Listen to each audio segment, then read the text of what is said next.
Go. And this time I'll be paying attention. Don't mind me. Sorry about that. False start. Oh, we're good. I could not remember which was my split key and which was my skip split key because I have a very small brain. Yeah, so that's the thing, is Breath of Fire 4 does not have an existing TAS, and also I have no game knowledge of Breath of Fire 4. I have played about 2 hours of it, and I bounced off the game super hard. I was just not having fun. So, in the interest of finishing the collection, I'm sure I will make a Breath of Fire 4 TAS eventually. Let me actually pay attention to this split.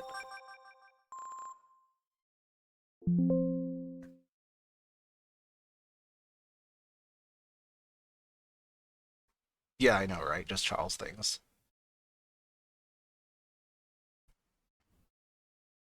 So I have no game knowledge of Breath of Fire 4, and also there's no existing tasks for Breath of Fire 4. So it will be a monumental undertaking for me. Which doesn't mean I won't do it, but it does mean I won't do it anytime soon.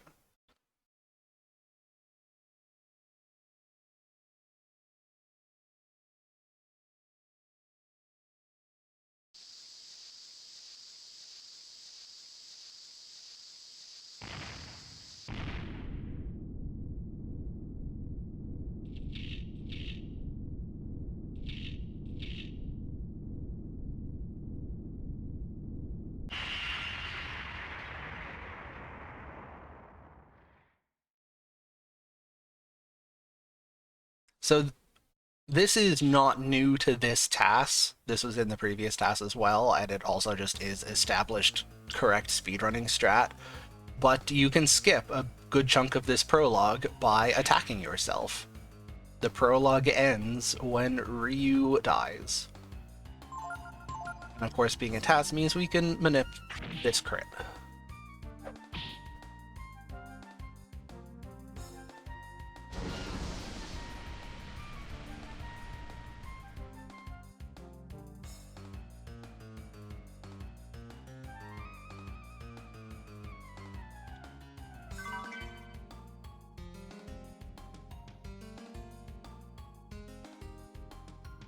I am still puzzled at how the original Breath of Fire 3 task by Janus did not pick up the Melted Blade there.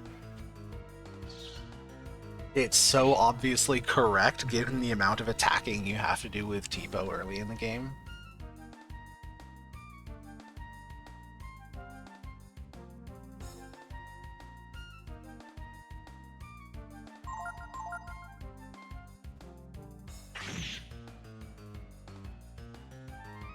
There's our mind skip. Okay, why is Windows binging at me every time I do that?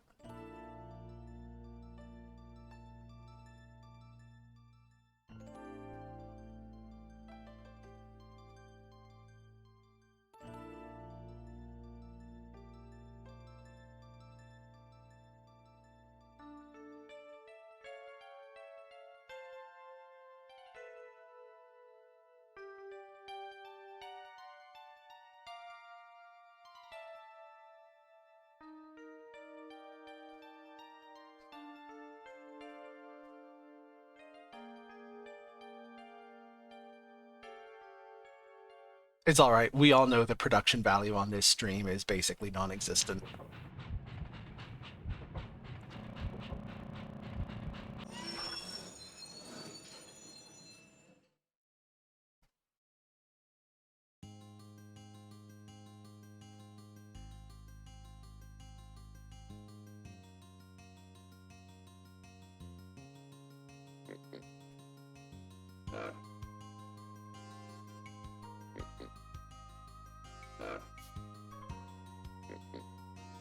So looking ahead, there were 3 big changes to make that caused me to want to remake this.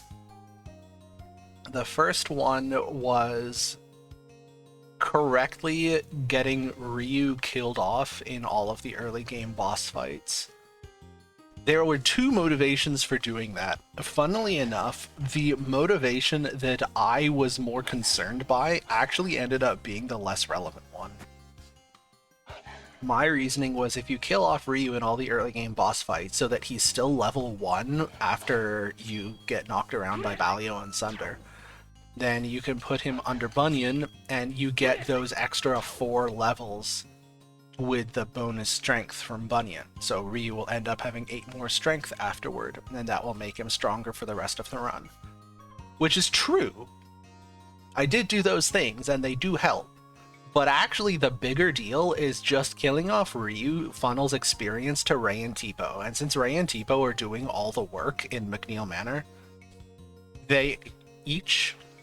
I think Ray gets an extra level on Pooch, but most importantly, Tipo gets an extra level and possibly an extra 2 levels at some points during the McNeil Manor Ghosts.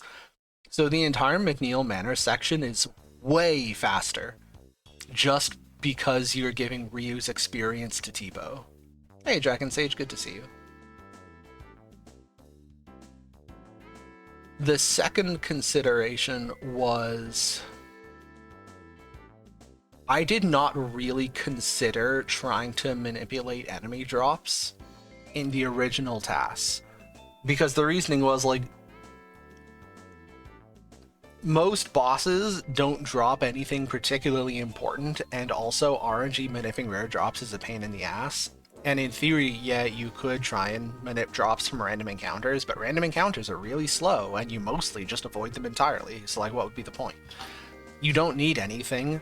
Your super combo strats already blitz through the game.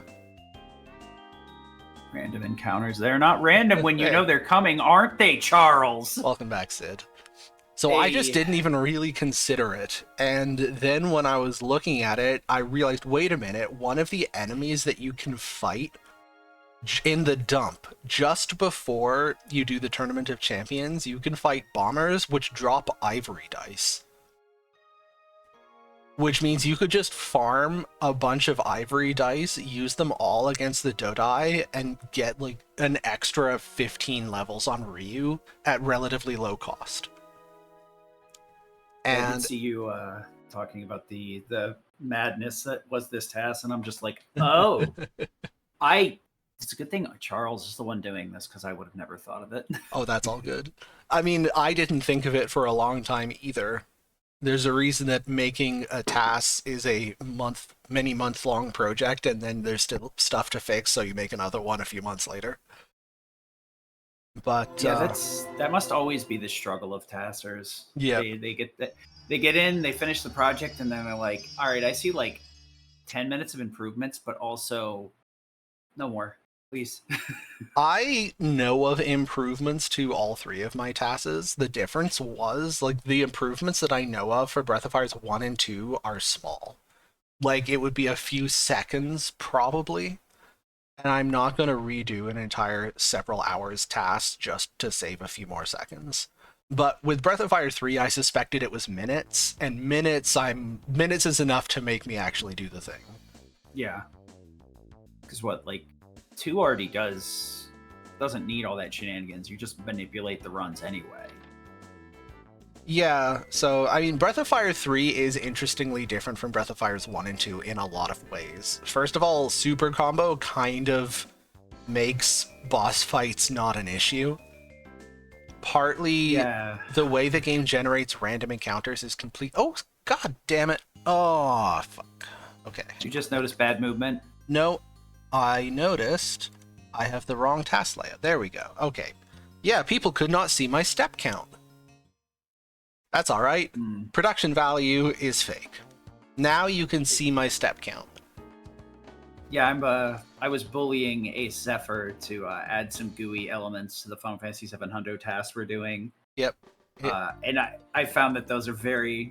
Other than knowledgeable commentators, that's like the second most important thing. People want shiny numbers. Agreed. So, Breath of Fire's 1 and 2 just roll a random RNG check on every step to see if you get a fight. Breath of Fire 3 does it completely differently. Breath of Fire 3, when you enter an encounter area, it will generate a danger limit, which is a number that's usually in the, like, around 100. And it will just keep track of your step count. And when your step count gets over the danger limit, you get a fight. And there's extra bells and whistles on top of that system, but that is basically how the system works. It's not random RNG checks, it's the game determines how far you can walk before the next fight. And that means that the game works completely differently with regard to a TAS RNG manipping to avoid random encounters. Because in Breath of Fire 2, you just manip so that you win all of the rolls. Like, that's very easy. But in Breath of Fire 3, there is some randomness. So your danger limit is semi-random. It will roll in a range. And of course, I can force it to roll at the top of its range. That will extend how far I can go. Also, the way the game works is it will only produce a fight over your danger limit if you are running. If you are walking, it will only produce a fight if you are over your danger limit plus about 50% more. It's not exactly 50%, I think they took some arithmetic shortcuts, but it works out to about that way. So if your danger limit is 100, then you can run for 99 steps, and then walk for about another 50 steps, and then you will be forced to take a fight. Interesting. Is that level 1 Ryu strat kind of valid for human play too? I'm sure you could try to do it. The thing is as a TAS, I can just make the bosses kill off Ryu for me. If you're doing a human speedrun, you would need the bosses to cooperate. And then also you'd need to be able to not lose the boss fights. And I know very little about human speedrunning at Breath of Fire 3. I'm sure it is possible to use a route like that, but I would not be surprised to learn that, like, yeah, technically possible, but the chances of it working are so low that it's not worth it. I did a little bit of dabbling at the beginning of Boss 3, like up to the new. And yeah, the problem is you want to funnel the EXP into Ryu. So, like, it kind of cuts you off later. And even though we do end up killing the characters to kind of manipulate the EXP, you end up being too weak when Ray disappears, and you just kind of get bowled over at the mansion, from what I understand. So the experience funneling by killing off Ryu in the task, the point is that you're making Tipo stronger. Yeah. So yeah, as a human player, that might not be enough. Well, I think in a real run, too, it's like Tipo is good, but it's looked at as wasted experience because we have no good way to get dice, so we can't afford to give up experience to Tipo. That is another consideration, is given my Ivory Dice route, Ryu is destined to get 65,000 experience not long from now. Like, not very many. And then you also have to kill a now. Dodai without getting your skull crushed, too. Yeah, which that's is true. A lot of ifs. Well, Ryu, theoretically, Ryu only takes one attack in the process. But, yeah, he does need to actually get that icicle off and not get one shot. So yeah, I expect that keeping Ryu killed off for the entirety of this section isn't really human viable. I do know that you try to have Ryu killed off during the Amalgam fight. And that's just to keep Ryu a lower level so that he gets an extra level under Bunyan for the bonus stats. If I've noticed anything throughout the years, it just depends on how dedicated somebody is. Honestly, I've seen people do strats that are just patently absurd. Yeah. And keep banging their head against the wall till it works. But, like, the majority of people are going to be like, yeah, no, that's way, way, way too volatile. I'd actually rather finish the game. Not Blink going into full YOLO mode anytime he's 30 seconds behind the world record in Breath of Fire 2. Literally any boss. Anytime, that switch will just get flipped. It is an interesting idea. When you mentioned it, it had never even occurred to me to just funnel the EXP into characters that can actually do damage besides Ryu. So what you notice here is when I left that region, my step count was 119 out of 127. I manipulated the 127 so that I would not have to do any walking. But then when you get outside onto the world map, the world map also rolls danger limits, but it rolls small ones. It rolls between 16 and 24. And what it's rolling for there actually isn't to generate random encounters, it's to generate the little exclamation mark random encounter zones that you can choose to enter. But because it uses the same step count and danger limit function that in monster encounter areas do, one, it overwrites your previous danger limit. And then because your step count is almost certainly over 24, then your step count will start cycling. So it will roll over. Instead of having a step count of 119, it dropped back to 0, and then it was just looping between 0 and that 16 to 24 danger limit. And because I'm never going to voluntarily go into any of those extra question mark or exclamation mark areas, that part is irrelevant. But what it does mean is that when I enter an area with random encounters from the world map, my step count will already be at some value between 0 and 24 based on where exactly I was in that danger cycle. So if I was at a step count of 20 out of a danger limit of 24 when I enter a new area, that means that I'm only going to be able to get 4 steps until I get a fight. However, because that danger limit rolls randomly between 16 and 24, I can manipulate it so that it lines up so that I roll over back to 0 on my step count just before entering the area. Ooh, okay. I was going to say, so you always have a short one, but if you roll it to 0, it re-rolls again when you enter? Yeah, so the danger limit will always get set to something new when I enter an area. The game isn't totally consistent. Some screens will just have a fixed danger limit that you're always given when you enter it for the first time, and other areas it will just roll a normal random danger limit. Nice. But what does matter is it will keep my step count from the overworld. So I want to enter a new area from the overworld just after my step count rolls back to 0. And then I'll get as much of a walk as possible. So what is it, 255 for step count, or? No, it's your step count will roll over whenever it passes the danger limit. So if I've just rolled a danger limit of 24 on the overworld, then my step count will get up to 24. Usually it'll go like 1 or 2 over for, I'm sure, internal code reasons that I don't know, but then it will wrap back to 0. Okay, so a lot of it is micromanaging those little factors to push the danger limit and the step count back within a reasonable range. So let's say I want to walk from McNeil Village back. Oh, I missed my beef jerky split. Let's not worry about it. I missed it last time too. Let's say walking from McNeil back to the forest here. Let's say that's 42 steps.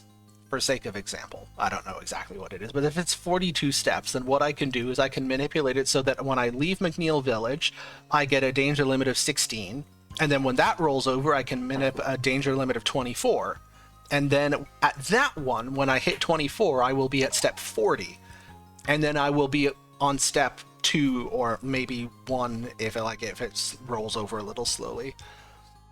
And if my walk is a little more than 42, then instead of manipulating 16, 24, I can do 20, 24, whatever. So I am trying to get that step count to roll over right before I enter a new area.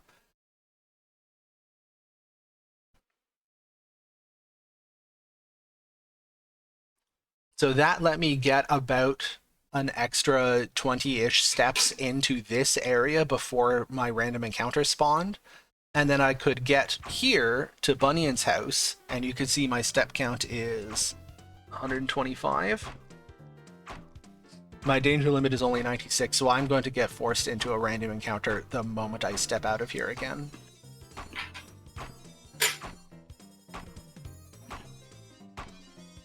This is another thing that's interesting, is because all of this random encounter stuff is very discrete. Like, it only matters if you save a random encounter, mostly. Like, either you save a random encounter or you save walking steps. But, like, if an area is too big for you to get through without any encounters, if you must take one encounter, then it doesn't matter. Like, there's no particular reason to optimize getting that one encounter as late as possible. You just want to get it efficiently. Now in this area, you need to take 2 encounters. There's simply no way to avoid either of them, so you don't have to do anything fancy to try and absolutely maximize your step count. So here, let's see how many steps it takes me to get out. Yeah, not even 70. So I did get 126, which is right at the top of the danger limit range, but I didn't manip for it. That's just what it happened to be. Any danger limit over 70 would have been fine. Here, you can see I entered this area with a step count of 2 out of a danger limit of 24. So I could get a nice, substantial walk in here. If I hadn't done that manip, I could have got this random encounter much closer to the entrance. And I believe here it matters. Because I have to take another fight, this room is way too big to get through. Well, I mean, I guess for early game, that's really important because I know having Gar and Peko help you like keep encounters from happening. For the ones that you do have to get, is it exhaustingly hard to get escapes from these? No. Even when you have a low escape rate, like you can just use frame manipulation. Like running away is easy. The problem is just that like getting into a fight and then running and then loading back into the map all takes a lot of time because PS1 load times. Like every fight that you get into and then escape from is like a little over 20 seconds. Capcom. So collection, we'll pay for it, please. You almost anything you can do to avoid an encounter is worth doing just because the load times are so slow. Yeah. Now, I guess since I grew up in that generation, my brain doesn't really click with it, but when somebody points it out, I'm like, "Oh yeah, this is slow." Yeah.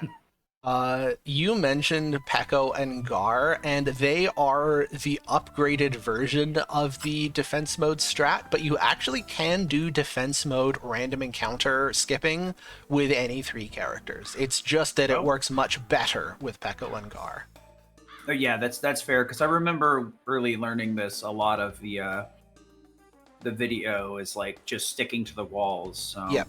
So if you're walking along a flat wall with a 3-character party in defense mode, the game can't spawn a fight for you because there's no way for it to put all the sprites on the map in valid locations. Because your defense mode puts you in a horizontal line and you're walking along a wall, it would force like one of your characters to be inside the wall.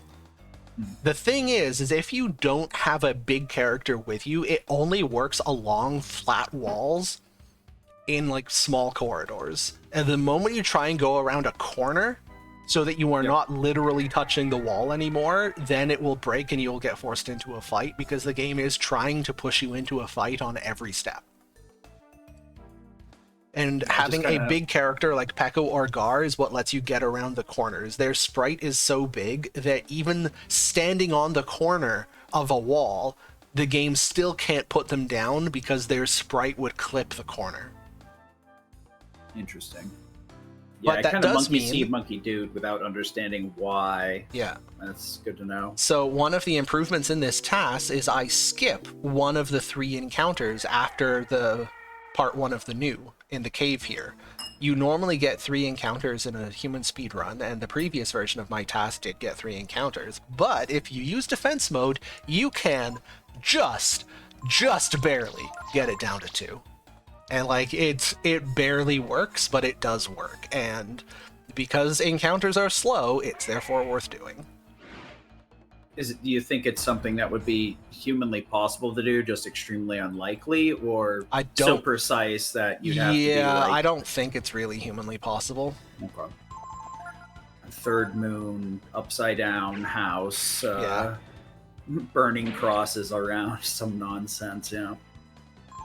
So here is a thing that I did not really appreciate about Breath of Fire 3 before I started tasking it. Did you know your crit rate in this game is fucking terrible?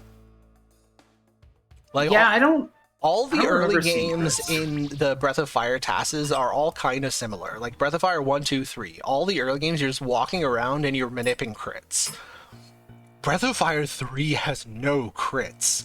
It is so hard relative to the other 2.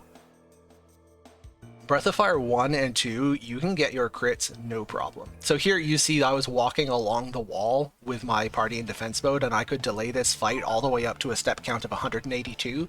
But the moment I had to come off this wall because I need to go down this corridor, it instantly broke and I had to take a fight.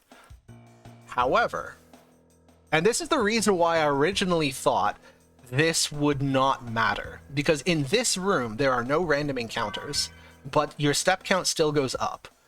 So I'm going to emerge from this room with a step count of 163 over 76. So like delaying the earlier fight didn't actually get me anything. It just got me out of this room with a lower step count, but my step count is still too high. So the earlier fight getting skipped actually was not the important thing. The important thing is being able to walk along this wall to delay this fight until here. Normally this fight would spawn at the door. Delaying it until here lets me do something extremely suspicious.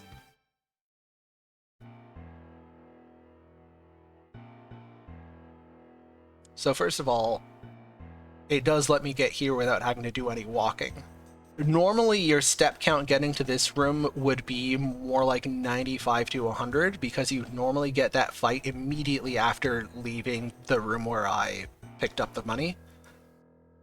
Now instead of a step count of like around 100, my step count jumping in is just 90. And you'd think like doing all of this menuing to put yourself in defense mode just to save 10 steps shouldn't be enough to matter. Until I actually tried it, and it is exactly enough to matter. Hey, Krauser, good to see you. So the movement in this room is the deeply suspicious thing that shouldn't work, and like it only does work because I'm a TAS and I can force it to work. But this is not human replicable. Speaking of TAS stuff, I know this is like your first-ish couple of months with BOF 3. Was there a decent task to work off of, or did you basically have to brute force it and get information there from Zeal? Was an existing task. It was not that useful. Okay. It was from about 15 years ago, and it was just such outdated technology. Gotcha. Okay, so I am very happy with this guy. This will sound weird, but as a task, this might be the hardest boss in the game. The thing is you have to crit him to death because you have no other good damage options, but he has such a high counter rate. Yep. And he has a very high spellcast rate, and spellcasting encounters both waste time, and your crit chance is so low. So you can see he's got 2 counters already. Each of those counters is just suboptimal, it wastes time. Super hard to However, avoid. Plus his this turn, counter-attack crit, regular attack crit, fight over. That working is such bullshit. Yeah. There we go. That counter crit and then second crit turn, that is ungodly lucky. That's not I did the perfect RNG manip to set that up. That's most RNG states at the beginning of the fight would not let that be possible. Like on average, if you want to get a double crit turn, you have to wait many, many seconds of time before there's a frame where one will happen. Like you have to wait so long that it's not worth using as a strat because it's faster to just do less optimal turns. Just by sheer dumb luck, the RNG works out so that I have a double crit turn available during the new fight. And yes, the new is a girl.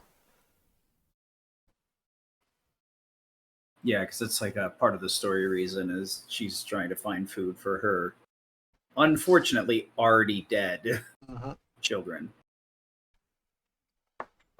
Breath of Fire just never really kind of shies away from the heavy emotional stuff. Yeah.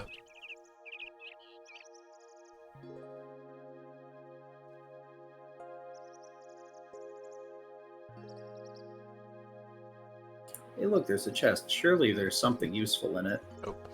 Another thing that's not going to be really obvious just from watching the tasks is your damage ranges in this game are quite large.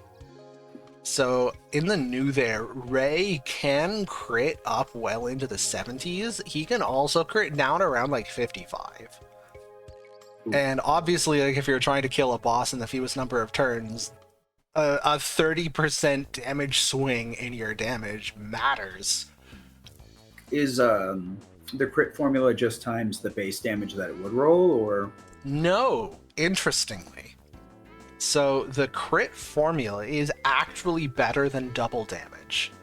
Ooh. The crit formula is one double damage hit, but also a phantom extra attack which rolls, it ignores enemy defense, and it uses, I think it's 1/4 of your character's offense stat. And it just adds that into the damage. So your crit damage is better than 2 regular hits. No wonder they're so freaking rare. Good grief. That's why, for example, if you crit, even a character that's normally doing 1 damage to a boss, you can crit for non-trivial damage. It's because of that defense ignoring portion.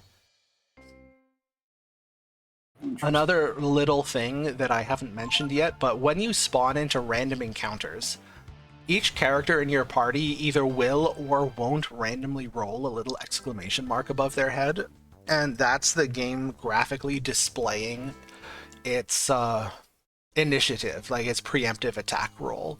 If all 3 of your characters get exclamation marks, it is possible to get a preemptive round. If none of your characters get exclamation marks, it's possible for the enemy to get a preemptive round. However, that's relevant. Those exclamation marks use up real time. If you get 0 exclamation mark, this fight actually spawns about 2/3 of a second faster. So when possible, and it is not always possible, but when possible, I will RNG manip to get no exclamation points. Unfortunately, it is not always possible because it only saves 2/3 of a second, and this is a 30 FPS game, so it saves 20-ish frames. And very often, you will just check 20 frames, and there wasn't a frame in those 20 where you got no exclamation points, so waiting to manip a no exclamation point encounter just loses time.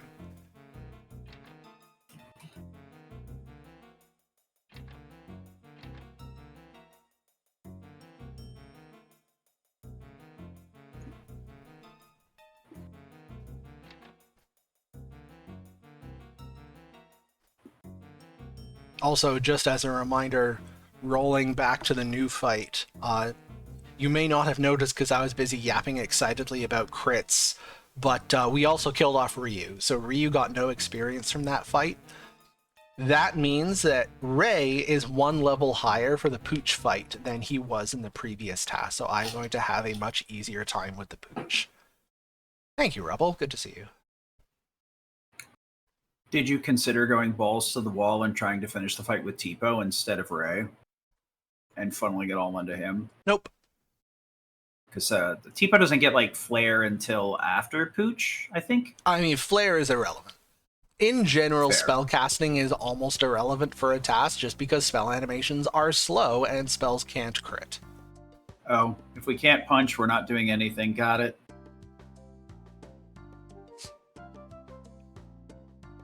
So in theory, yeah, I could try to manip the new and have Ray killed off and put the experience on Tipo.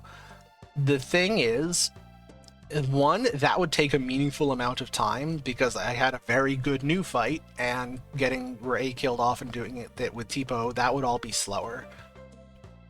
And then it would only put Tipo up to about the level that Ray is anyway. So it wouldn't help with the Pooch or Rocky. And it wouldn't help with Amalgam because, again, you can just use Ray. It would only help for the ghosts in McNeil.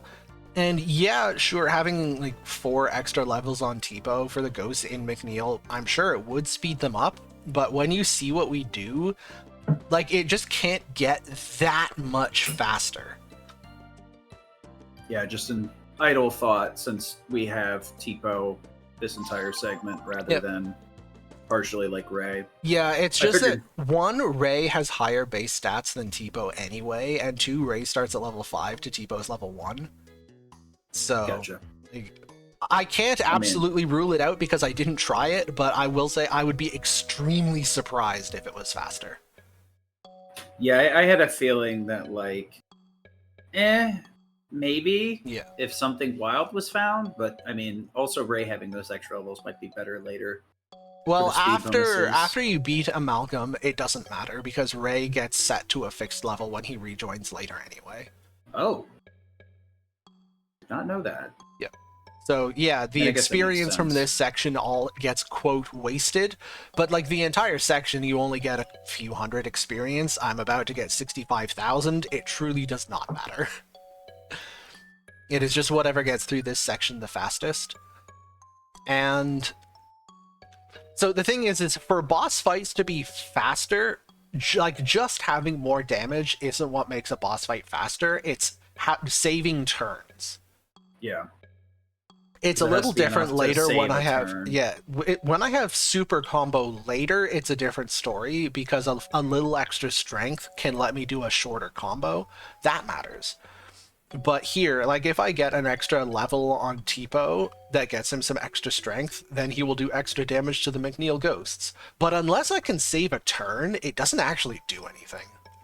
Yeah, And fair. all of these kills on the ghosts are just very clean, like N crits kills the ghost without much extra wasted damage, so it wouldn't need to be just like a little extra strength. Tipo would need a lot more strength to actually save a whole turn cycle. Yeah, it is. It's a bit interesting when you like dive into the math, and it's like one extra strength will save me like a bunch, like 3 super combo hits on 3 different bosses. Meanwhile, here we need like 10 or 15 because we're so weak, Yep. and it's like one boss that we could save a turn on. So it's like the investment's not worth it.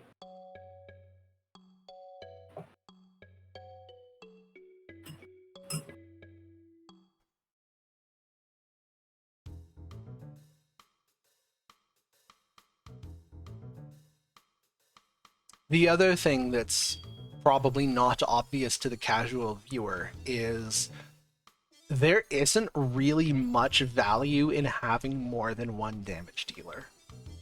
In a TAS. Speedrun is whatever, but Breath of Fire 3 has formations. So I talked about defense formation for skipping encounters, but attack formation in Breath of Fire 3 is truly horribly designed. It just breaks the game's balance over its knee. Also, guard skip. I love that. You're not supposed to be able to do that, but it lets you skip picking up the wallet. So the attack formation in Breath of Fire 3, the character who's standing in the point of attack formation, so whoever is in slot 1, gets a 70% bonus to their damage. It's insane. Why does it give you so much bonus damage?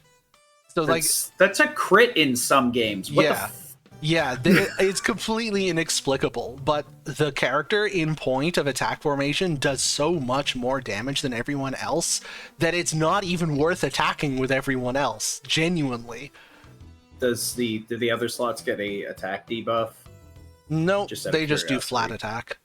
But like, I mean, I guess it feels like they get a debuff. Yeah. Front slots getting a 70% bonus just on everything. what is the point? Is there any downsides to it, like with the Breath of Fire 2 where you take more damage? Yeah. They do take more damage, but it's not 70% more damage. They take a bit more damage, they get targeted more often, but like, they're just a murder machine. I mean, in terms of a task, yeah. If you're Yeah. one-shotting everything with that 70% bonus, So here, for example, doesn't matter. these Ray crit, that Ray crit for 74. Tipo has a weapon that is as strong as Ray. If I were to attack this pooch with Tipo, he would do about 10.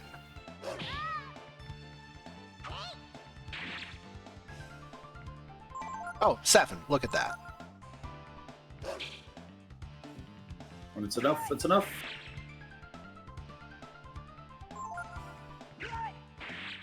Amber, you just can't catch a break as... Nope. Ryu will assume the position. That vitamin that dropped from the pooch will be in my inventory until the end of the game. I use it after the third last boss. It is not actually necessary, like I have other ways of healing at that point, but because I have a random vitamin sitting in my inventory from the beginning of the game, I use it. It's not any slower to use it. It's just kind of funny that it's there. Do appreciate that Ryu is us supporting Catter Day by assuming the cat position. Yep.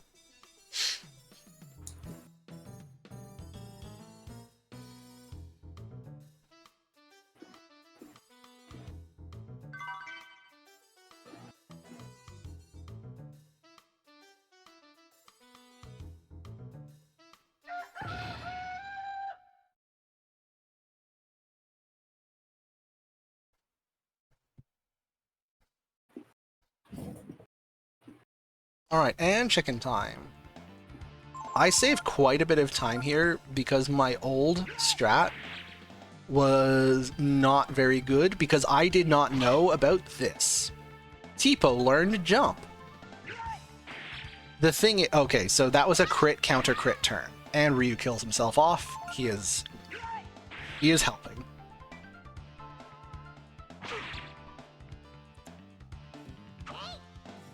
So Tipo learning jump there is the secret sauce that lets this fight work. Not because knowing jump is important, although I do get a little bit of use out of it. The thing is when you learn an enemy skill, it pops up an in-combat dialogue. Tipo learned jump. That dialogue will hang around until I press X to dismiss it. It means that I get a second RNG manip chance mid-turn. So what I did was I manipped the beginning of the turn, which is Ray getting a crit, and then Rocky jumping. And then Tipo learns jump, and then I can use that dialogue to manip Ray deciding to counter the jump, and that counter crits. Isn't that wonderful?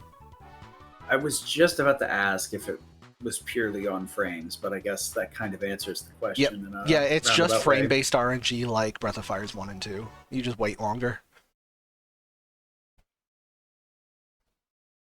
So that realization that you can use the learning and learning an enemy skill dialogue box as a mid-turn RNG manip was glorious, because that Rocky fight is a pain. You want to kill him before he gets a third turn, because on turn 3 he will always cast Ovum, which is a really slow spellcast animation.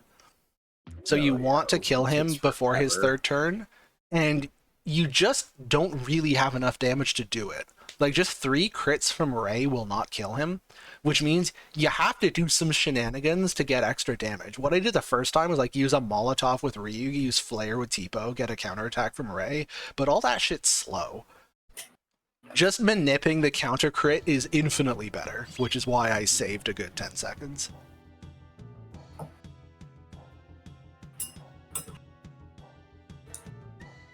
So starting now, we are going to get to enjoy the fruits of our labor, where our labor is getting Tipo 50% more experience from the first 3 bosses. New Pooch Rocky. So our Tipo is now a level higher than he would be otherwise. This is going to help tremendously. Ryu's just a sleepy boy. Yep.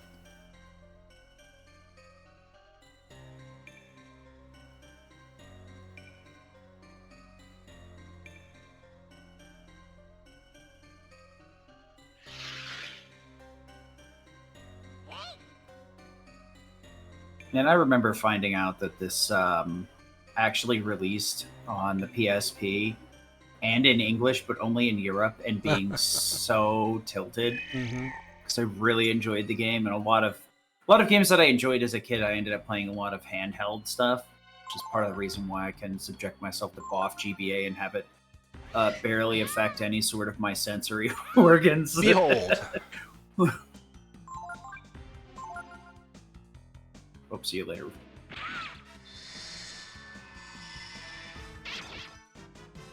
You can... do attack formation with just 2 characters, right? Can. That's why Tipo is doing fuck you amounts of damage.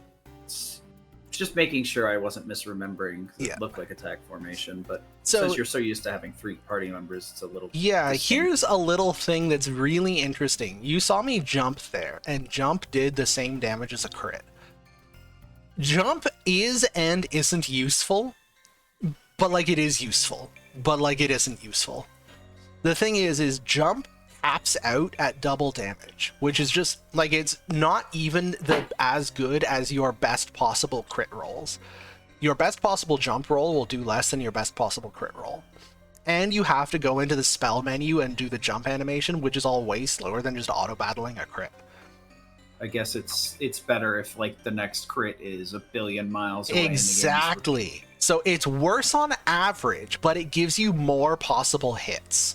So like if you don't have a good jump or a good crit in a reasonable time frame, you can look for a good jump instead.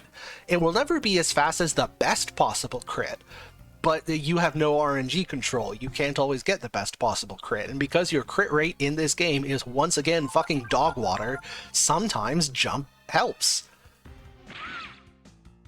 Yeah, especially too if like 2 crits overkills anyway. So like throwing out a jump is pretty good if you only need like 1.5 for. In this case, crits. you don't even need like 2 crits. You like 1 jump and 1 regular hit. 1 crit and 1 regular hit would do the same thing.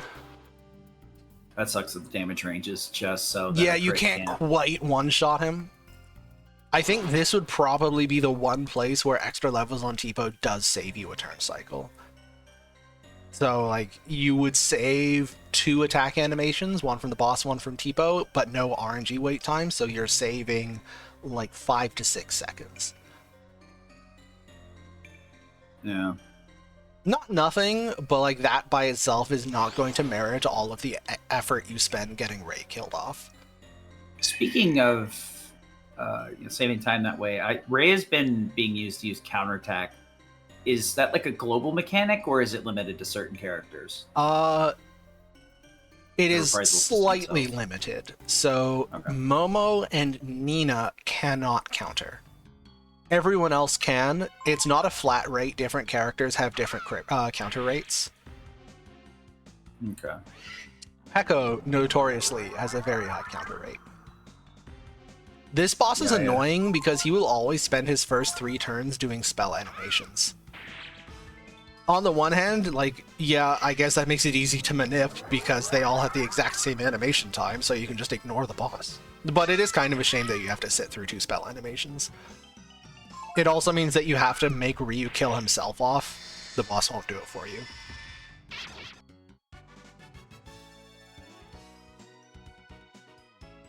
So Yeah, man, in the this crit previous rate task, is absolute trash. It has Yeah. been a while since I've actually seen a TAS chill for a crit. Yeah. It's usually imperceivable. So partly it's that the crit rate is ass in the first place, and partly it's that it's a 30 FPS game. Breath of Fire is 1 and 2 or 60 FPS, which means I just get half as many RNG checks per second. Yeah. Yeah. Makes sense. Yeah. One's pretty smooth for a 30. Never Oh been yeah, the too game much- looks gorgeous. It's just like it's a pain in my ass as a tasser. Yeah. It's a pain in the tass. Ugh. I apologize for nothing. Okay, this guy is also a pain because he has a high counterattack rate like the new, which means that trying to find optimal turns causes me to do things like that gigantic 2-second wait. Nice step manipulation up to the boss, though. Oh yeah, that one I just got directly from Zeal.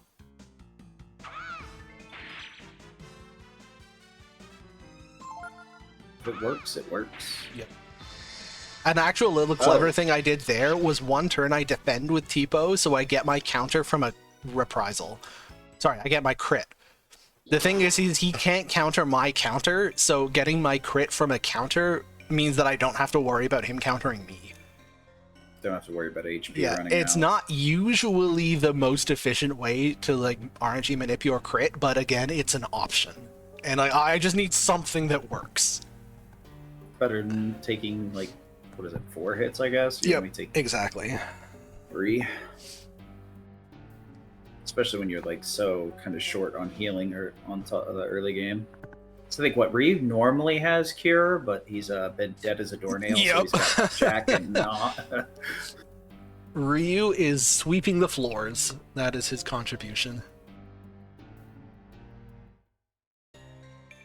Just like put him back in his little jammies and have Tipo dragging him throughout the mansion.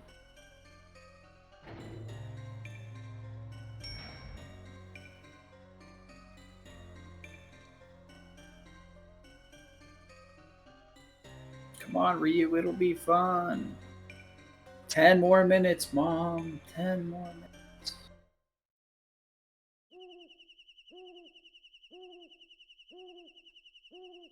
So unfortunately, we get forced to take 2 random encounters up here. One with Tipo and Ryu, and then a second one after Ray joins. Oh man, I think this like segment where Ray joins and just like bumbles his way to the other roof is was like part of the moment where I was like, "Yep, yeah, I love this game." Okay, since we've got a nice long cutscene here, this would be a good opportunity for chat to throw any questions at me.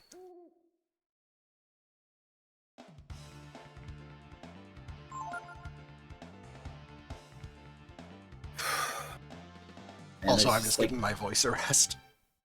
Yeah, for sure. It's kind of wild to think that all like the Breath of Fire games are roughly close-ish in length of the run. As long as you're like doing standard any percent, I don't get too far variance. Besides like Dragon Quarter, which is just ridiculously shorter. Yeah, because of the way it plays.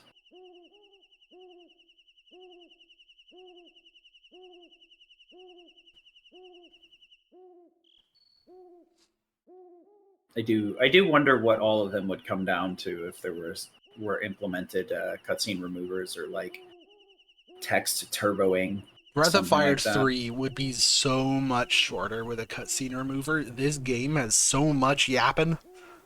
Yeah. So can we just draw a word? That's like always you get used to it as a kid, and then you're like, wait, are we drawing like one character per frame? Yep. Excuse me?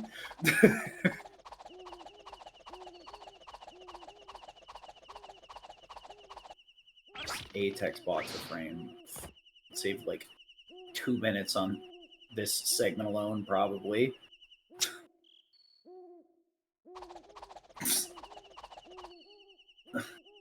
The slow text speed is nice for the viewer experience. You actually get to enjoy the game's story when you watch a speedrun, but it does make the game take a lot longer. Yeah. It does end up for decent pacing for like marathon runs or relay races or whatever, but golly gee whiz, when you're running the event, you're like, please stop. I want to get off. I guess for better or worse, it ends up going long enough that Breath of Fire 3 is the sleep game. Yep. Unfortunately. So this is the other fight that you must take. You can delay this fight with walking, but you can't delay it long enough to actually skip it, so you just take it immediately. And this is one of the only item detours we will ever do. We go a little out of our way to pick up that broadsword because it improves Ray's damage for the boss fight here tremendously. Yeah, every once in a while there's an early drop that's like a pretty substantial buff. Especially if you're skipping shops, which normally is the case. So that menu there was funny. You saw me go into the item menu and like drop some stuff and shuffle things around. I was genuinely wasting time. The thing is, RNG in this game is basically completely linear. In the upcoming boss fight, I found a really strong line that involved a bit of an RNG wait at the beginning, which meant that I just had time to kill in that menu. There was no reason not to just optimize my item sorting. I'm just going to end up waiting frames in the boss fight anyway, so... So like the RNG isn't on like a global counter or anything. It's like enter the room and then it pulls a different string, or As far do as you I know can that tell, it's part? just like one big old string. That's one that always interested me, right? Like how you end up saving more times in a task. Like you're just finding earlier lines of crits Yep. versus the ones you used in the previous run. Well, the thing is I am now like on completely different RNG than the previous run. I Yeah. was from the very beginning, just because like I skipped that 10-second animation on boot up. Oh, power up. Yeah. Oh yeah, that's right. So like just from the very beginning of the game, I was on completely different RNG to the old TAS.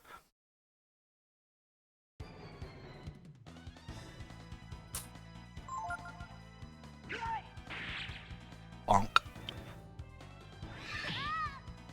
Where's my silver dagger when I need it?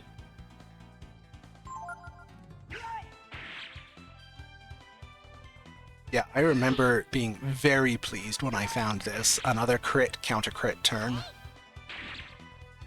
I swear they're way less common than I'm making them look.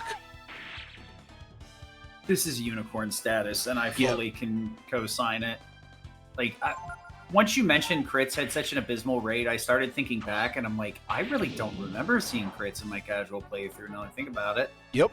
Like, I can't remember a time where a crit saved me. Reprisals, a little bit more, yeah, but crits, they are definitely unicorn status.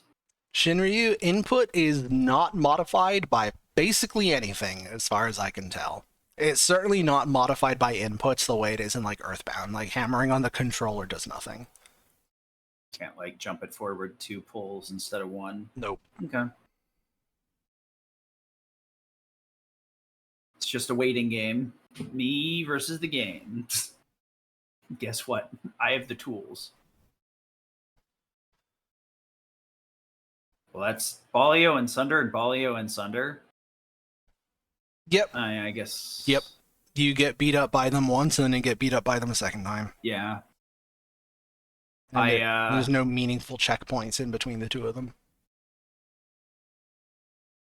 At least in Breath of Fire's Fires 1 and 2, waiting affects RNG, but calling RNG also affects RNG. In Breath of Fire 3, I'm not even sure that calling RNG affects RNG. I think it might actually just be passively spinning its little wheels in the background and you get what you get. I mean, it wouldn't surprise me. There's a lot of games that are just like, they just keep going and taking like a little engine that could, and then there's other ones where it only pulls in certain things. Because it really all ends up depending on how the designers just felt the need to implement things. As long as it's not tied to frame rate. So many games, they just tie shit to the frame rate, and it's like, this was an awful idea. Why did you do this? I'm not mad, I'm just disappointed. Get up, break out a Resident Evil 2 speedrun. Alright, boys, the knife is the most damaging item in the game because it's tied to frame rate. Mrs. Charles and I were watching Bismuth's commentary of the DK64 TAS. That game is delightfully broken.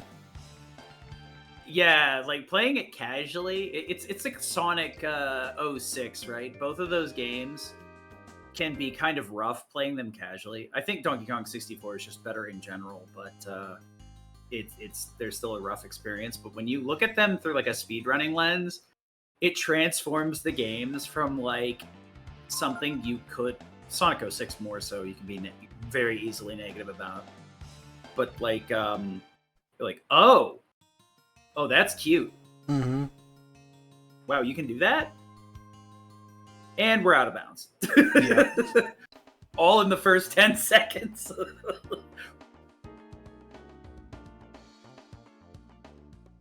That game, I've seen a bunch of videos on too, where they're like, hey, guess what? The new max percent is this because we found like 3 other coins that are out of bounds. Like, good grief. And also, one of them was like a stack of 10, so it upped it by 2%.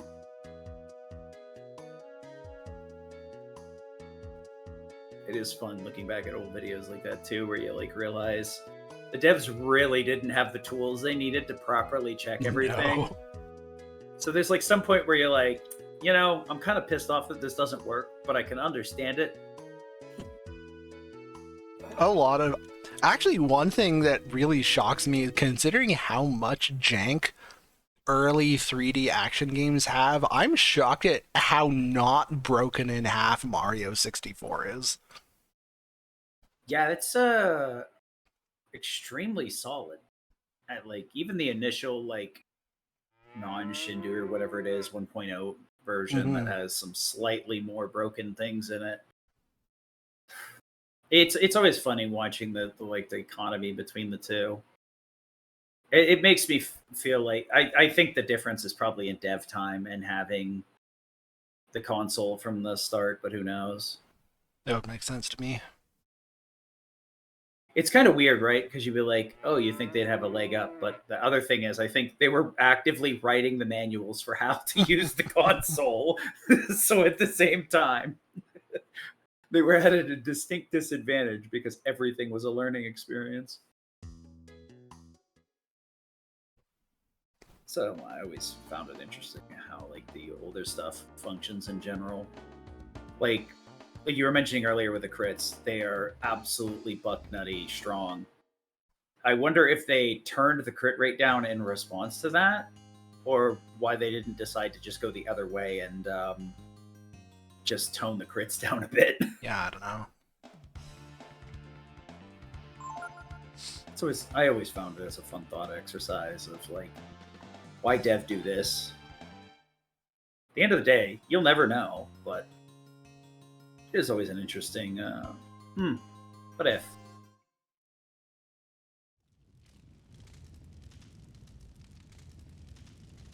Uh-oh. Tipo left the stove on. Oops. Yeah, so we went from reviled villains that stole from the town for everything we could possibly get because jobs are hard to come by. And then we killed the new that was ravaging the town, and everybody's like, maybe you're not so bad. And then we got swelled heads and stole from the richest guy in town, and that kind of blew up in our face. Le shock, le gasp. Who could have seen this coming? Stealing from the richest man in town and showing our faces would be a great idea. Credit where it's due, Balio and Sunder are great villains. Oh, they are. They're good foils. They're like just stupid enough to be funny, but like just smart enough to be dangerous and strong enough to be extremely dangerous.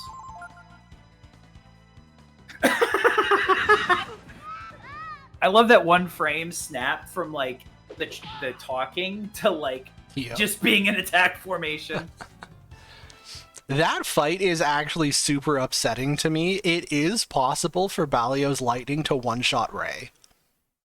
I was gonna say, would it be faster to have Ray attack, or does he go before them? I mean, defending is not what causes them to survive. Oh, it's just damage ranges. Okay. Yeah. I was just gonna say. But yes, he does outspeed them if you take an offensive animation. No, I think defending is actually not affecting your spell damage taken. The problem is just you need that lightning damage range to hit its very cap. And that's just not consistent enough. I mean, yeah. It's just faster to take an extra poke rather than look for those frames. Yep. Yeah, the problem is, one, you need Balio to outspeed Sunder, otherwise you're not saving time anyway. Two, you need Balio's damage ranges to hit high enough to one-shot everyone. And like, not only can it fail to one-shot Ray, it can even fail to one-shot Tipo. So you need one like high damage range and one really high damage range. But the most annoying part is you also need them to not gut save. And I know that sounds like not a big deal. It's like, well, you don't gut save that often. Actually, you do. The thing is the gut save formula in Breath of Fire 3 depends partially on how overkilled you got. Yeah. So if you were I at remember- 10 and you got hit for 100, you're not gut saving. But if you're at 10 and you get hit for 10, your gut save chance is actually really high. And in a task that wants to kill people off on purpose, that is so annoying. Yeah. I was gonna say, I remember guts saving being a lot more common in this game. Characters getting back up. After playing like 2, I'm like, I get stoked when somebody stands back up. I'm like, yeah, let's go.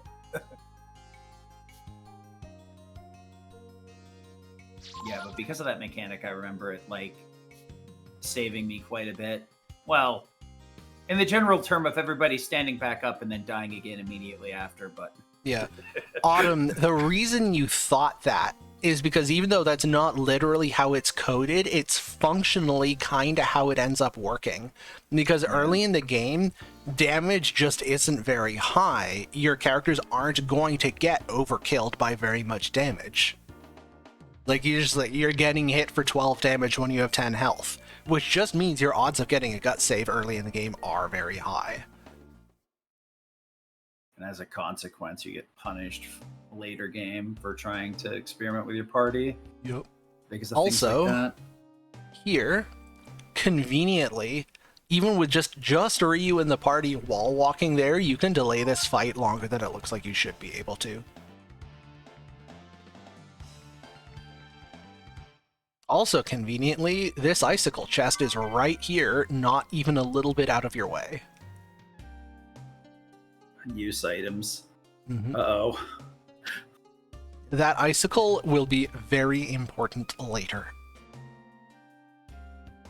Here you Yeah. can see I manipped my danger limit to be 127, and I even squeeze a little bit extra out just because the geography up here is cramped. I can make it a little way away from the ladder before the game finds space to give me an encounter. And that's just enough. I manipped this 127 danger limit, by the way, that's random. I'm just manipping the max possible danger limit. And it's just enough that I can squeak to here, and I have to do one tiny little walk until I get to the area that's too narrow to spawn a fight. So I make it through Mount Merneg with almost no walking steps and only 2 encounters. In a human speedrun, you'd get 3 here. Always squeaking under the number, I see. Yep. Oh no, being a TAS is great. You get away with so much nonsense.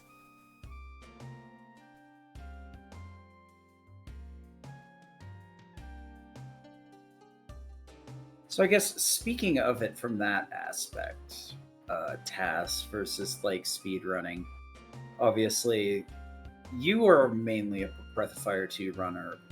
I know I've learned like a ton of different games going from one thing to another, learning all the different things. What do you find as like the major differences between the speedrun aspect and learning speedruns versus the 3 different games that you've learned to TAS and the way that it kind of plays out versus learning a speed run and then doing runs till you're happy with the time? I realize it's a pretty deep question, but I think I'll probably end up asking the same one. It's also a June. very broad question.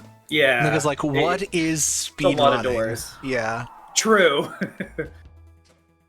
What do you consider to be the essence of speedrunning is a question with many possible answers. Yeah. It's just an interesting aspect that I've never really like sat down and talked with Tassers directly to really consider that, like what the difference is in the experience, because I think it's vaguely similar, but like this massive gulf that is very different from an actual speedrun. Because it's more like, the way I've always looked at it is it feels like it's more like you're on an assembly line putting something together piece by piece. Or I guess more so like a jewelry or a watchmaker, where you're trying to set all the pieces together to make the perfect watch.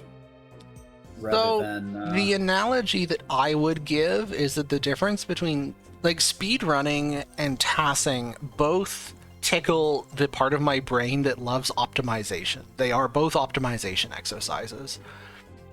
I would make a comparison. Speedrunning is like StarCraft, tassing is like chess. They're both strategy games, but in one, you are just optimizing for pure strategy. And in the other, you're optimizing for like the best strategy you can reasonably get using very finite time. Gotcha. Because like in a speed run, you can't you don't try and do task optimal things in speed runs because you know as a human you're going to mess them up. You try and do the consistent fast thing, not the theoretical fastest thing.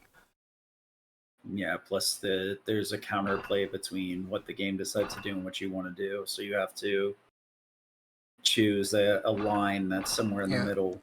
It Like, also be ready for the depends best. a lot on what game you're trying to speedrun. Like even just within the realm, not even of RPG speedruns broadly, but even just in the realm specifically of Breath of Fire series speedruns, BoF 1 any percent and BoF 2 any percent are very different beasts. Like, the feel of speedrunning BoF 1 any percent is very different from the feel of speedrunning BoF 2 any percent.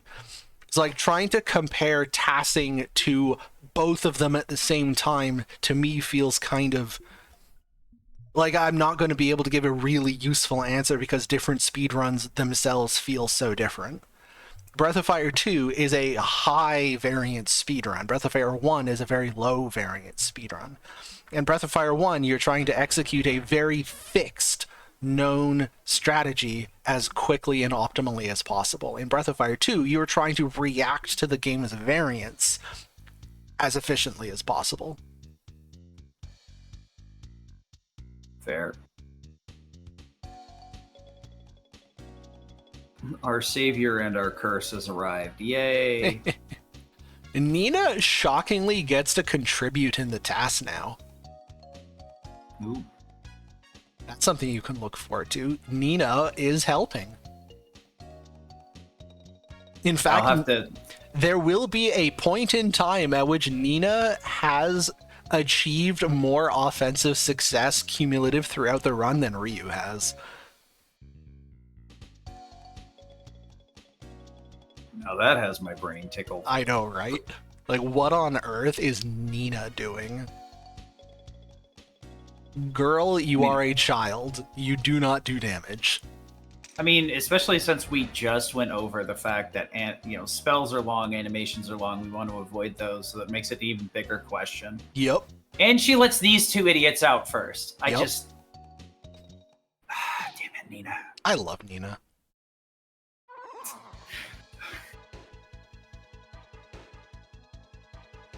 I appreciate how like every game kind of starts in a childhood phase, but like BoF 1, you more or less skip it and go immediately to the main game. One, it's like you and Bo, and then there's this much more entire lifehood of Ryu and the characters in general in BoF 3. Of course, I think 4 also kind of jumps out past that point and just goes straight to adulthood. If I'm remembering right, Breath of Fire 4, you actually start with Nina's point of view rather than Ryu's. Yeah. The very beginning is like Nina and not Ray. Ray? Is it Ray? Cray, yeah. And Nina running into Ryu, and then Cray having to work on the Sand Flyer, but then you get like the double aspect because of Fao Lu, who's a past emperor, so you get like the past and present in a different way. I wonder if that was like maybe one of the design choices when they were doing this series, that they wanted to play with past and present in a certain way. Or Nina is the main character in 4 is Shinryu. True. I hope you are aware that Nina is also the main character in Breath of Fire 2. Did you not see Burb Percent? Were you not there? All 3 Burb Percent runs? The most cursed category to ever exist. I can't believe I have to do it again because I forgot to save the VODs. How embarrassing. The main character will now join the party. Balios under Nina. I wonder who we're going to attack. Yep. Nobody. That was the answer.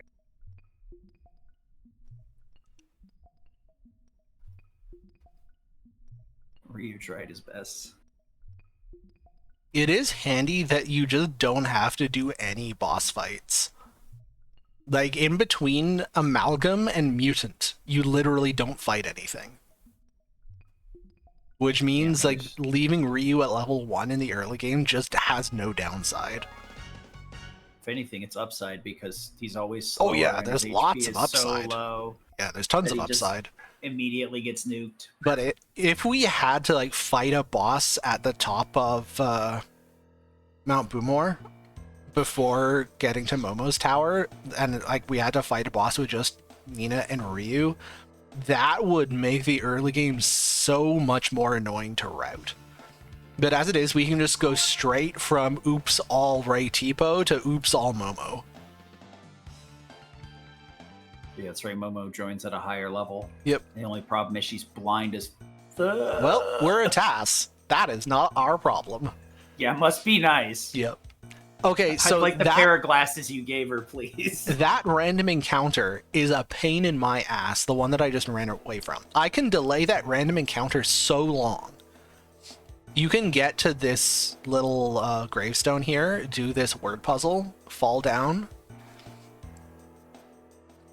get through the next room, get the cutscene, and even make it like quite a surprising distance into the room after that. So you can see the little, like, stone pews that are just in the bottom left corner of the screen. I can get all the way down past that before taking that random encounter. But the hallway out of here is exactly long enough that I still get forced to take a fight. So I'm going to get into a second fight on my way out. Damned if you do, damned if you don't. Yep. So here, I get this random encounter. I can delay this random encounter. Like, I can delay the previous random encounter, which lets me delay this random encounter, and I will say here, when I'm at the point in the corridor that I get forced to take it no matter what I do. I get forced to take that fight here. Like fucking 4 steps from the door. It's so tilting. It is so close to being able to make it out of there with only one random encounter, and for all I know, maybe it's possible and I'm just missing something. Just gotta click through the soldier and you'll be fine. Yes. It's so frustrating. So there's also a little thing that was not obvious in there, but behind one of those gravestones there's a wisdom fruit which heals 100 AP. And in the previous task I picked it up because it's like, it's a Breath of Fire task. Surely I'm going to need to restore my AP at some point. No. Roth 2 was kind of cooked your brain. Nope. We do not need extra AP. We are playing Breath of Punch.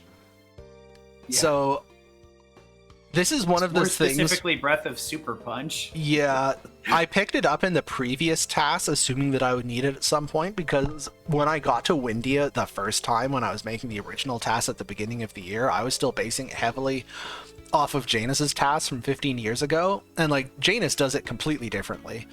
Among other things, Janus uses Ryu's dragon form a bunch before he gets super combo. Never afterward, of course, but before he gets super combo, he's using dragons. So it's more or less just an optimized RTA. Sounds about right. That's how a lot of tasks is that old are. Janus ultimately needed 2 AP restores, so he needed not only that wisdom fruit, but he also needed to go out of his way to pick up a wisdom seed later that was very slow. And even with my old route in the previous task where I don't do all the ivory dice farming, you don't actually need them. Conveniently, your AP route just works out so that you never need any wisdom items. However, now that I do the ivory dice farming, Ryu immediately jumps up to like level 32 as soon as we beat the Dodai, and AP is simply never even close to being a problem. So we're like giving and taking on time right now for that setup of the ivory dice that's going to rocket us. Yeah, even further so ahead. Currently, what's going on? Like, we were minus 104 at Valley One Center, and now we're minus 58 at Windia. The plus or minus a few seconds is simply me not remembering exactly where I split last time. Fair. Okay. So a few seconds here and there is probably just splitter issue. Split variance. Trust me, Yeah, you I will be really, able to, yeah, you will splits be able like to once see and the never difference again. on our dump split. Gotcha. The dump will be dumpy. I do appreciate the butter knife that he has, though. Yep.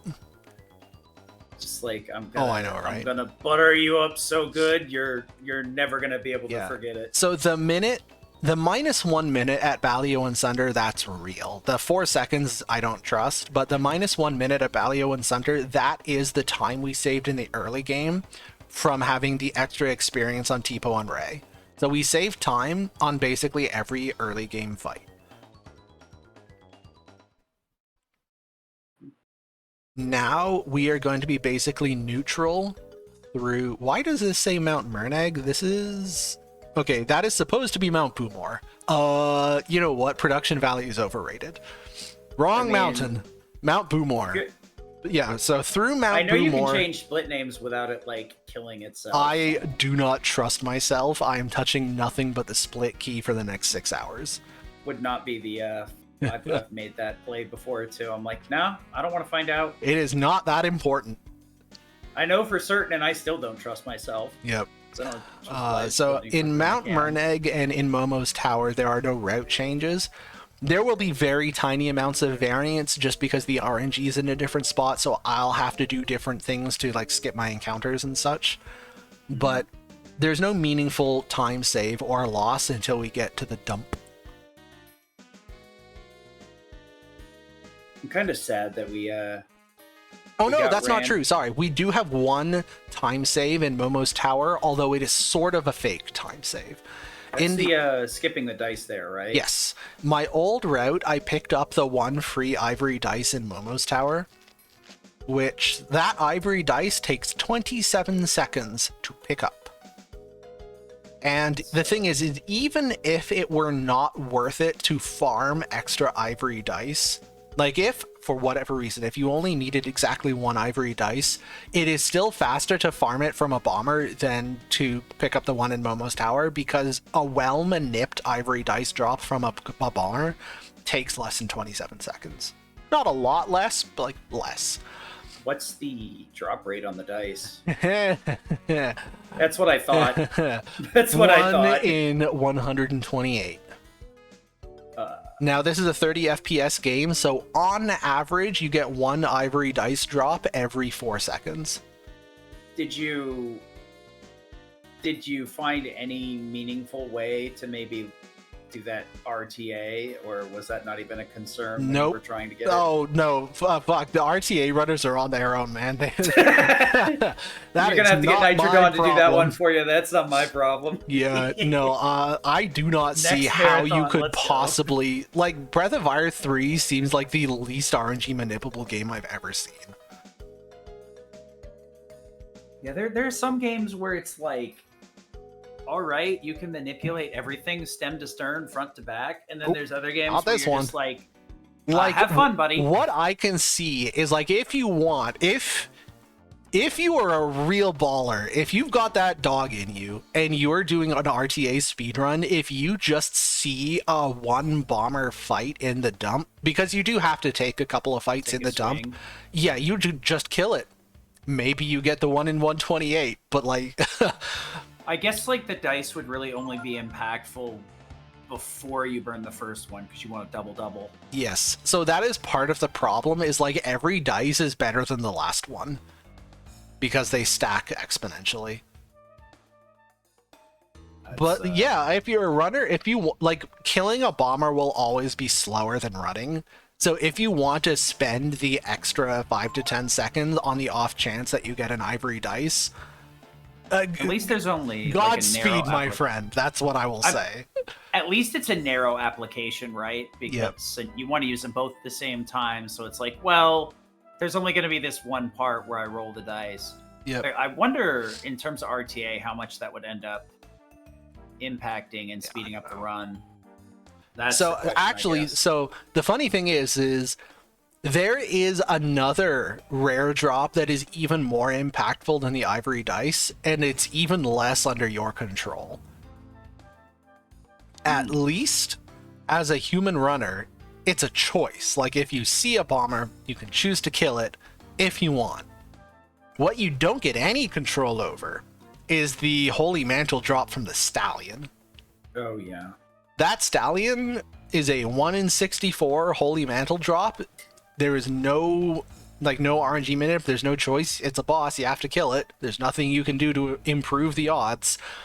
It's just a 1 in 64 chance to drop an item that saves multiple minutes, because it does save multiple minutes. You either have the chance to world record or not. You have fun. So currently the world record does not have the Holy Mantle drop, but like in theory, if you wanted to grind the category, yeah, like the hypothetical unbeatable world record time gets a 1 in 64 drop that you only get one chance at. That sounds fun.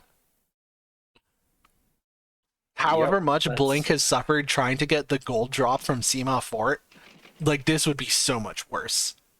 There's so many chances at gold drop, and there's so many chances at decent ones too. And also, if you fail to get the gold drop, you don't lose as much time. Like, not getting the gold drop in Breath of Fire 2 is usually like 90 seconds to 2 minutes. It can be a little bit less or a little bit more, depending on random encounter RNG. Or you can randomly get like 4-person sweet breathed by a harpy in Upa Cave and lose the whole run, but like most of the time. I got sleepwalked by one of those little for like a full minute, and I was like, why is this a thing that can happen? I'm having plant nightmares again. Send help. Most of the time, you're only losing like 1 to 2 minutes. But the Holy Mantle drop in Breath of Fire 3 is like 3 minutes, possibly even a little bit more.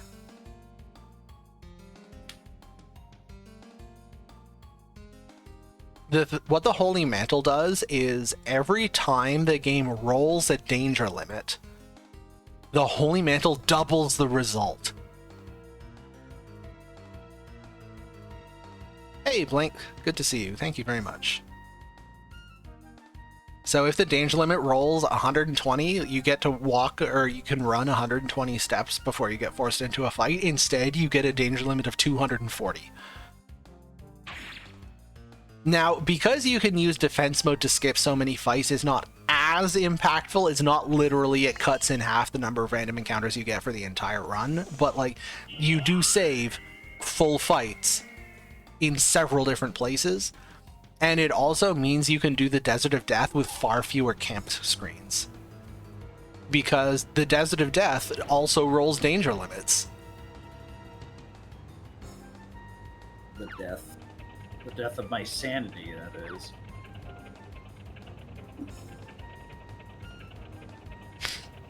So that ends up, the Desert of Death having fewer camp screens is actually the single biggest time save from the Holy Mantle. I think it probably saves close to a minute in the desert.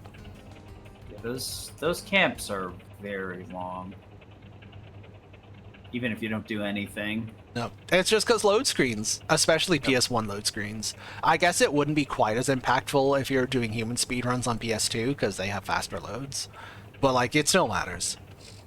Yeah. Your face is very long, Blink. Thank you.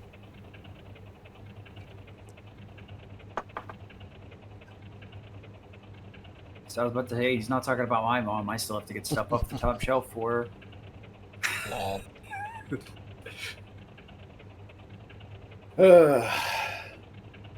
Yeah, Mrs. Charles is like 5'0" in stilettos. There's a lot of getting stuff off the top shelf. You gotta have those small moments of victory, right? I can win this argument. Yep. Effortless. Alright, and we actually will fight a random encounter here. As in, we will not just instantly run away. You know, I was going to ask that like an hour ago, and then we went into like talking about the ivory dice and the super count, or super combo, and I was like, oh yeah, we do have to take a few. I need to learn Last Resort. This will be useful later. Yeah, literally used resort against the last boss and never anywhere else in the speedrun. This like doubles your attack when you're in crit or something like that? No, what it does is it takes your defense stat and it puts it where your offense stat is. It sets your defense stat to 0 and it adds whatever your defense stat was to your offense stat. Okay. Then it's the last resort, all right. Yep. But it's very powerful. So like end game, when we have the dragon sword and the dragon armor off of Tipo, we're sort of like 350-ish attack and like 230-ish defense. Which means that after using Last Resort, I've gone from 330-ish attack to like 550-ish attack. It gets big. It is big. Not having Last Resort for Miria very clearly loses you like eons of time. The super combo can crit, or is Nope. it just based on the amount of inputs? Based on the amount of inputs, with some natural damage variance that can be manipulated. I was just wondering, in terms of like Last Resort, because if you add both of those and then you have that damage pierce that crits have, I could see it being more impactful, but I guess if there's no crits, then... So maybe Last not as Resort much. is only worth using on Miria, the final boss, because it's a spell and it therefore has slowish animation. True. The other thing is, like, there are bosses that can't be killed with a single super combo. However, focus also exists, and you get focus from Bunyan for free on the way to getting super combo. And focus does basically the same job that Last Resort does. Speaking of one-shotting bosses, shoutouts to Casp. If you don't know what can be one-shotted, Casp will clearly tell you. Yep.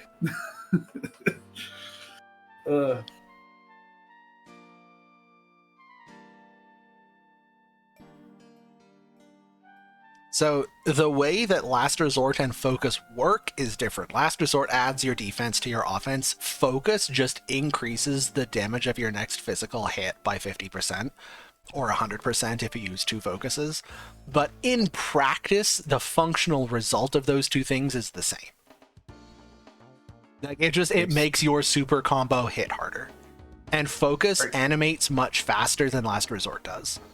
Are you going to be using manly clothes or actual, Nope. like...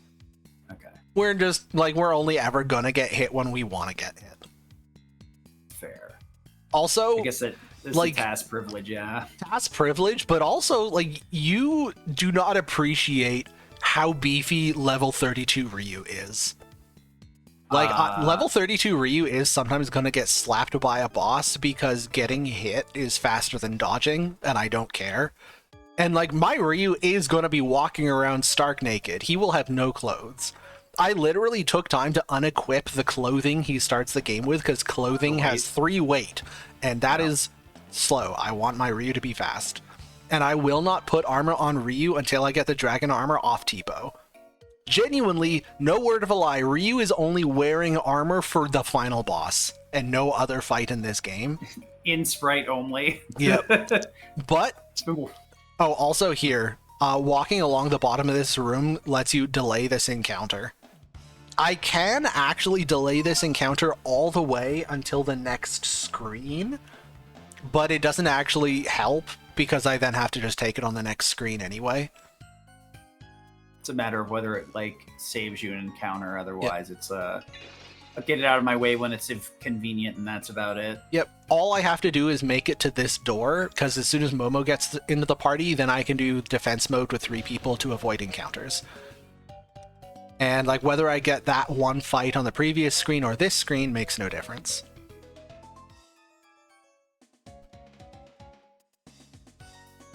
Now we have a party member. I love Momo. Momo's great. I also love Gar. Gar's great. I love Pekko. Pekko's great. I love everything about this game. Breath of Fire 3 is just phenomenal. Yeah, the characters in this game are very good. The only problem is, like, you can only take 3 of them. Yeah. I wish Breath of Fire 3 had an FF10 style switch out characters in combat. Doesn't Breath of Fire 4 have that? Yep. Yeah. You can actively swap Oh, in combat. Damn it, now I have to say a nice thing about Boff 4. Yeah, I mean, a lot of people's, like, nice statement about Boff 4 is that it's not Dragon Quarter.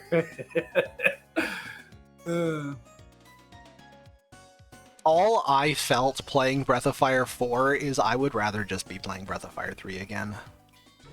I'm sure that at some point in the future I will learn more about it and I will eventually find things to appreciate, but yeah. I just cannot get over how much of an artistic downgrade it is to my eyeballs. I do not like how Buff 4 looks. Yeah, the Buff series in general is very like artistically based and design based, so if it doesn't really hit your palate, the games struggle to like connect. Yep. Yeah. Also, I run out... Dragon Quarter, which is why I'm like shitting on it, because it's I've earned my privilege. Yeah, exactly. Shout out to Momo's theme, an absolute banger. I love the trumpet in this piece.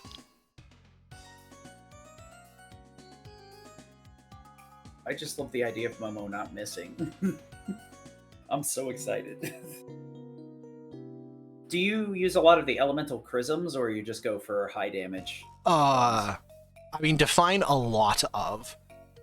Well, Momo like 5 attacks. fights max? Yeah, Momo attacks 3 different kinds of enemies in the entire run.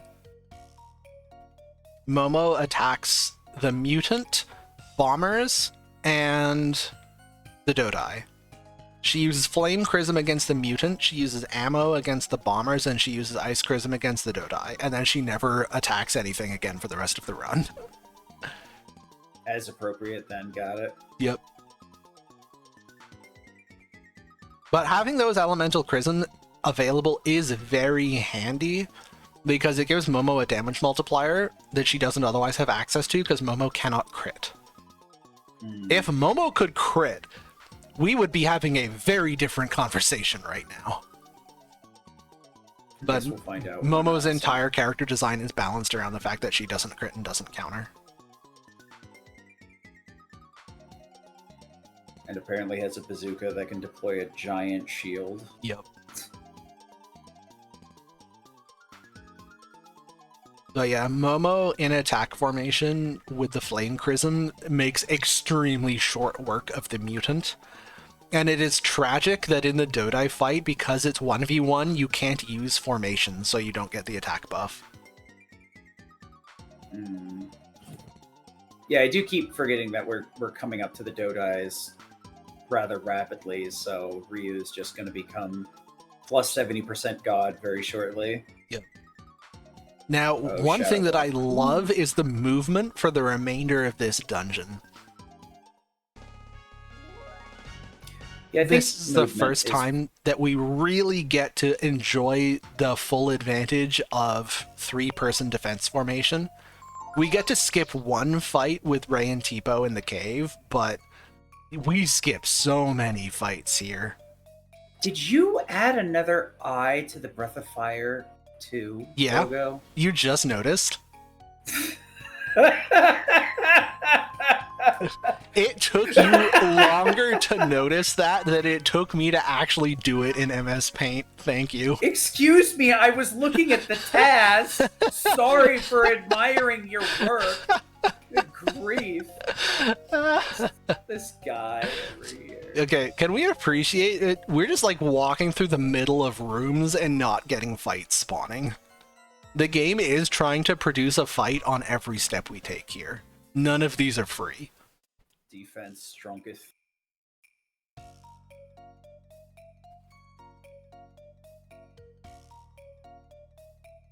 It's like I didn't really like give it much of a look. Yes. So I got a lot of shit when I was showcasing the Breath of Fire 1 task because my overlay still said Breath of Fire 2. And let it never be said that I do not respond to criticism. I'll ask Ashen if we can find a way to throw it into the layout and see how long it takes chat to notice it. We can put that up there with Taskbot as like the background or something. Sounds good. Yeah, we can find a way to wedge that in there. So in this room, we get to save our 27 seconds by skipping this ivory dice. Yeah, because you have to do this elevator puzzle for it. Yep. I guess elevator, depending on what you want to call it. Moving tile puzzle. It was just kind of unilaterally. More rooms that too definitely lazy. look like they should generate random encounters and yet do not. Just walking right down. Sadly, the middle of the hallways. here we cannot avoid this fight because we have to do this magic crystal puzzle. And there's no way to do this puzzle without being in the middle of the room. Yeah, and this room's way too big. You know, I think that's one of the things that can go greatly underappreciated as a viewer of a speedrun in general, that encounter manipulations and how much effort that actually goes into them. Yep. Because you're like, oh yeah, that's normal. You just walk through these hallways, and it's like, no, you it's trying to. Yeah. Janus's task gets, I think, 5 or 6 random encounters in here that I get 1. Just lack It's a the understanding of the encounter system. Difference. Yeah, this is why, despite the old Janus tasks having like 20 minutes of fake advantage by using inaccurate old emulation. Like the emulator that Janus was using back in 2010 was just way faster than a real PS1. So, miking these new updated tasks, I was at a 20-minute disadvantage and yet was well over 20 minutes faster. So I saved 40-ish real minutes over Janus, and almost all of those minutes were just skipping random encounters with defense formation. That was my one trick. I mean, it's a powerful one. Yep. Not only that, and it's like, that's compared to taking all those encounters when it runs quicker, too. Mm-hmm. So it's very disproportionate in reality. Yep.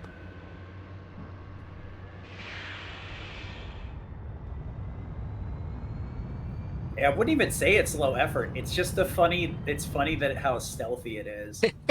Because, like, glancing at it, it looks correct, and then you, like, look over it a few more times, you're like, wait, are there 3 of those? Mm-hmm. Wait a minute. That means that it worked because, like, I didn't just sneak an extra eye in the middle or off to the side. Like, I actually did some meaningful editing to, like, slide the original one over to make space to insert a new one. Yeah, it is good enough that your brain will just look at it and correct it.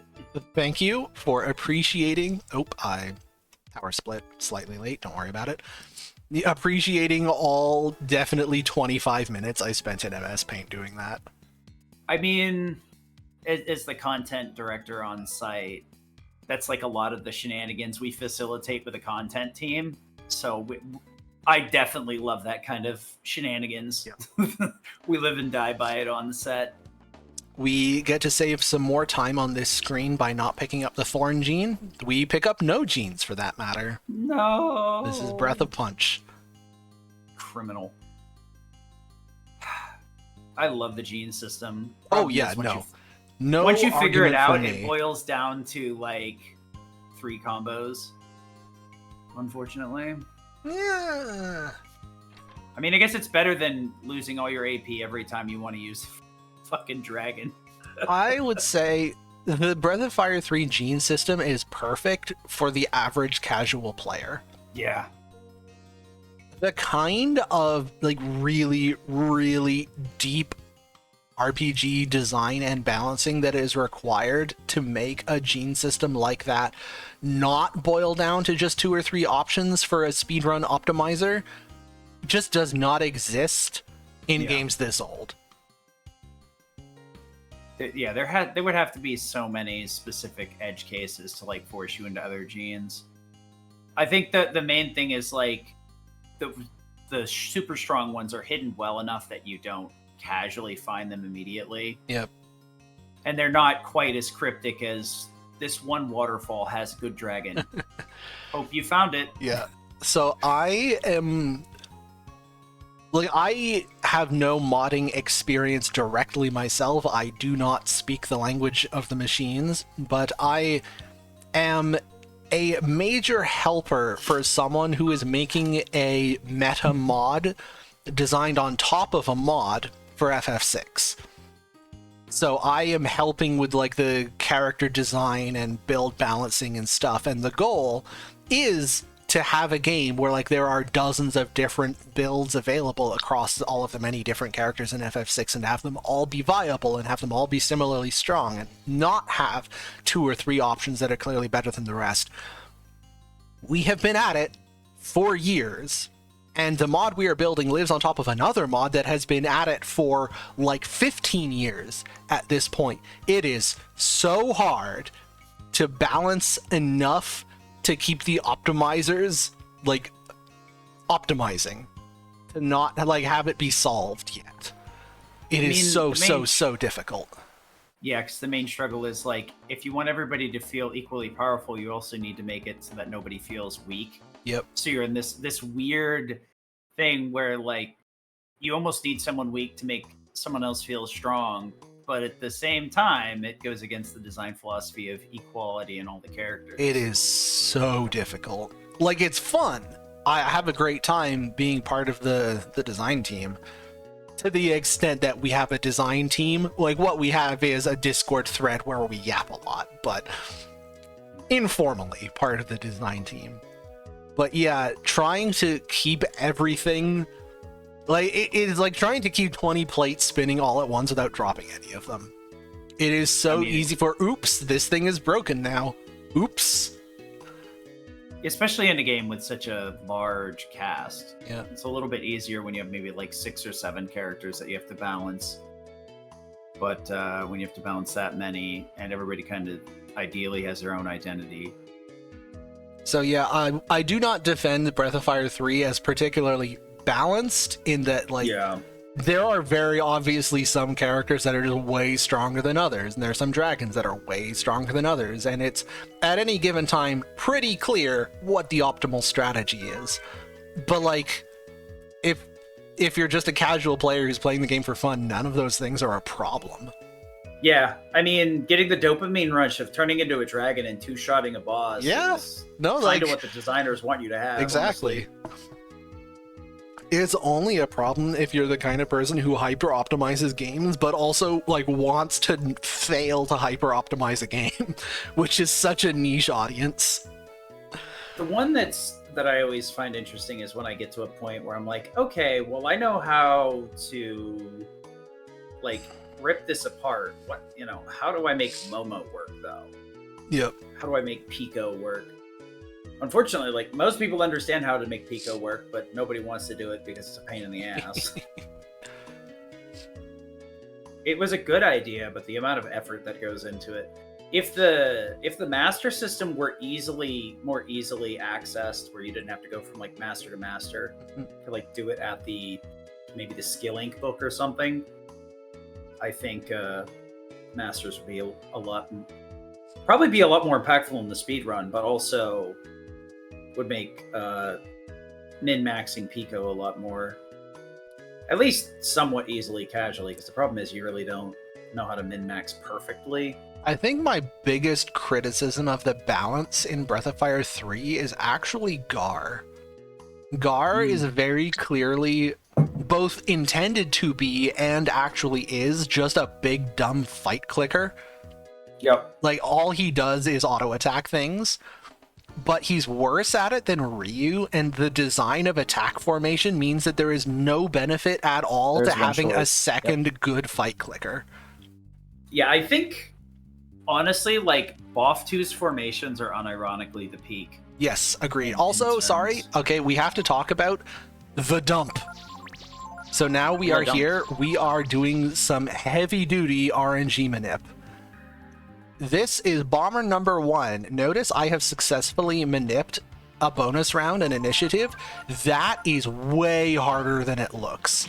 I am not going to get preemptive rounds against every bomber, because you only successfully get a preemptive round once every several seconds, and then I need the preemptive round to be a single bomber. So the fact that I even got as many successful preemptive rounds versus a single bomber as I found is incredibly lucky. I mean, it's pretty obvious, because that's the second time you've gone into the menu before something to set it up. Yep. Because that's a pretty big indicator. that you have not been doing that at all outside of one other use.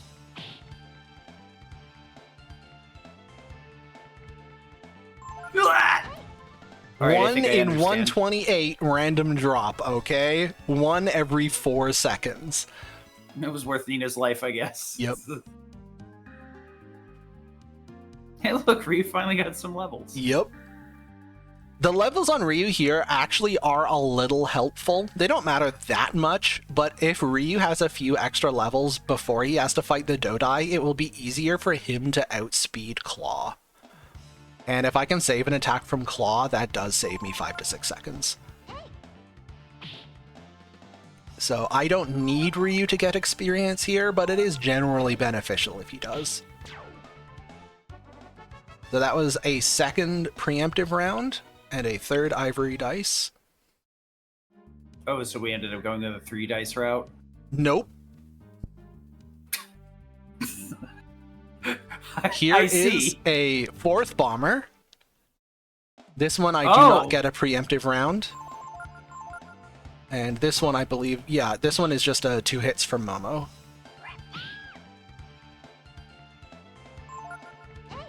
This one was nice. I didn't get a preemptive round, but I also didn't need a disgusting wait to get my ivory dice. So so far I've got 4 ivory dice. I would say 2 of them were very fast in like the just over 20 seconds.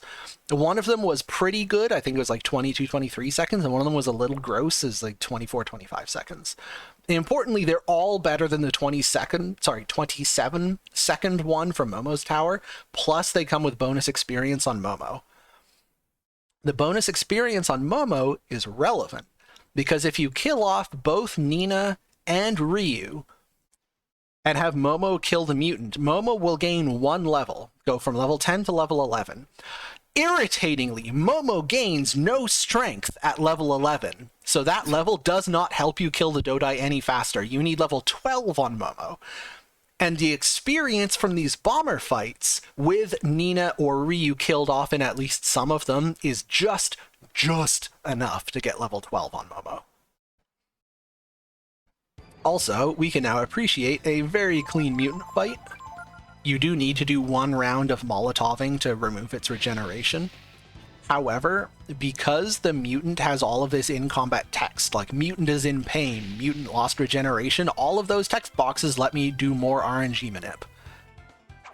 So, goodbye Nina. 1, 2,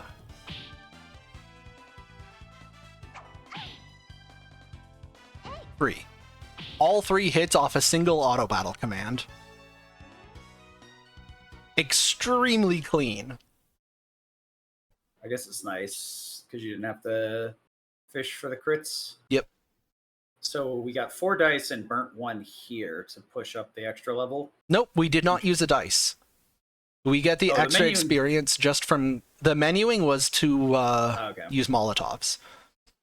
I couldn't 100% tell, which is why I asked. Yeah. Specifically. No, the ivory dice animation is like the sparkle stars falling on top of the enemy. So we currently have 4 ivory dice in our inventory. And Momo is now level 12. With the killing off the 4 bombers plus giving all of the mutants experience to Momo gets exactly enough for level 12, which is going to speed up our Dodai fight. Time to kill the plant.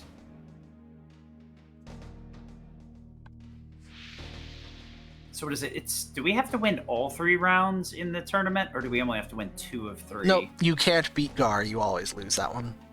Okay. Because I remember it's like, I think it's what, 2 full party fights, and then it's well, the first one 1v1s? is the first round is the series of 1v1s on top of the Dodai. So you either have to knock out the 3 enemy team members, or you have to knock out their Dodai. Either one. Oh, so you have... Okay. That's what I was wondering. I couldn't remember if we could lose one of those fights. Oh. Like Nina could lose and the other 2 could win. So that's not how it works. It's not three separate 1v1s. It's a King of the Hill. Yeah. So, like, if Claw kills Momo, then the next party member will go out and continue fighting Claw. Yeah. Gotcha. So if you want to not do the Dodai kill, then you just need to kill all 3 of them before you run out of party members. I think that's one of the fights I'm the most vague.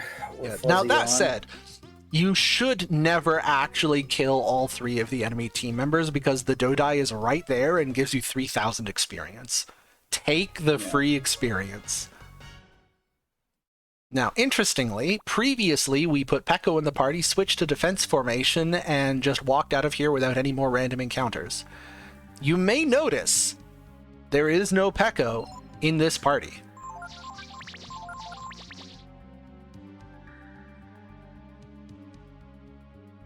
So I guess the time loss here is from picking up those 4 dice. Yep. You may also notice we are taking a random encounter.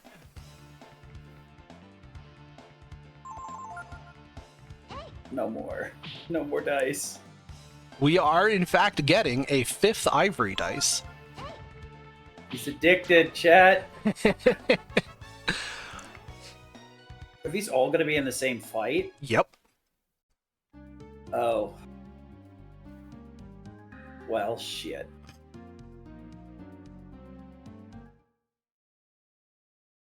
This will never be RTA viable. Nope. I could see Copium on a 2-dice strat, but nah. Yeah, this is so far into the realm of TAS only. It looks like it's very hard to even survive a fight with the bombers, much less get the dice. Admittedly, that's because I'm running around with no armor on anyone. Yeah, I guess RTA would actually have some equipment. I am removing all of my armor partly because I want to be able to kill off my characters on command, and partly because armor slows you down and I want to be as fast as possible. It just affects your turn order, right, in combat? Yes. Okay. But, like, turn order is very relevant to me because enemy actions take time. Yeah, don't get me wrong. I just wasn't sure if it had something to do with, like, maybe accuracy calculations. Not to my knowledge. You never know, some games. Oh, yeah. Agility does some really weird things in certain RPGs, and you're like, what? Excuse me? Yeah, I remember Air Raid being really slow. I remember, like, fighting the bombers and being like, I hate this. Mm-hmm. I think I did end up getting a dice at some point, probably the one from Momo's Tower, maybe one from the bomber, but... Mrs. Charles got one from a bomber in her playthrough that she's in the middle of. Yep. Literally, as I was sitting beside her trying to manip ivory dice drops from bomber, she's like, oh, hey, I found an ivory dice. It's like, you... God damn it, give me that. Give me that. I need that more than you do.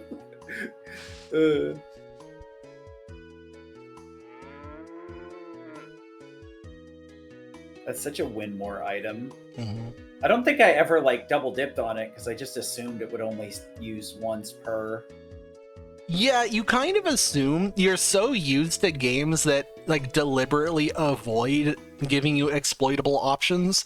Like how, if Ivory Dice gives you double experience, how did they code that? Did they code it as ×2 or did they code it as plus 100%? Of course, they must have coded it as plus 100%.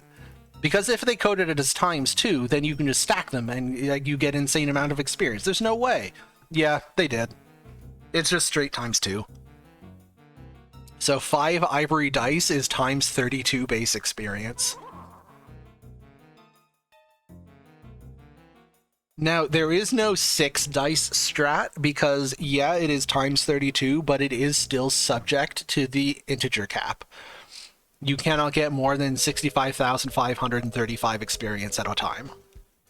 Do you know how far you overshoot that with the amount of dice you have?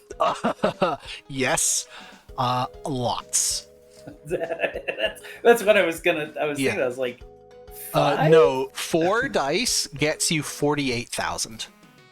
The 5th dice gets you from 48,000 to 65,000. Still worth, but like if it weren't capped, you'd go from 48 to 96.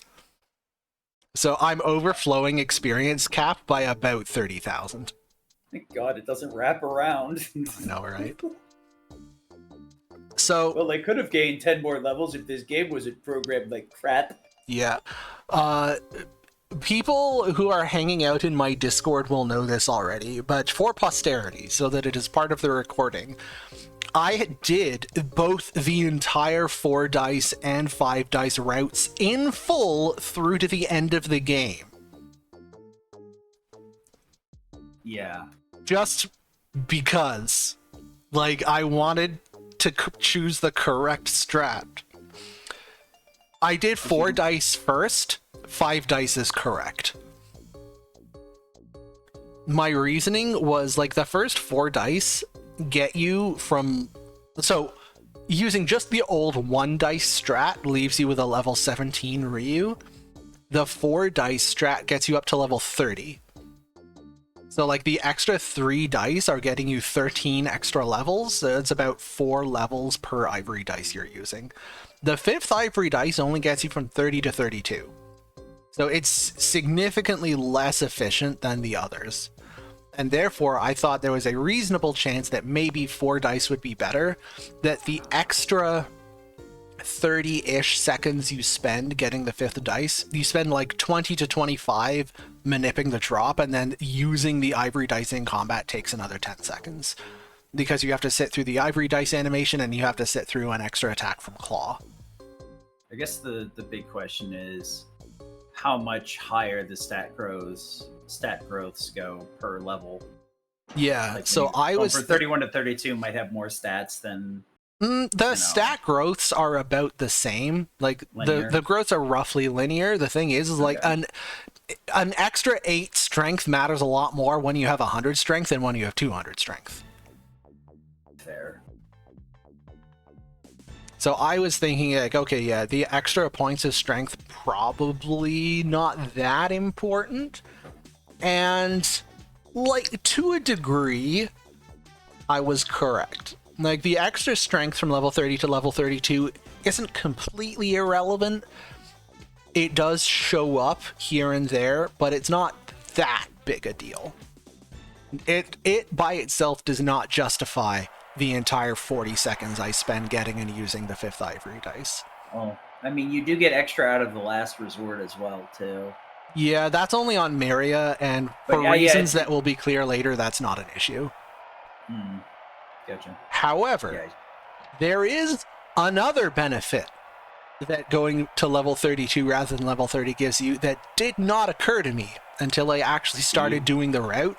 And if I had done the 5 dice route first, I would have realized it and not had to do the 4 dice route, because I would have been able to conclude, oh, I can already tell that the 5 dice is better. I will not say what it is just yet. We will discuss it shortly. So first of all, we have to kill this Dodai. Unfortunately, we can't use attack formation with a single person, so we just have to take our base attack. We do get elemental advantage with the Ice Chrism. The Dodai has 2,000 health. We want to get him to 100 or less health so that Ryu can one-shot him with the Icicle. Originally, what I did was I examined Claw, learned Double Blow, because you can Double Blow this guy for like 200 damage a hit. However, Double Blow is technically a spell. You have to go into the spell menu, and then there's like the usual couple seconds of lag to load a spell animation. Whereas this, I can just use attack.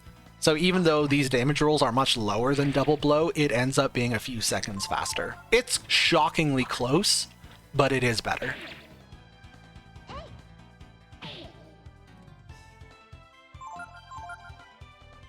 I was very happy that this turned out to be better, because I originally did this fight in the 5 dice version of this TAS with the old Double Blow strat, and got a good fight, a good time, and went on to do the Ematai fight, and I just had crap RNG in the Ematai fight. Things were not lining up the way I wanted them to, and I was going to have to take something that was very suboptimal. So I came back and just tried this strat on a lark to see, I wonder if this is at least comparable so that I can go into the Ematai fight with different RNG. And it ended up not just being comparable, it ended up just being flat better. And Did you end also, up- it sent me into Ematai with better RNG that did let me do what I wanted. You ended up getting there a bit later. Ended up getting there a bit earlier, Oh, okay. since this ended up being faster.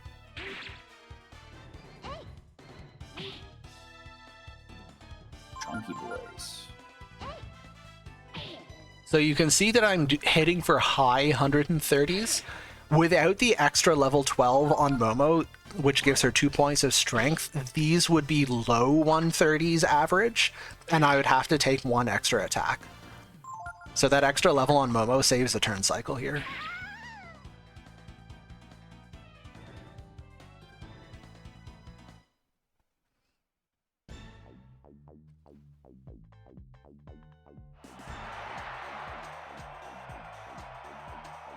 Alright. Time to send out the little child. He will not be little for very much longer. Time to become a man. Man.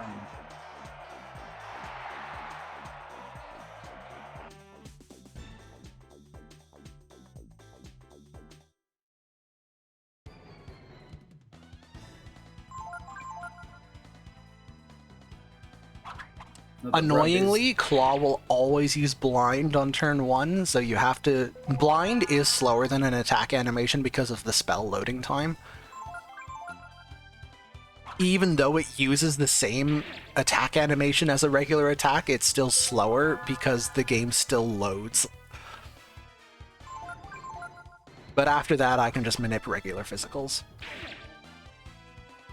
So where does an RTA run use their dice? Same place? So it uses their 1 dice here, and then it saves other dice and uses them at the end of the game. Okay. I was gonna say it was like... They only It'd use take 1 quite a here because while. they only have 1 here. If they had Yeah. more, they'd use more.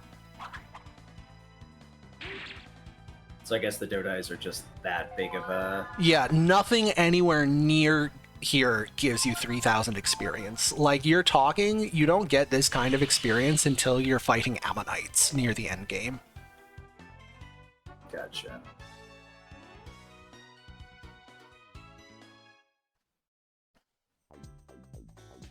So as you can see, we are now behind the old TAS.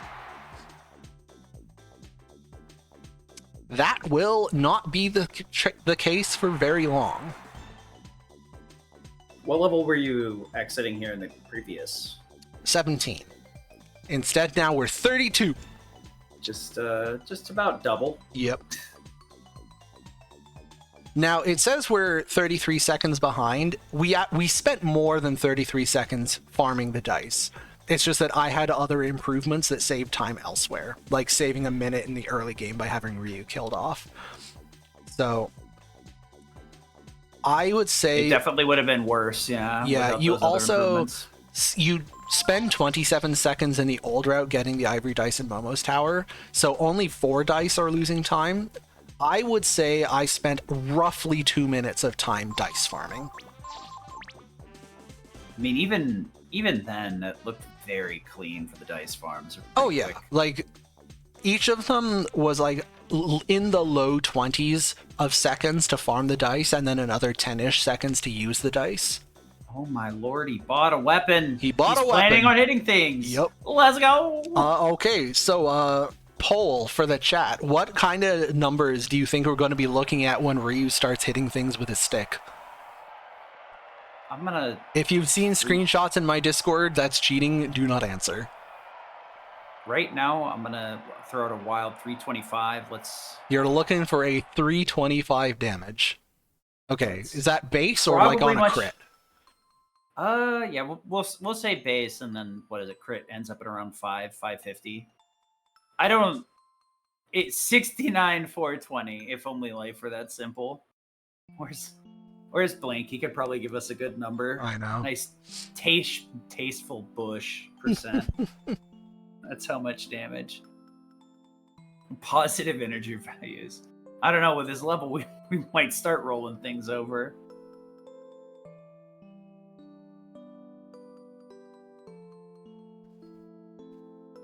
So some numbers for you. The golems in the upcoming fight have 750 health and Ematai has 600. Although Ematai takes less damage because he's permanently in defense.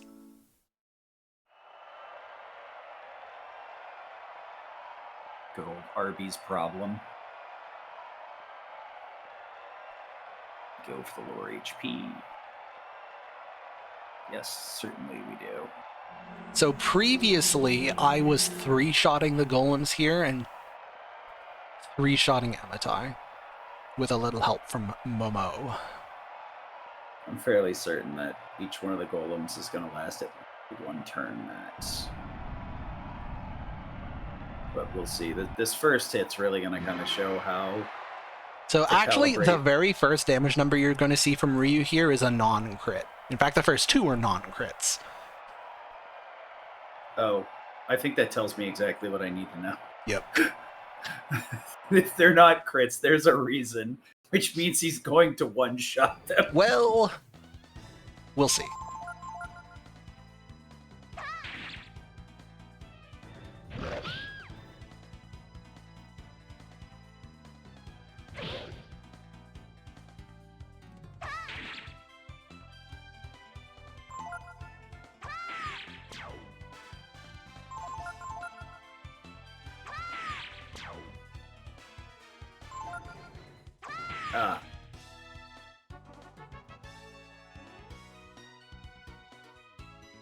So, unfortunately, you can't quite one-shot. They have 750 health, and your crits cap out just shy of 700. So you do need to 2-hit the golems, but it's like a regular hit plus any crit roll is fine. So you do, in turn 1, because you can't one-shot them, each golem will get an attack off, which lets me hit one and then counter to hit the other. But because I'm level 32 and not level 30, those 2 extra levels give me enough agility for the extra turn. The extra turn is why the 5 dice strat is clearly better. I get enough extra agility that I will get extra turns, not just in this fight, but in at least a couple more bosses throughout the run that you can't get at 30. By dumb luck. Nice. Yet again, agility playing a major role in Yep. Breath of Fire speedruns. I was not even thinking about it because in the old route, a level 17 Ryu has basically no agility when he's holding a claymore. Yeah. Like, he has some agility base, but like it's all canceled out by the weight of the claymore. God, yeah, I forgot. All the swords in this game that are decent have ridiculous weight values that you're just like, well, Ryu's going last. But Shrug. a level 30 or 32 Ryu has a meaningful speed stat. And it happens that 30 is not quite enough to get some of those extra turns, but 32 is, which I love. So we're saving a substantial amount of time across several different boss fights because we're saving turn cycles because of extra turns. Gotcha.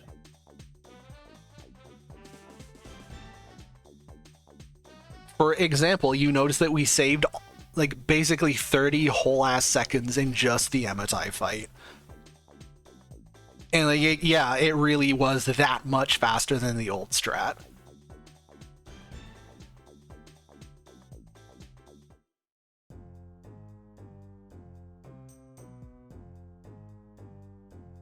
Interestingly, the level 30 to level 32 also mattered in that fight because that crit where I one-shot Ematai, 619 damage, as far as I could tell, you can't get that one-shot at level 30. The highest damage roll I ever saw with a crit at 30 was 590. That's less impactful than the benefit of the extra turns, but it's also a benefit.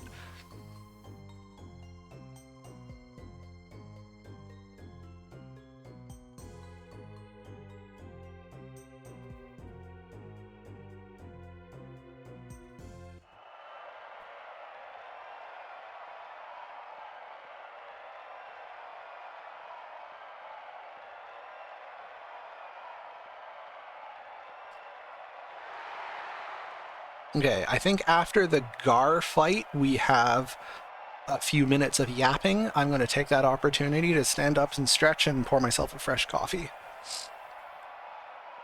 There isn't a whole lot to say about the Gar fight either. I am just going to one-tap myself because Ryu's attack animation is faster than Gar's attack animation. I come back and I hear blasphemy. How dare you? Gar is trying his best out here, He man. is helping, sure. Does Gar contribute literally anything throughout the run? I don't think so. He contributes by coming equipped with a Titan belt. Gar is just bow. Gar is this game's bow for me, man. Gar helps by being large and therefore assisting with the defense formation trick. Yeah, mainly it's like he gets you through Stallion, you drag him with you, and you're like, why does he keep dying? Yep. This sucks. I want Ray back. Gar performs the Breath of Fire 2 cat trick of being a way less impressive party member than a boss. It's like if he was Rand but bad. Yep. Donk. All right. After learning the run, I've like really appreciated tank healers, especially like Rand in general. I am absconding. Sid, you can carry commentary for a couple of minutes. I will BRB. Surely. All right, so we have Ryu back to his napping position. His natural state of catting it up. Just kind of funny, because Cat's usually really awful in 1v1, but I guess today's he's not feeling on his ball. Freaking match fixing horses. I'll have to remember to ask when Charles gets back if there is an alternate source of Holy Mantle. I was going to ask it earlier, but it was not. It was close enough to Stallion, and I was like, yeah, I'll just wait till Stallion.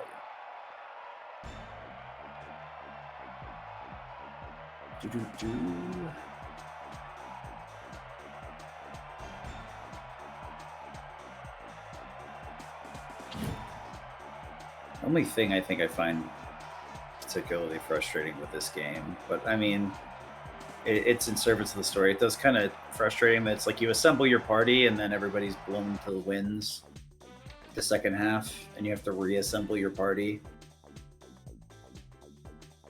Which I always kind of hate losing my party members and then having to get them back.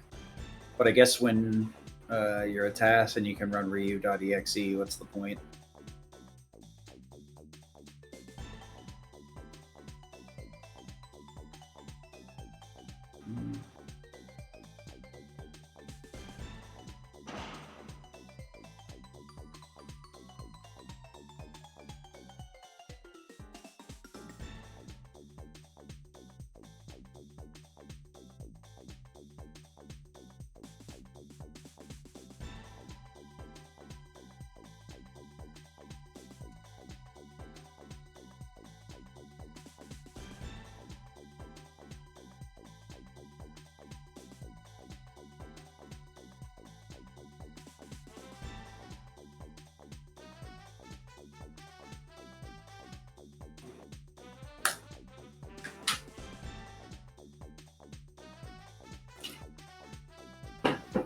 Mr. Gar.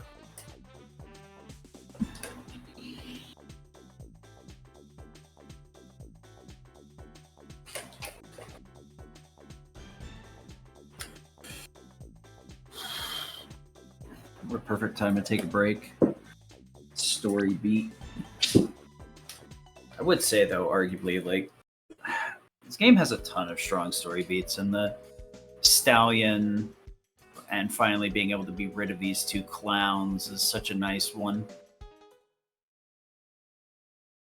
As you spend the first several dozen hours underneath their hooves, unironically.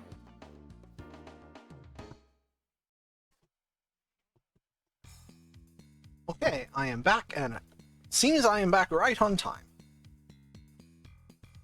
Yep. You dodged all the story, came right back for Yep. actual gameplay. So that menu is to put us in attack formation, which is necessary. I mean, it's 70%. Yeah, sounds pretty necessary. Yep. There are almost no cases where the game puts you in a wrong formation and it is not worth the time to fix it. Almost none. I think there's one.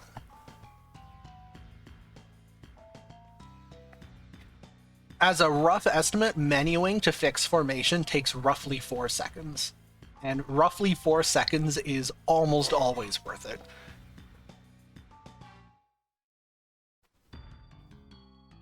This fight was fun because I had to do a bunch of shenanigans last time with my level 17 route. And this time, literally one shot, you don't even need crits. It's so easy. Okay, pop quiz. How many actions is the stallion going to get in this fight?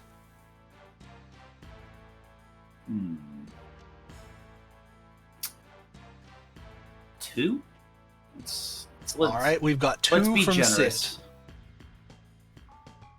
Speaking of, actually, you said the stallion is the place we get the holy mantle. Is there any other meaningful place to try and get one? Nope. I believe you can get it from Fairy Village or from fishing, but both of those things are like several dozens of minutes of mini games. More times wasted than Yeah.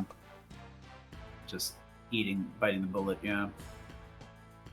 And also, because you have to do like all of the talking here and the bully fight and then more talking and then the stallion fight all in a row, you can't even do a safety save if you wanted to like kill the stallion multiple times to try and get the drop, because like each stallion kill would take longer than the holy mantle saves.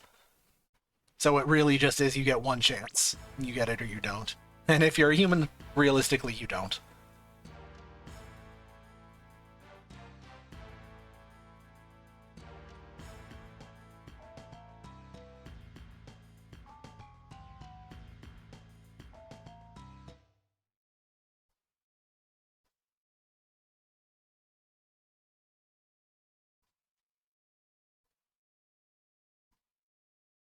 Gonna do True the fusion powder. dance.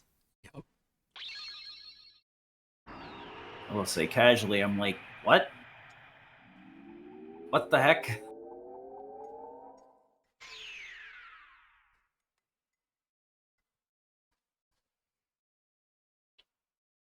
Akira Toriyama didn't even work on this game. All right, we are doing a little bit of menuing here to steal Gar's Titan Belt. And Titan Belt Bonk. edge to strength. yeah, plus 10 strength. Just making sure, because Titan Belt sometimes is for like defense, depending on what you're playing. Bonk.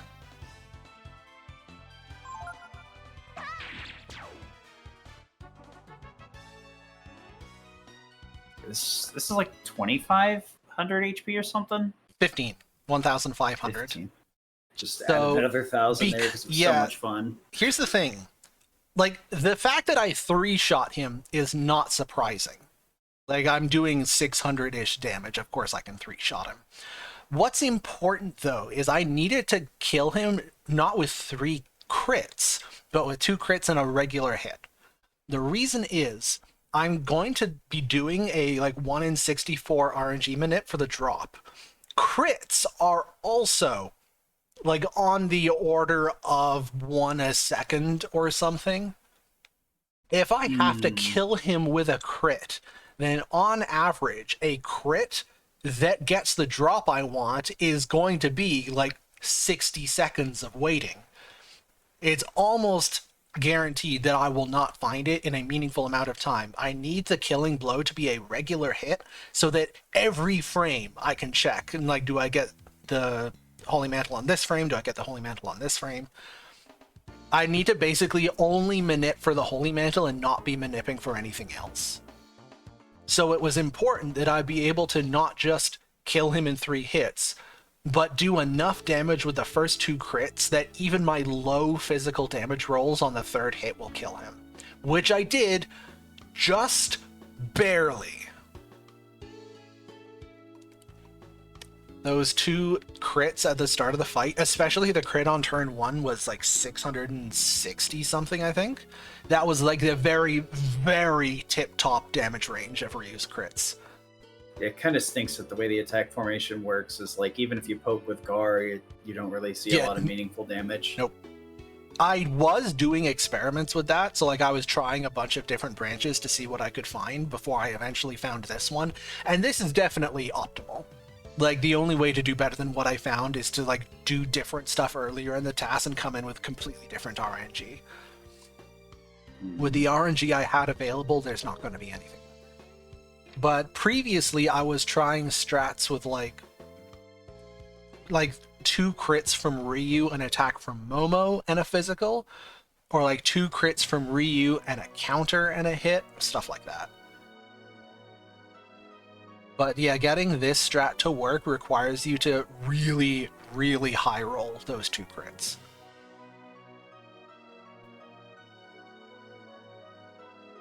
Sounds like a lot of the major time save is already kind of found outside of like some sort of skip or something that significantly jumps you ahead in the RNG. Or I'm hesitant to pat myself on the back too vigorously because I'm not an expert in Breath of Fire 3.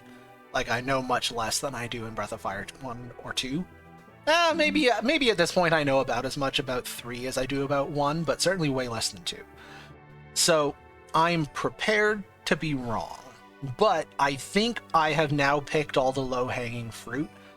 I think now time saves in the TAS are either going to be very small, just like a couple of seconds, or they're going to be new tech entirely. Yeah.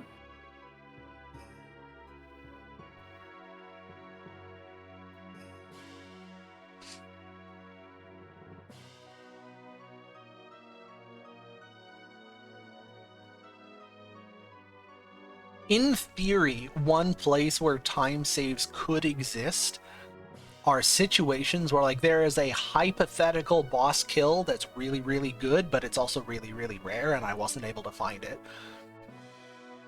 And maybe, like, going back and redoing older stuff would get you to that boss with different RNG, and then you do just happen to find a really, really good kill. The thing is, the fights where that's possible, I've already found them.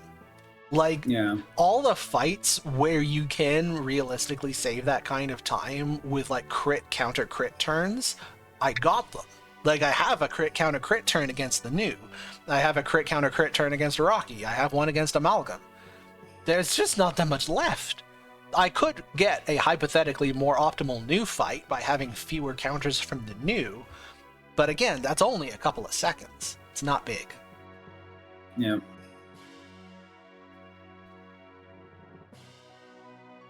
And let's follow Honey goes opposite direction. Yeah.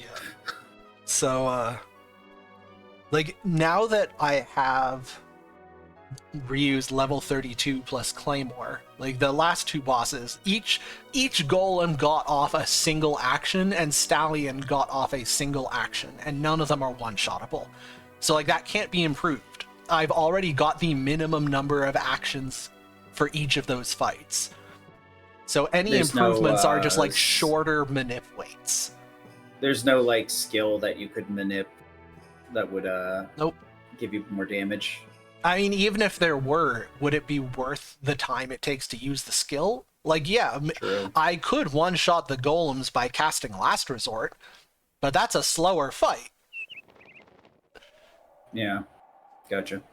It would need to be, like, Ryu would just need to have more base strength. And there is no better weapon available than the Claymore. And I've already maxed out the experience you can get from killing the Dodai. Where is that extra strength coming from? Too bad we can't run glitch items in this. Just make shit appear by using skills and then running. Yep. So, like, I really struggle to think of where there is meaningful time to save to this point. And after this point, the bosses are all getting one shot. So, like, I do not see where the improvements are. Gotcha. I don't see where the big improvements are. Of course, you could always like get a faster manip to save a second or two or three here or there. I mean, it's also like a really rough question to answer, considering it's like you just finished this task, so obviously there would be no Yeah, like if glaring I knew an errors. obvious improvement, I'd have fixed it. You know, With the previous TAS, like the one that I published at the beginning of the year, because it was my first Breath of Fire 3 TAS and I was coming in with so little knowledge since I've never run the game myself, I had accumulated things throughout the tasking process where, like, okay, I think probably if I were to go back and do it all over again, this would be better. But because it was my first go through the task, I didn't want to go back and redo everything. Once you have an existing task to use as a body, making changes yeah. is much easier because you don't have to redo like all of the dialogue inputs and stuff like that. I mean, it's a wise choice too, because like you mentioned earlier with the wise fruit, where you're like, surely I'll use this, Yeah, and you've just never needed it.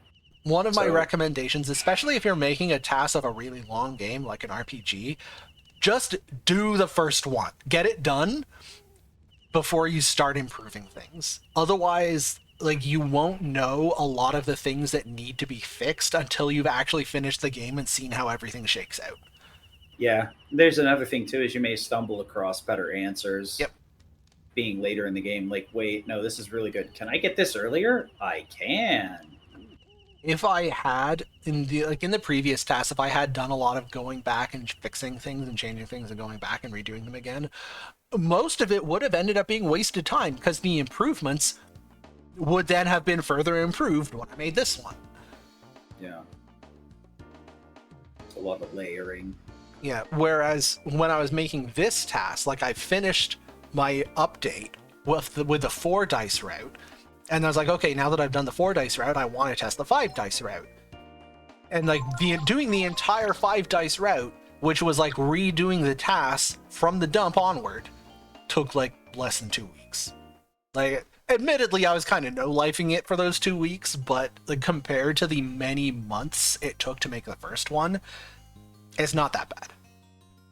Like, it's bad, but it's not that bad.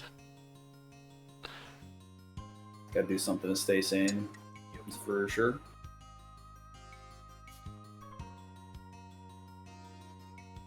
If I just pretend that this is my job, then it's a good use of my time. Oh, that's right. You master under Yep. Bunyan for the strength buff. And also, so that he will teach us focus and super combo. And Risky Blow. I actually do use Risky Blow, like, once, which is kind of funny.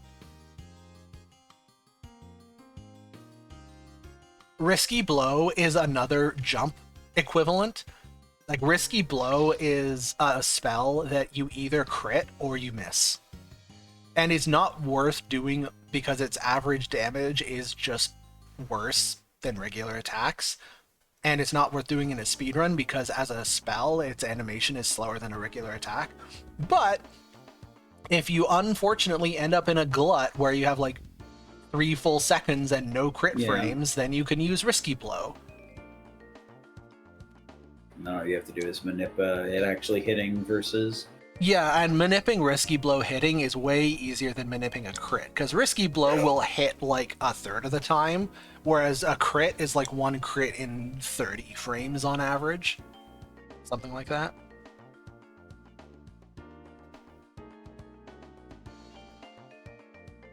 Yeah, Buff 2's got me spoiled for crits, because sometimes they just flow like water. You're like, that. There's just. Do they attack normally anymore? What the hell? Yeah, your crit rate in Breath of Fire 2 can get up, I think not as high as 1/2, but I think it can get over a third. The maximum crit rate when you have a very high condition stat is extremely high. And it's modified by formations. So specifically your crit rate at the front of normal or scramble is very high. I just remember like a couple of Death Heaven fights where I'm like, bro, chill. Mm-hmm. Do you guys know what a normal attack is? How do we know what a crit is? Yeah, if you watch the Breath of Fire 2 tasks, the Death Heaven fight is just Ryu and Cat critting every turn, and like they don't miss. It's like 2 crits every turn and almost no input weights every single time. Nothing compared to the gigantic input weights you've seen me have to do in Breath of Fire 3. Yeah. Like, painfully long weights. Goes from like visually obvious to like, okay, you're just hitting it frame perfect every time anyway. Mm-hmm. Like, nope, that was a natural crit. I didn't have to wait for that one.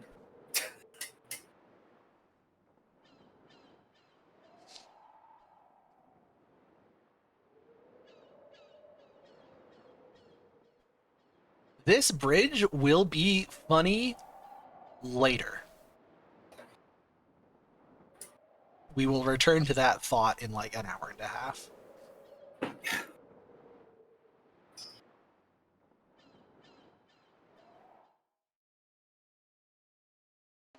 Hey, MD, good to see you.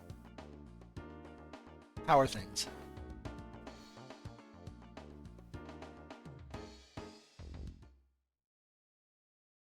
That looked like a movement error, like I walked past Rafala and then came back, but that's because doing that movement makes you spawn at the top here rather than at the bottom of the town, which is way closer to where you're going.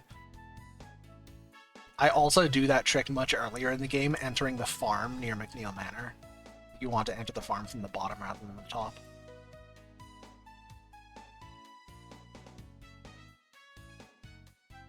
Also, that friggin' mouse that's wandering around near the stairs body blocks you so hard.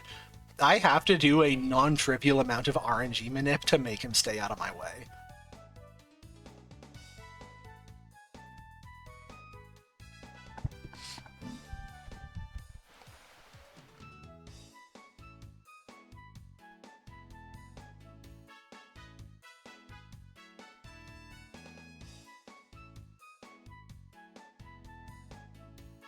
All right, now to spend an hour overtraining a.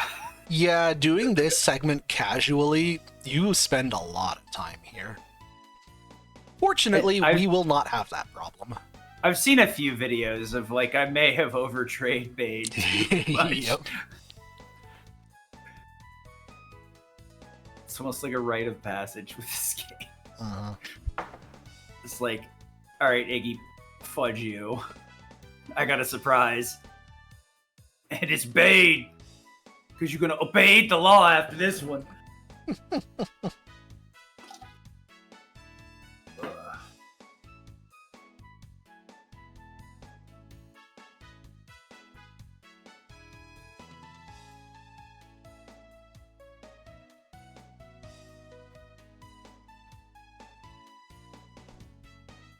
Oh, I just pulled up Discord on my phone to check what that notification was. That was earlier from you and Blink talking in my channel. But yeah, I guess it is true that there is new speedrun tech in Breath of Fire 4, isn't there? Yeah, I think the only struggle with it right now is that I think Countdown's the one that is mainly looked at it and implemented it in the route, but I don't think Countdown's done any runs of it. That probably increases the likelihood that I will make a Breath of Fire 4 TAS in the next couple of years, if there's actually like new active tech being developed. I think one of the things is making the bot grind more efficient and easier by getting items rather than having to look for super combos or whatever it is, the magic combo system, a few other smaller things like that. Unfortunately, it doesn't seem to be a breakable key item wise. Game's pretty tightly coded. The eternal problem in Breath of Fire games. Mm-hmm. Speedrunners wouldn't cheat, obviously. Yeah. No, we are gonna do this Zig fight totally legit. Hey, Devin. Zig's gonna get jumped and he's not gonna say a damn word about it. It's like an anime moment, and you won't speak a word of this.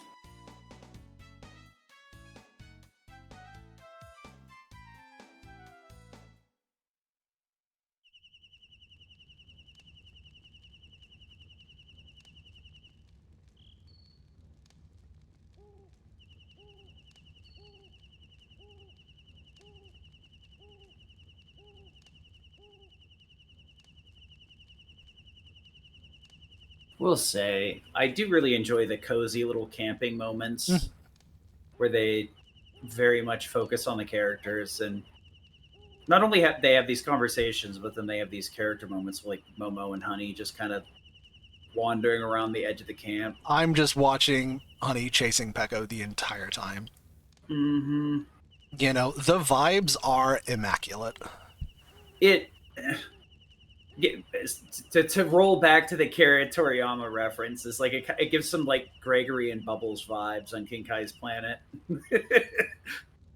Just kind of running around in the background while some like Goku, surely you must now learn the Spirit Bomb. Some such nonsense. You're ready for the secret technique.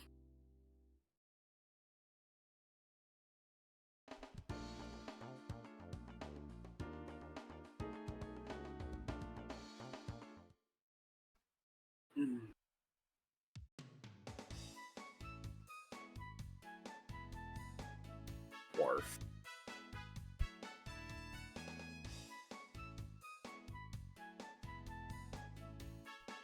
I remember as a kid being like, all right, man, I'll kit bait out. Surely I'll get my stuff back. Well, he does upgrade your stuff for you. Yeah. So I guess that is one hypothetical possible improvement. That would be an interesting one. So I want a flare sword in this route. I buy one from the armor shop at Urkantapa, but that takes about 10 seconds. In theory, if I could somehow have enough money to buy 2 claymores at the contest, then I could give one of them to Bade here, and he would upgrade it to a flare sword for me. However, I don't know of a good way to get enough money to do that. The Ivory Dice only doubles EXP, right? Right. If Are there you- was some way to sneak in an extra $2,000 before getting to the contest. Yeah, because it would end up having to be probably grab chests and not throwing away the stuff you threw away earlier and selling it. No, the stuff instead, I threw but- away earlier was mostly Pennies. worthless. Yeah. Yeah. If I remember it, most of that early game stuff is like 5 zenny a pop, so it's Yeah. like might be worth 100 if you squint real hard. Total. I don't know of a way to do it, but I'm also not going to declare it impossible. Maybe there's an encounter that's.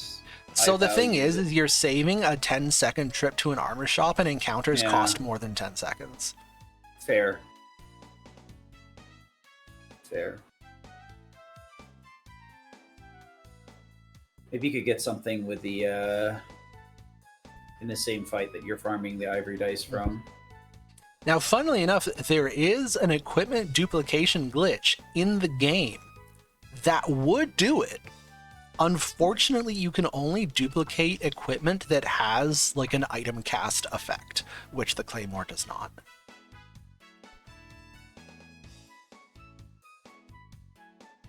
Yeah, because the Boff 4 one would do it, because you can duplicate it by attacking and then running. So you would be able to duplicate the Claymore that way.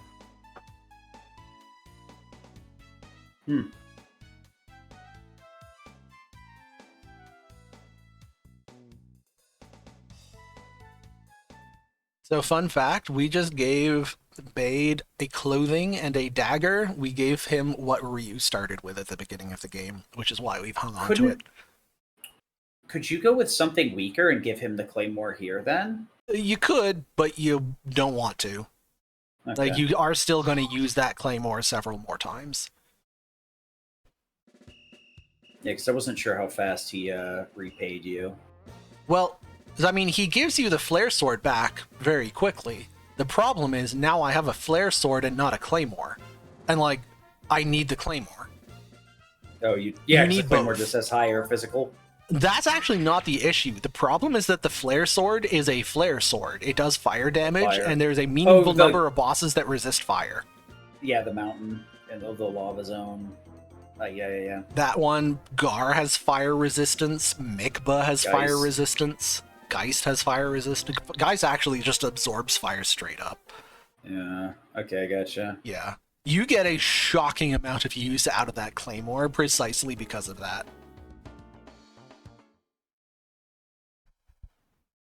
bad there's Too bad you can't trade the Claymore for the Flare Sword, then grab something else after. Yep. That's not Alas. too far out of the way. There That'd be is interesting. the Barbarossa in Junktown, but one, you'd be making an entire extra trip to Junktown that you don't otherwise have to do early, and Yeah. second of all, you are nowhere near having enough money to buy it. And also, Mikba resists lightning, and I think Geist does too. So, like, it's not even really solving the problem. Damned if you do, damned if you don't. Yeah.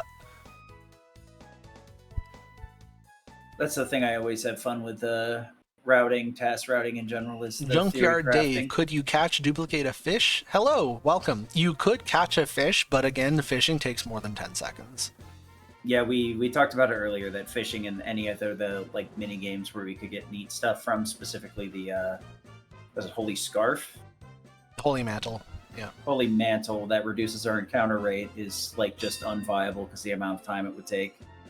Yeah, this is the main limitation with routing like clever stuff into Breath of Fire 3 is the brain dead strategy is already so fast that clever things to save time have to cost you effectively no time or they're not worth it. Just killed Ziggy so hard nobody noticed. Yep. Bonk. Nothing personnel, kid.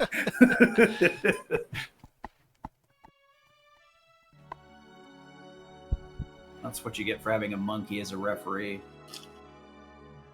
Yeah, if you can find a way to get an extra 2,000 gold before the contest that takes meaningfully less than 10 seconds, then it will be an improvement. But I'm not convinced that one exists. Because you're like, $2,000 is a lot of money in the early game. It's a lot of what Dine likes the quote of, you know, big stealing from Peter to pay Paul. Mm-hmm. That's what it ends up being a lot of time with a speedrunning route where it's like, well, we could, but it's the same difference or very slightly different. That's always the fun part to me is thinking about those branches. There's a certain amount I enjoy running and executing, but the theory crafting is the fun part for me too. Personally. Yep. I have spent far more hours like theory crafting Breath of Fire 2 than I have actually running Breath of Fire 2. I mean, I've definitely spent more time thinking about it lately than I have playing it, but damn. Well, more than zero, really. yes. Yeah. Yeah, I have a spoken commitment that now that I am done this TAS update, I am out of excuses. I do have to go back to streaming Breath of Fire 2 attempts. Catterday's return. Hey, cheers, Dave. I'm glad you're having a good time. Yeah, the only fishing we do in the entire run is to get the mackerel for Shisu, which is mandatory. And I am looking forward to showing that off. My fishing split for the mackerel is very satisfying. But otherwise, like, not only would the fishing take you 10 seconds, but just the loading time to get into and out of the fishing screen would use up almost all of the 10 seconds. Each loading screen is generally in the range of 2 to 4 seconds. I will say that, like, even if it is slow, I do appreciate that the most of the Breath of Fire games do end up fishing at one point or another. Yep. It would not be Breath of Fire if it wouldn't work for some fishing. Also, I mean, let's appreciate all of these random encounters.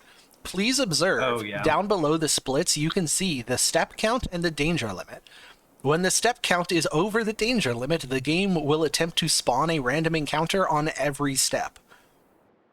Behold my random encounters. Yeah, the forms in the game are broken in more than one way. The attack buff from the attack formation and the defense formation, putting the characters in a line, makes it so that we literally can't make a combat formation without being put out of bounds. If you measure brokenness by like how much time would it add to the run if you removed it?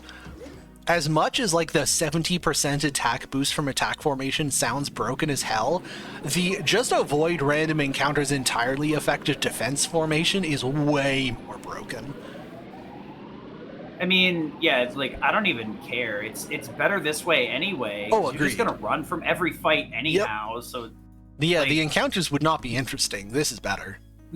it would just be the same thing but with extra steps.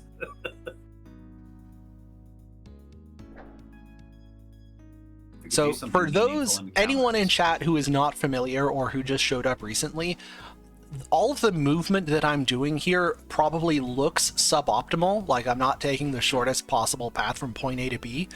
That's because by staying near walls and in cramped spaces, I can force the game to fail to find space to spawn a random encounter. But if I just walk through the middle of a wide open area, it will force me to take a fight. Yeah, it's a very weird quirk that takes. I love this guy. This is a great boss. Every RPG should just have a boss that's a big fucking ball of eyes. That lands on a smaller enemy that was just kind of chilling in the hallway. Now, this fight is kind of frustrating. I have an alternate strategy to kill this guy rather than using a super combo. Like, a 12-hit super combo looks ridiculous. Like, I could just crit him to death. It only works with defense formation, yes. So instead of that little baby super combo, I can just go crit, and kill him. The problem is, his attack animation, like he throws his eyeball at you and then it bounces on you 5 or 6 times. It's one of the slowest attack animations in the game. So crit, his attack animation, second crit, ends up taking about half a second longer than the baby super combo.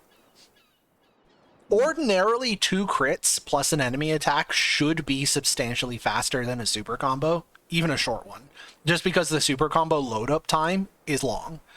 But because that guy happens to have such a stupid attack animation, the super combo is still better. The reason it works with defense formation is in combat, defense formation has your 3 characters all in a horizontal line, which uses up more space and has less flexibility than all the other formations. So normal and attack formations are triangles, and the game has a little bit of wiggle room to like put a character a little bit to the left or a little bit to the right. But it can't put character sprites on top of each other, and it can't put them in walls.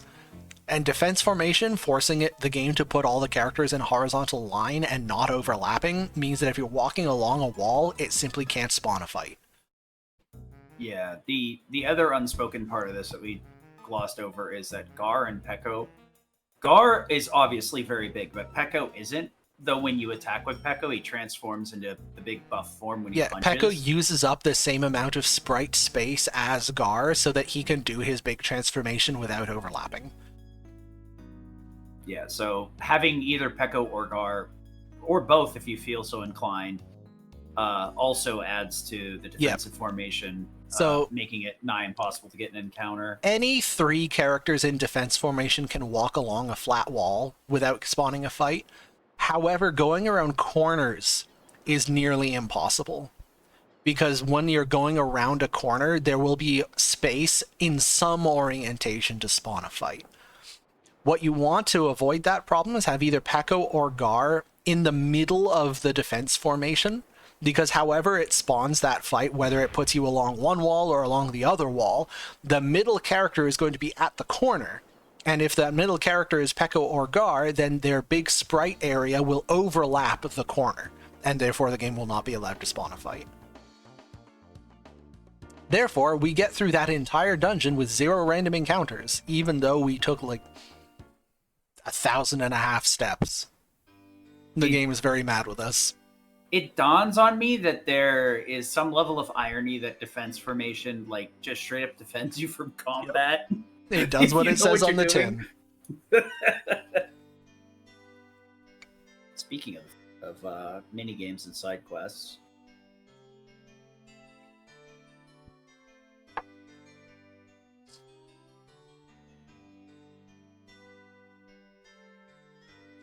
there are a few places in the game that technically do roll to try to generate a random encounter, but are so cramped that in any formation, the game can't spawn a fight.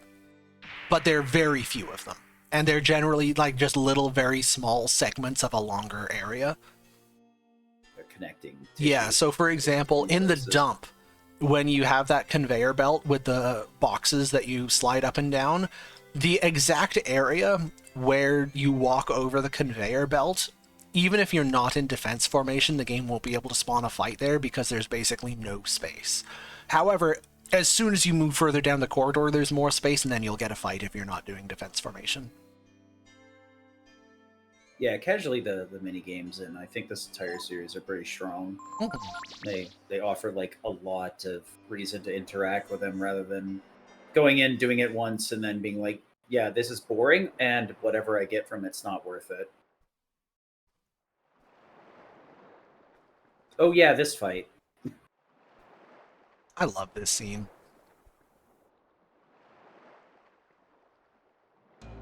Australian dolphin. No, the translators were absolutely cooking with this. I forgot.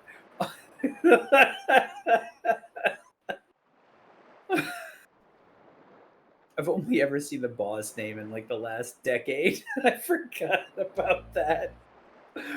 Oh. It's one of those moments I think when I played casually, my eyes just glossed over. My brain's like, "That's nope, I didn't read that. I refuse to accept your reality."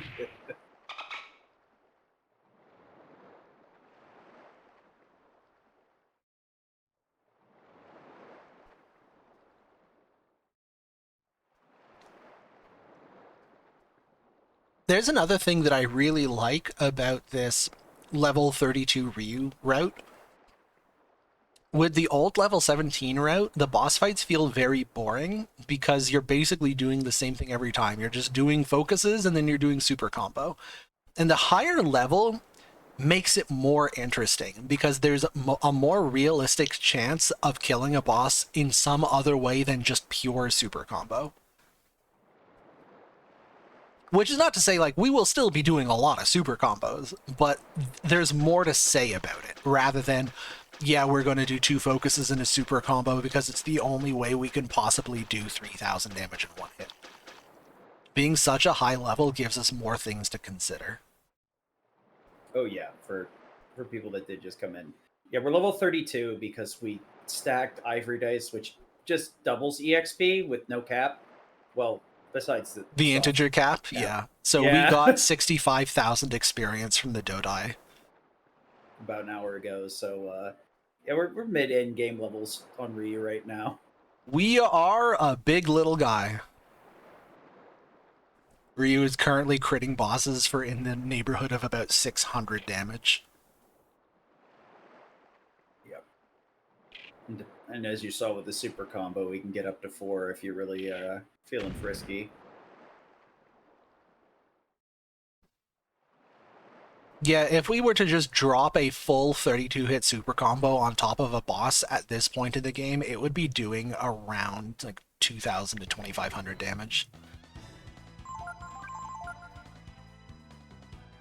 This is another boss where, in theory, I could kill him with 2 crits. The problem is he has 1,200 health. They would need to both be extreme high roll crits, and I would need him to not counter me, and he has a very high counter rate. So the hypothetically optimal kill is actually crit, he auto attacks Nina, crit. That would animate faster than the super combo, but the RNG would need to line up extremely fast. So the odds of actually finding it in practice are very low. The super combo ends up being better. Yeah. Considering the setups that we were watching for that exact thing earlier, there's no way.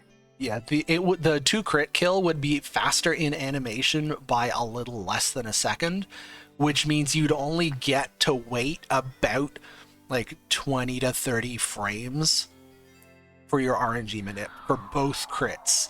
And like in 20 to 30 frames, you're unlikely to even find a single crit. Never mind 2 high roll crits plus the enemy not countering plus the enemy using a physical attack rather than a spell.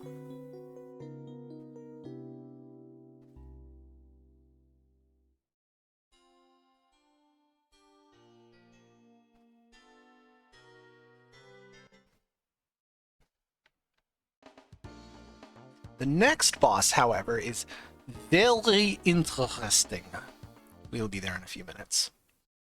So I can explain this now since we have some yapping time. The next dungeon, you can walk all the way through without any random encounters using the defense trick. However, the boss fight is triggered on like a walking tile.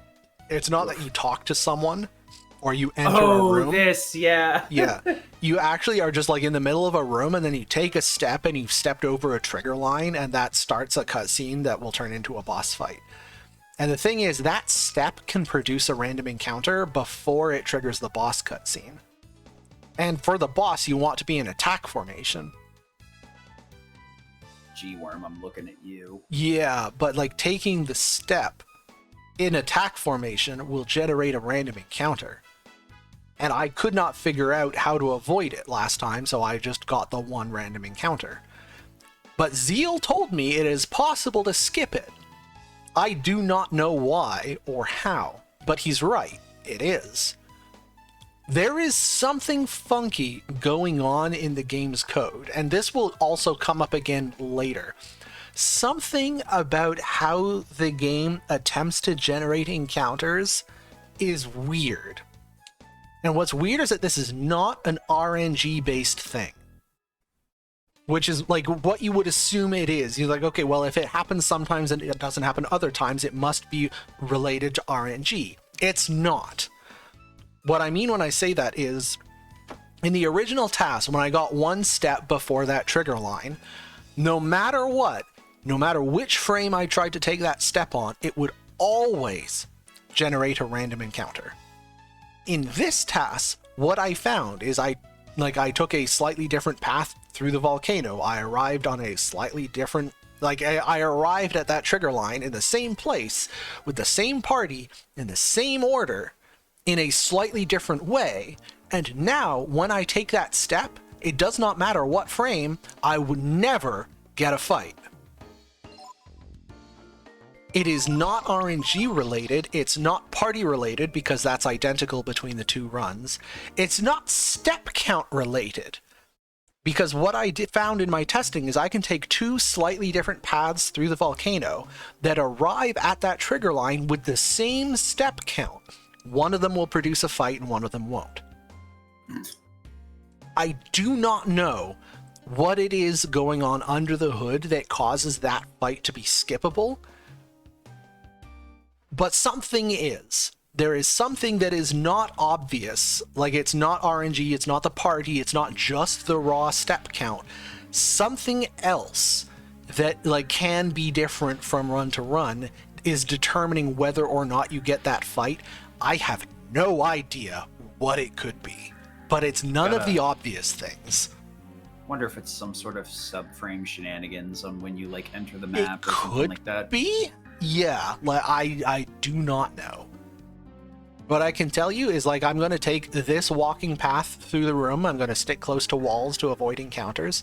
But like there's different ways of doing this. You can take slightly different paths through here that all arrive here in the same number of steps on the same tile, in the same party formation, where when you take this step, instead of starting the boss cutscene, it will start a random encounter instead. If somebody wants to look into the game's code and figure out the mystery, that'd be great. I would like to know. However, the important thing is I was able to skip the fight, so I do save 10 seconds here. It only took 748 steps to explain all that. All right. Anyway, so now we have this boss fight. What I did last time, this boss fight has 3 enemies. The 2 lava snakes have 1,000 HP each, and Gisan has 800. So, I did super combo, super combo, super combo. I'm happy to report this time I am doing something else. There is a more optimal strat than 3 super combos, and everybody is going to be happy to hear that. We're doing something other than super combos, thank the Lord. Super combos. So I would like you to speculate, what could be faster than 3 combos? I mean, I want to say risky blow, focus, regular, but we've already established several times that risky will not be used till Miria, so focus standard? So 4 super combos, we'll just super combo Gar for one of them just to assert dominance. we do start out with one combo because I want to one-shot Gishan. However, this is the one that controls most of the hits, right? no, the reason is because he's the fast one. Once Gishan is dead, I now outspeed the snakes and get an extra turn. Which means I can do this. I can just 2 crits with no enemy actions in between. And when Gishan is dead, these snakes have a chance to just use a basic defend command, which animates almost instantly. I forgot EX turns exist. Yep. So you super combo Gishan, and then you can just crit the snakes to death with 2 crits each and only a single enemy defense animation, which is almost instant. And that is substantially faster than 3 combos because 2 crits with no enemy attack in the middle animates substantially faster than any kind of super combo, even a short one. Could you get away with that at level 30? At level 30, I did not get the extra turn. So no. Okay. That dice is really paying out. Yep. It's shocking how much that extra 2 levels matters.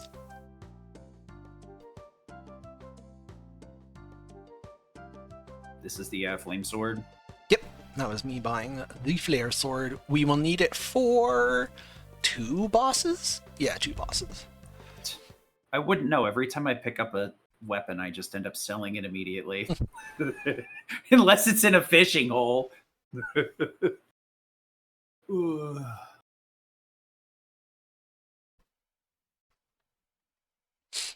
So coming up in Angel Tower, first of all, we're picking up an ivory dice. We want to do 1 more big ivory dice stack at the end of the game because we do need many levels on Ryu for our Miria strat. So using an ivory dice is about 5 seconds for the animation. Unlike fighting Claw, where it was a 1v1 and using an ivory dice meant sitting through an extra enemy turn, now that I have extra party members, I can just have one of my other party members use the ivory dice while Ryu's doing his thing. So it's just 5 seconds for the ivory dice animation itself, plus however many seconds it takes to pick up the ivory dice. Now, that said, for ivory dice to be worth using, you do want to stack a bunch of them on a high experience encounter, because at this point, like, if I were to drop 2 ivory dice on a boss, like, the bosses around here, like, base 1,000 experience, I'd just 2 ivory dice to get up to 4,000 experience. Woo, that's probably not even 1 full level. So it's only going to be worth it endgame when the experience levels get back to being really big. What I'm aiming to do is use 2 ivory dice on the Dragon Lord. Dragon Lord has a base 15,000, so 2 ivory dice gets you to 60,000. That is substantial. And with I guess that's every ivory dice, yeah, so the 2 ivory dice, this ivory dice costs 3 seconds to pick up and 5 seconds to use. And the other ivory dice that I'll get later in the game costs about 7 seconds to pick up and 5 seconds to use. So both ivory dice together cost about 20 seconds. And now, admittedly, I am spending 20 seconds to have extra levels on Ryu for literally only the final boss, but trust me, it saves more than 20 seconds on the final boss, so it's worth. I mean, yeah, she's bulky and hits very hard. Yep. Could I have swapped characters to small Ryu to go in a little quicker? Actually, swapping to Ryu Nina causes you to go in a little slower because Gar's hitbox hits the door a bit faster. But I do switch back to a little character on the way out because Gar's big butt struggles to navigate through all of the people in that room below the ladder. Actually, now that you mention it, have you observed any difference in movement speed between the characters? Nope, they all move at the same rate. Kind of figured, but you never know. Yep. It's like Dragon Quarter has a bit of a uniqueness where, like, their preemptive attack command or whatever is slightly different. The random encounter I got in the room above is skippable, like just entirely skippable. However, it's necessary to make this trick work. For some reason, if you take that random encounter up there, you can force this random encounter to appear even though the game does not have space to put your characters properly. which causes you to spawn on top of that ledge. That I will get not the- work if you do not take the first fight earlier in the dungeon. I don't know why. But that lets I you get- skip the entire second half of Angel Tower.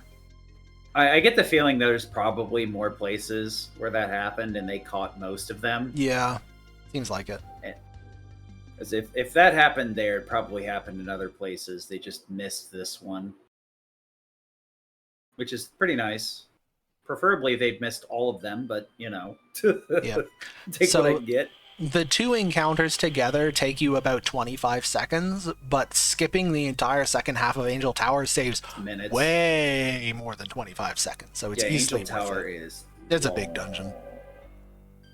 It's like the mid-game dungeon where Ryu becomes a man. So like, it's a huge set piece. Yep. Okay, so here are two important numbers for you. First number is 380. That is Gar's HP total. Second number is 3. 3 is the number of actions it took me to kill Gar in the previous task. Previously, 2 crits did not quite kill him. I had to do crit hit. The Let's problem just kill is ourselves like we did last time. alas, that sounds does good. not work. The problem is with just solo Ryu, we do not have the benefit of attack formation, so our damage output is much lower than in the bosses before this. So remember, 380.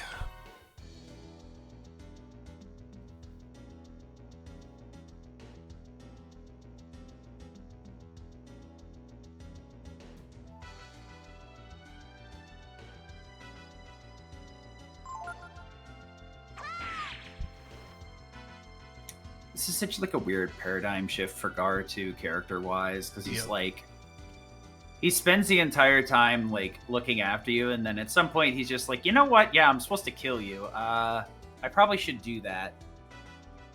Like, So, Gar, please. To be clear, that 380 is precise. I am pretty sure that is literally the exact upper edge of Ryu's damage roll. I tried really hard. Like, I checked dozens of crits, and I never saw a crit over 380. So, of course, that also means that, like, this is not possible with the 4 dice route, because you need the strength from those 2 extra levels. A single point of strength less, and this fight would take an extra turn.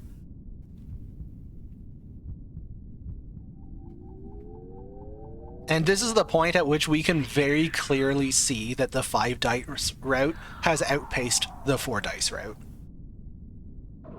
Like, we have now saved time on the Ematai fight, we saved time on the Stallion fight, we saved time on the Gishan fight, we saved time on the Gar fight. And like, at this point, the 2 minutes we spent farming Ivory Dice have already paid for themselves. I'm so mad that we only get to see this as a cutscene dragon. Yep.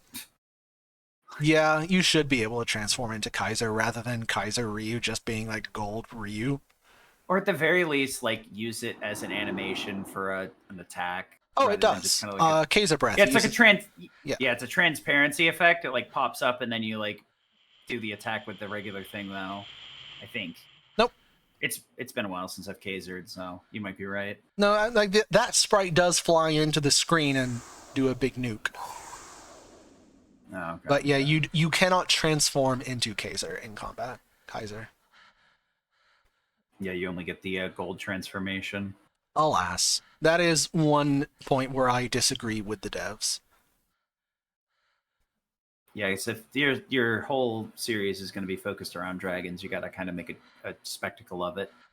Hey, look, who's this purple would hair? guess. My speculation is that the concern was that they did not want the ultimate best dragon in the game to be a full party transformation, because like it would completely what's the word I'm looking for? Like it would homogenize the gameplay. Like if it did and ruin the end of like BoF 1. Yeah. So but like facts that are in Kaiser evidence. sprite clearly should be a full party transformation. So that's my guess, is that they just could not find a good resolution to that conflict, and so they ended up going with the Gold Ryu thing instead. But, like, it does still feel kind of tragic. Yeah. Gar's still trying to kill us. This is actually an interesting philosophical disagreement between me and Blink. Actually, between me and a lot of people, or maybe a lot of people and a lot of other people. Like, Breath of Fire 1 versus Breath of Fire 2, which dragon system is worse? A common opinion that I've heard from many people is that Breath of Fire 2's system is worse than Breath of Fire 1 because it's less cool. Instead of turning into a dragon, you just like, a dragon is just a big spell. In Breath of Fire 1, you transform into a whole ass dragon and like you are a dragon. Which is true and fair. But counterpoint, Breath of Fire 1's dragon system kind of just ruins the game. Yeah. Like the entire game was reduces immediately and entirely to just turn into the best dragon you have available, and it is so much better than everything else you have. Breath of Fire 2's dragon system is less cool, but the actual game you're left with when you use it is also much better. Yeah, because I think, like, ideally, like, here you go, you can do 512 on a boss. And then from there, the incentive is like, well, it's too much of a problem to heal with W fruits, or... Yeah. So why don't I just do it, do that fight normally? You can, if you want, just nuke bosses to death with dragons in Breath of Fire 2, but like it's a deliberate choice with a cost that you have to make that is actually kind of inconvenient. Whereas Breath of Fire 1 has the single most anticlimactic endgame of literally any RPG I have ever played or witnessed. You just click the Agni button and put the controller down. Yeah, I think that's a prevailing thought in Chaos. So a lot of people like one system's more than two. Yep. But I think that the problem was trying to address balanced gameplay. One definitely had a more interesting system, but at the same time, it made gameplay a little bit more or less balanced than it could have been. So they tried to fix it and went a little bit too far the other direction. Yeah. And 3 and 4 are like trying to refine knowing which is too far and what's too short. If you have the Agni, yeah. Agni is the worst offender, but even earlier in the game, like most dragons can just auto battle most bosses to death. Yep. Anyway, back to talking about the actual Breath of Fire game that we're playing currently. Yeah, I've been pretty sad that we have been not getting dragon genes. Yeah, Breath of Punch. So normally you have to take minimum 2 encounters in this room because of how big it is, but the Holy Mantle lets us get this beautiful danger limit of 230. So we will only see that one random encounter. Top priority, find a third body so we can skip all encounters again. Yep.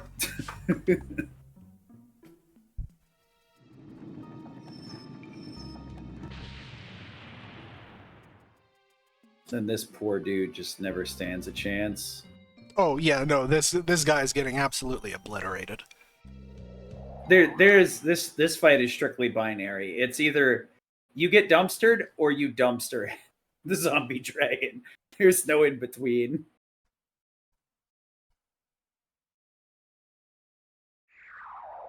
Though once you finally understand that it has like 60,000 freaking weaknesses. Yeah. To summarize the previous topic, I would argue that Breath of Fire 1's dragon system is more interesting than Breath of Fire 2's, but also produces a worse game. Like, the more you engage with the dragon system in Breath of Fire 1, the less you get to actually play the game. That makes me sad. I do not like feeling that I have to play the game badly on purpose just to be able to enjoy it. And Breath of Fire 2 does not make me feel that way. Yeah, I mean that's just like the struggle of like being speedrunners, right? We know the intricacies of backwards, forwards, upside down. Yeah, so speedrunning certainly will always spoil a game to a degree, but in Breath of Fire 1 specifically, it's so egregious that you don't even have to be a speedrunner. You can play the game casually and just, oops, I guess I'm not really playing the game anymore. Yeah, I can agree with that to some extent, because like I go back and play some games like 2, 3, I've played a few different times, but like 1, I think it also struggles from first game. where like a lot of the first entries are good, but rarely are the peak of their genre. But Also, the series in general is very nice, though. I do like it. the Dragon Zombie very generously provides a fire weakness for us to completely obliterate with the Flare Sword. Which is why we did So not need a very big combo to one-shot him. you said combo max is 32. Yep. Did you talk with any of the runners to find out like how many of them can actually hit 32s? I can tell you now, 0. No human has ever hit a 32 combo without save states and slowdown. It's like what 26 or 28, I think, is the max people normally hit. No, it's like 12. 12. It's okay. It's half or a third. I know how So numbers work. the thing is it's not a linear difficulty thing. The further you get into the combo, the shorter the input window is. Oh. But also, I thought it was just like strictly you have X amount of seconds. No, it is not. It is not just a skill check. The first few hits of the combo, you get literally multiple seconds to input. Down to you have 3 frames. But here's the catch. Oh. The input window and the display window are not perfectly synchronized. Once you're past about 10 hits of the super combo, there is a 3-frame window in which to input the correct button, but the game does not display the graphic for the button until the 3-frame window has already closed. I see. You have to not just hit a perfect 3-frame window repeatedly on like mechanically metronome hitting the 3-frame window, but you also have to hit a blind 1 in 4 guess every single time. Interesting. So like I do not think a human without save states or slowdown will ever get past like 13 or 14. And it's the buttons are just pure random 1 in 4. Yep. Did not I realized I thought it was in the low teens, but it's been so long. Yeah. When I heard 32, I was like, is it 32 or 36? Okay. It seems like an oversight that it goes that far when you visually can't even see the button. I assume 10. it's 32 just because it's a power of 2 and that made it easy for coding reasons. But yeah, realistically, like what you normally expect as a human speedrunner is to hit a combo in like the 8 to 10 region. Like you can get a little past 10 with pure luck, but not far.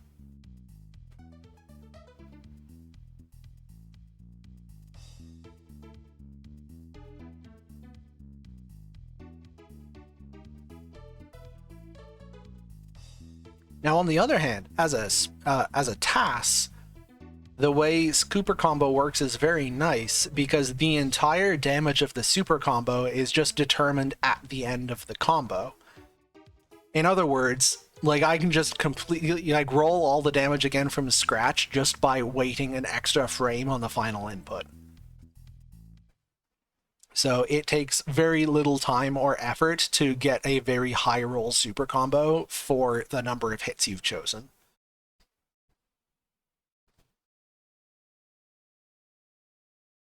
Did you? My brain zoned out for a second there. Did you literally just tell me the scaling for each hit? Is it like double or? No, it's a little below linear. Okay. So I was reading something for Limit Break's feedback. No, this like a 16-hit super combo is more than half the damage of a 32-hit super combo, but like it's not that far below linear. So like every extra hit of the combo still matters. I guess it's more so I was wondering how easy it is to math out the exact number of. Is the damage? Is there a damage range on it as well, yep. or a pretty big one? So it gets pretty out of hand the higher the combos go, I guess. Well, so that's the thing is like, it's not that every individual hit of the combo is an independent roll. It's not. Super combo just has a damage function, and part of its formula is the number of hits. It's not like truly a multi-hit attack like a double blow. Yeah, it's like your normal damage can be anywhere from between like 50 to 80, but when you push that through those number of multipliers, the range kind of varies massively. just as like a very, very low to the ground example. Yeah, so like my super combos are now into the thousands, which means the damage range for a given number of hits will be in the hundreds, but like it's just the normal amount of variance as a percent of the total number. It's just that instead of my damage range being like 50 to 80, my damage range is like 500 to 800.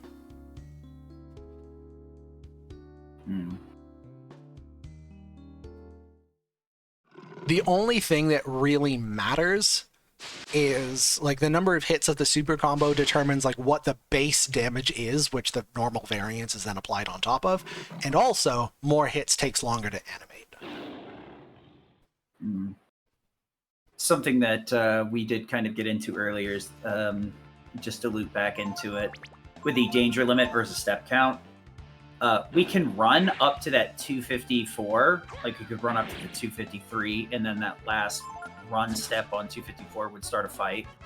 But we can get half of that in regular steps without running as well. So you may have noticed at the very end there, we just started walking, which allowed us to skip an encounter and trigger the boss instead. Yep.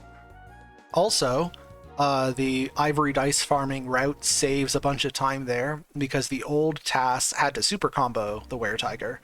One crit was not enough to get it to run away. On like a very rough estimate, how much time would you say it wastes to throw out a super combo versus like tagging somebody with a crit? Like it's a couple seconds, or? It really depends on the length of the combo. Yeah, I figured it would be pretty variable. Yeah. If we'll say like a crit versus 12 hits. So a 12 hit super combo, let's see. The easy number is like just a standard crit takes between 2 and 3 seconds. A super combo, you've got a second to like go into the spell menu and select it, a couple seconds of spell animation load time, a couple seconds where it says like super combo, go. And then for a 12 hit combo, that's about 4 seconds. So we're at 2, about 10 seconds. 4, 5, 7, 11. But then you also have another 3 to 4 seconds of the actual combo animation beating the enemy up. So like 15 seconds roughly. Okay. Compared to like the 2 to 3 for a crit, which is why 2 crits is faster than a combo. Okay. 15 seconds is a little bit of an overestimate. It's probably closer to 12. It's good enough for drawing a comparison. Yep. It doesn't have to be super precise. Just enough to be like, yeah, this is more or less what you're looking at. Yep.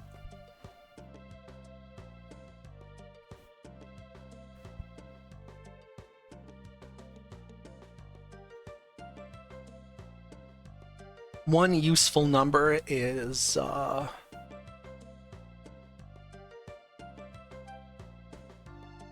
minute.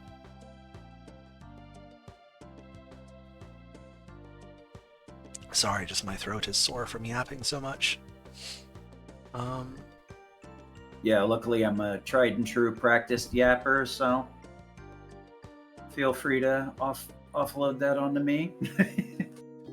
Yeah, I'm kind of mad at myself for ruining the whole task before the show, but oh, that's fine. We can do this again. This is for myself. You know what I mean? I can only watch it once, but it is giving me a distinct advantage of having some ideas in the back of my head from this to ask and try and refine into like answerable questions instead of like brain vomit. Yeah. It's per hit of the super combo as a TAS where you're like hitting the button on the first possible frame. It's 7 frames per hit. Oh, interesting. So that's 4 per second, plus a little bit because the bigger combo adds to the animation time at the end. So it's roughly a second and change per 4 hits of the super combo. That actually, it didn't sink in earlier. So whenever you're doing high super combos, you're just guessing the button and then rewinding. Mm-hmm. When you're going for like 36 hit super combos while you're tassing it, you're like just guessing a button and having to rewind. Well, what I'm doing is I'm letting it play until it shows me the input, and then I'm clicking back and inputting that. Yes. So I'm not really guessing. I'm time traveling. I mean, I guess either or is kind of the same process. One's a little bit more efficient. So the input window is gone by the time the input shows up over 10. That's wild. Yep. I guess that's something you just don't understand as a viewer. Mm-hmm. Why would you even think that they would program it that way? That's so silly. I guess they just never really realized that the two things weren't syncing up correctly. To be fair, for the interests of the viewer quality of the human speedrun, it is good that they did that. If they didn't, if it were actually humanly possible to practice enough to do 32-hit super combos manually, the human TAS would look like the Super Mario RPG TAS, where you just super jump all of the things. True.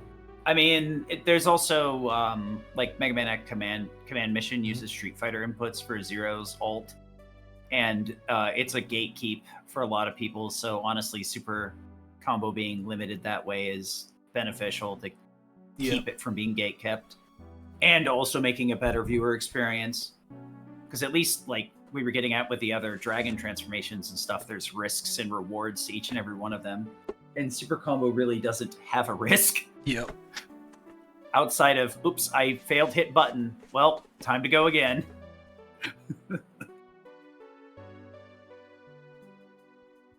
Hey, we finally have 3 party members again. So, wait, actually, we don't get Ray back yet, do we?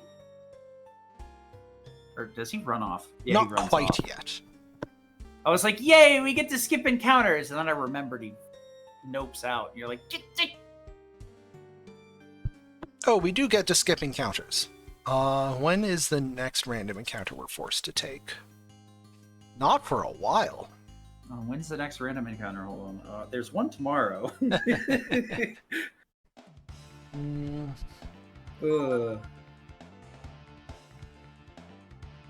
Yeah, I ended up just putting the BOF relay back on the calendar in November, earmarking it for the same date. I haven't bothered saying anything in the Discord yet, but I'm going to at some point. And we'll just assume it's that date unless we need to change it.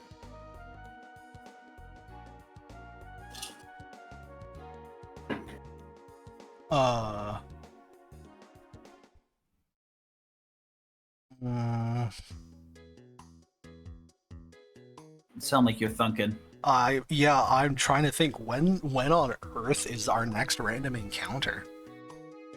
I'm so programmed to doing it for the Limit Break show that I almost pulled up the calendar again.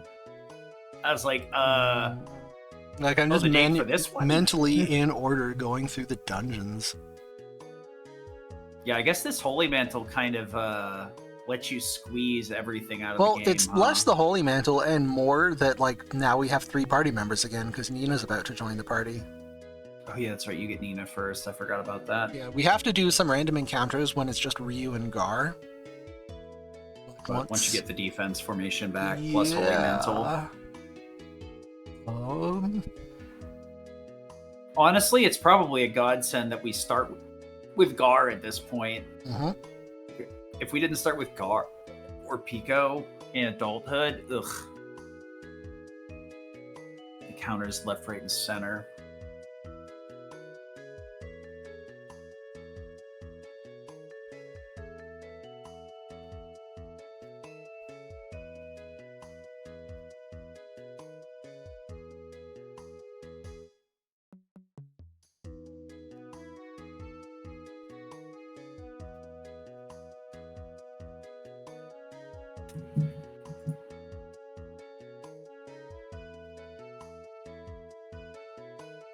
I genuinely think the next random encounter is in the dream world in Eden at the end of the game. If there are any random encounters between now and then, I can't think of them. Wow. Literally the final dungeon. Because you do the dream world with just solo Ryu, you can't defense mode your way out of the fights. Oh no, there's one Oh, in Eden right before the dream world starts that you can't avoid. So still final dungeon, just slightly earlier in the final dungeon. they really did like that some sort of solo Ryu segment in like every game. Yeah.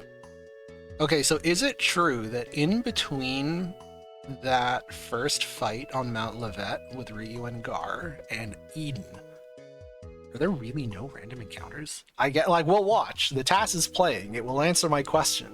If there are any random encounters between now and then, I can't think of where they would be. Which is kind of funny. That's literally half the game. Like, our next random encounter will be at the 7-hour mark. I wonder how many of those are facilitated by the Holy Mantle versus defense formation. None. Yeah. They're all defense formation.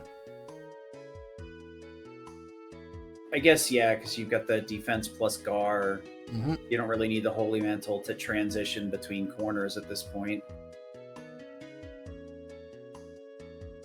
Just kind of got bulk, and bulk. Yeah, the Holy Mantle skips a random encounter in Down a Mines, where you have just Rio and Gar. And it skips camp screens in the Desert of Death. Shockingly, you would expect it to save an encounter or two in Ryu's Dream World. It actually doesn't. Because the devs were mean. Ryu's Dream World is full of teleport tiles. Like, you just keep teleporting around the place, and every time you teleport, the danger limit resets to a fixed value of 96. Oh. So the Holy Mantle doesn't actually do anything. It's literally infinity. Great. Yep. They just can't be helped. Every one of these games has to have some nasty final dungeon where encounters are your only choice. Hey, Cerberus, good to see you. I mean, there will be the VOD, and we're going to be showing the tasks on the Limit Break channel as well. Myself. I'm not going to peace out after 2 hours of resets. Guilty as charged, lol. I mean, that is the Breath of Fire experience. Yep. Unfortunately, games of that length, you just got to kind of like deal the hand that you're dealt or whatever. It is a bit frustrating to have to like cut stream. You're like, great, I've been here for an hour and I have to stop streaming because I literally can't make a 6-hour, 7-hour run work in this time frame anymore. BoF 2's early game is notably one of the most brutal experiences I've had in terms of resets. I was probably that aggressive on remake resets for Chapter 1, but that was like 15 minutes a pop at most. And there were certain points where I'm just like, you know what, I don't even give a shit. You'll give me the 15 seconds time loss of Sephiroth actually appearing like he's supposed to. Or 30 seconds, I'll just play the game out, whatever. So looking ahead, we're about to fight Mikba, and then we've got a nice big walking and talking section. I'm going to take that opportunity to go and use the washroom. All right, I'll tag out with you when you get back then. This is one of the things that I love about doing task showcases is I can actually get up. Yeah. Breaks? For the weak. Yep.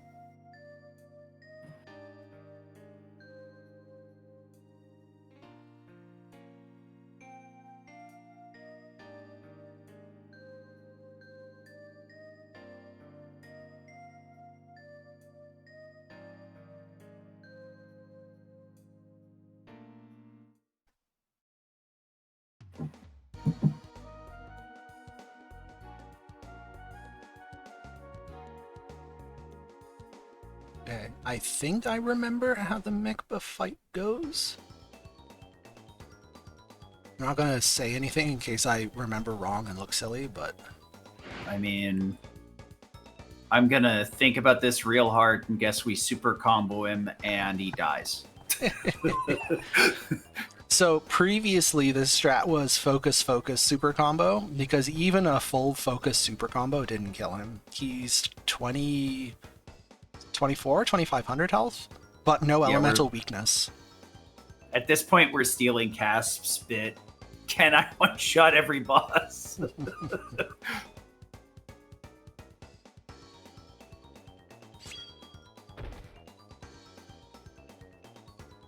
think childhood was like 2.5 hours. Around there, yeah. I don't know. Well, we killed the dragon zombie at 3:19, so I guess probably we started down a mines like a little after the 3-hour mark.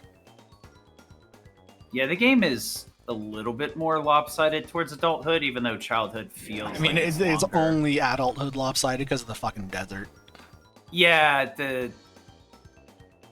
it's so so weird. damn long. That desert, and it's such a unfun dungeon where it's like, guys, what the flip flop? All Choose a right. party member. All right, I'll take the dead Ray and Gar for 100. Nina is helping. This fight always pissed me off. I'm like, I just start with a dead Ray. I just got him back. Yep. Bullshit. All right. Is it what I think it is? I do like how they redesigned Ray for adulthood to make him visually distinct. Gar's the only one who can really get a rework.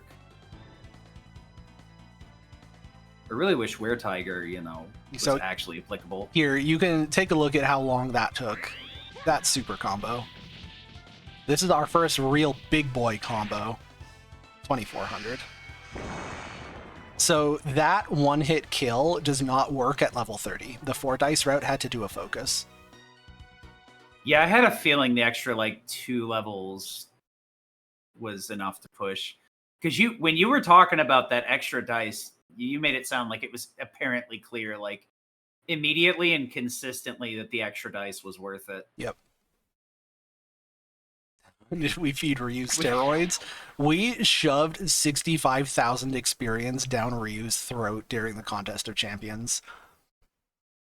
Yeah, when you get forced into the tournament by Balio and Sunder. I'm going to be right back because we have a good break. One sec. Yeah, so the tournament that we get forced into by Balio and Sunder, there's those 1v1 fights where you're on the men holding up the pillars. If you kill the Dodai, which is the men holding up the pillars, they're worth $3,000 EXP or something like that. So we farmed a bunch of ivory dice that double the EXP up to the max of 65, 535 or whatever it is. And that jump-started Ryu from whatever level, I think it was 7 to 32.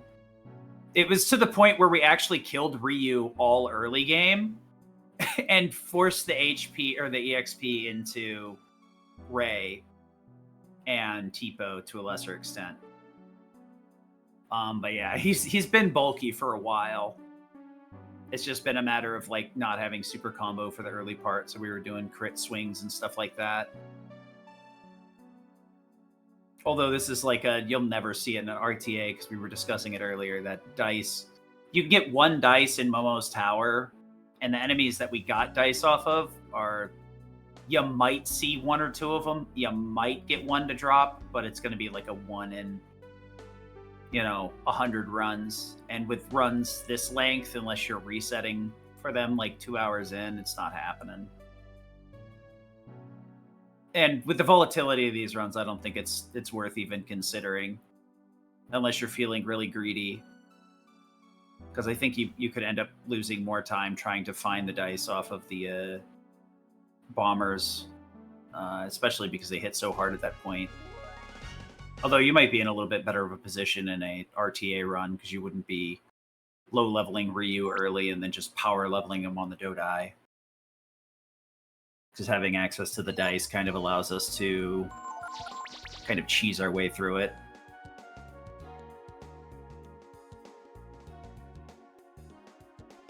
Yeah, trying to farm dice? Nah, I'm talking purely in the aspect of if you see Bomber, kill Bomber and pray for dice.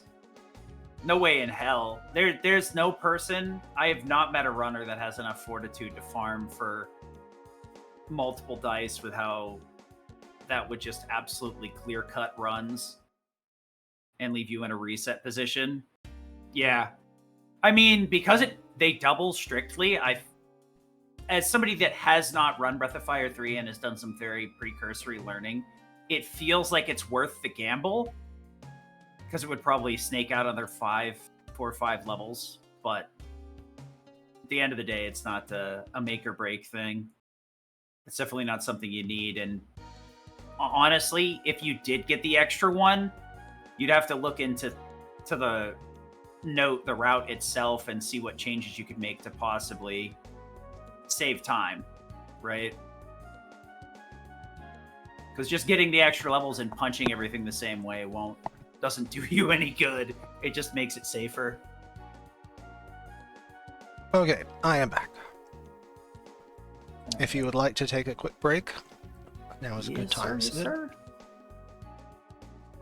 Okay, this screen is deeply confusing to me.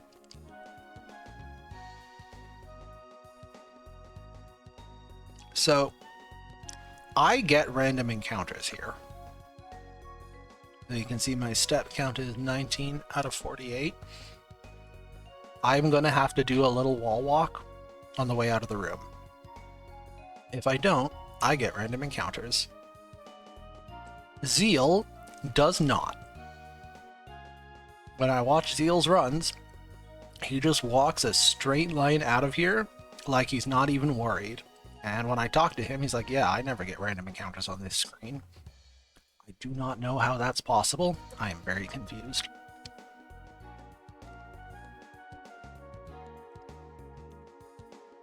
Thank you, Nitrodon. I think luck is kind of irrelevant when tassing, but appreciated all the same.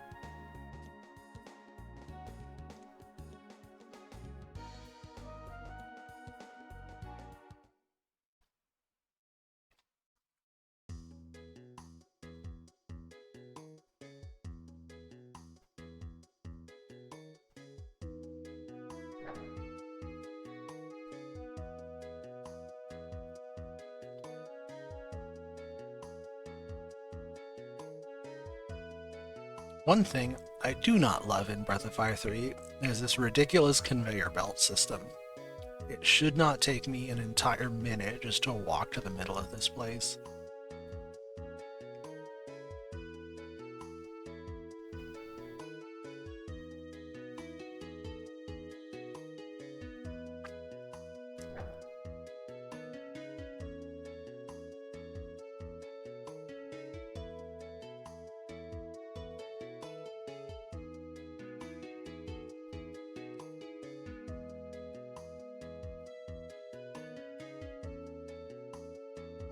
The conveyor system absolutely is Ballad's real crime. Cerberus, I always need to make another TAS, but the next one will wait a little while.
Sorry for the dead air. I'm giving my throat a rest. I was sick earlier in the week and I overestimated the extent to which my throat had recovered. Also, I think I'm a bit out of practice on doing multi-hour yap sessions.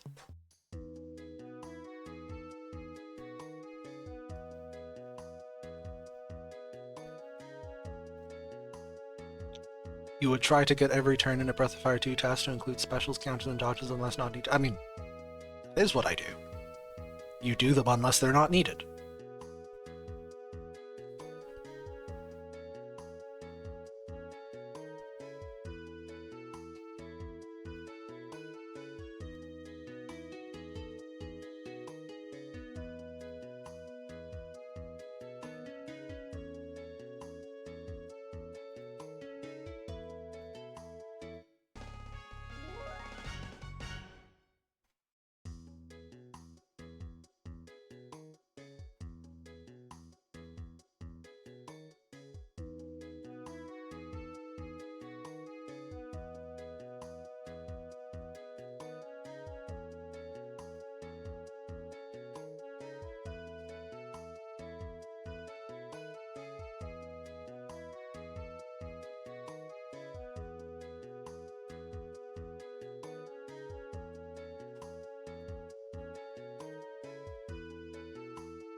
Yeah, it kind of does now that you mention it.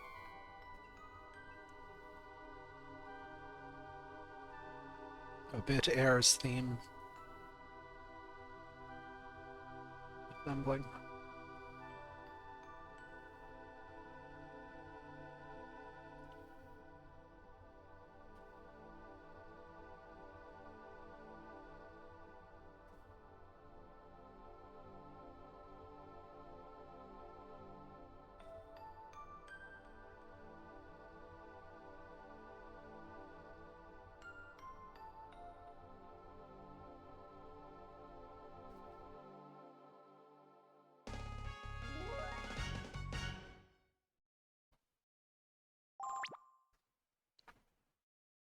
Okay, now the real main character has rejoined the party.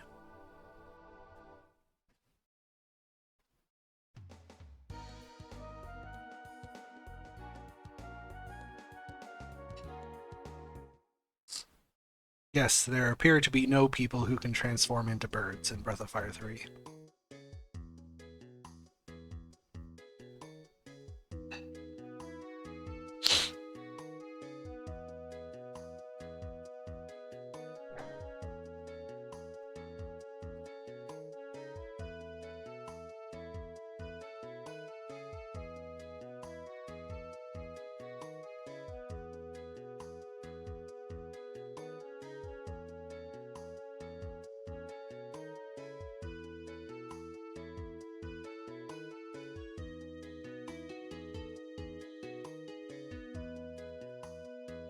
Which also makes Breath of Fire 3 kind of unusual for games at the time.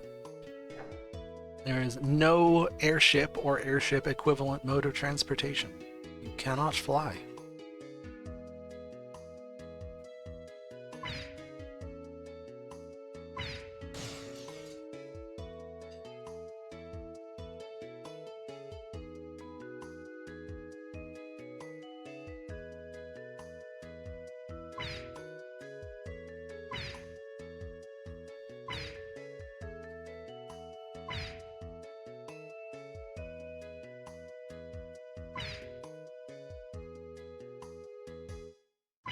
He's adorable.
I admit I have never had that thought before.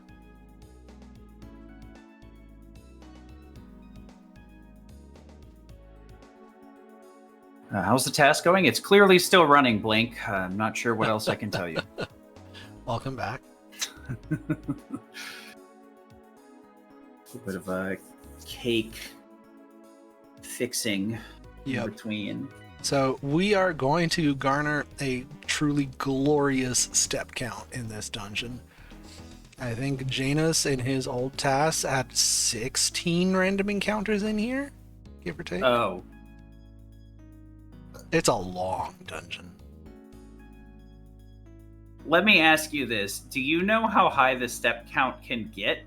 I have not. Does it wrap around? I have not tested to see what happens if you hit 65,535. Okay, so it's at least that high because it didn't wrap around. Got it. Yeah, no problem, Blink. I mean, you are always welcome to join on commentary next month when we do this for RPG Limit Break. Yeah, I was just about to say that, actually. Unfortunately, Blink can't be as unhinged as usual. Boff Sunday. Speaking of...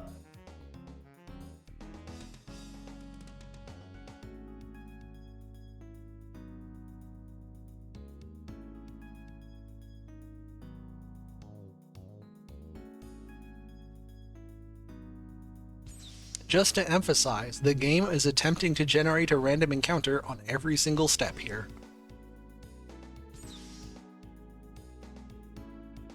Is Breath of Fire Sunday still a thing? I mean, every day is a thing.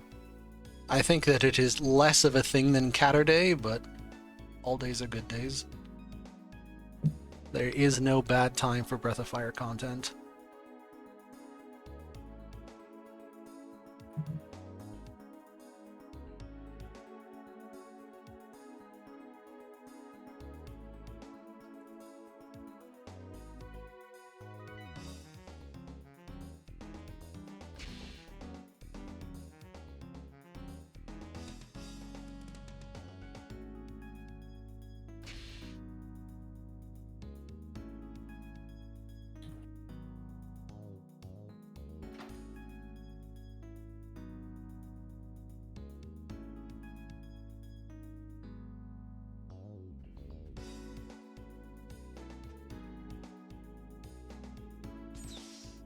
Yep, we have hit the 4-digit step count.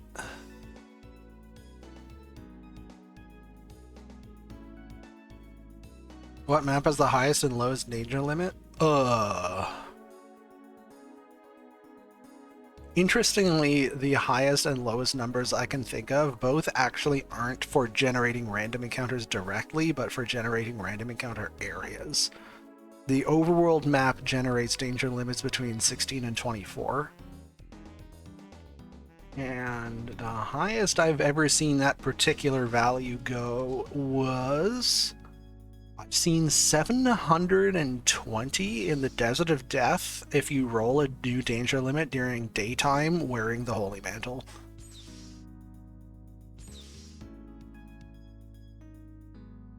If you weren't aware, the Desert of Death rolls larger danger limits during the daytime than it does at night.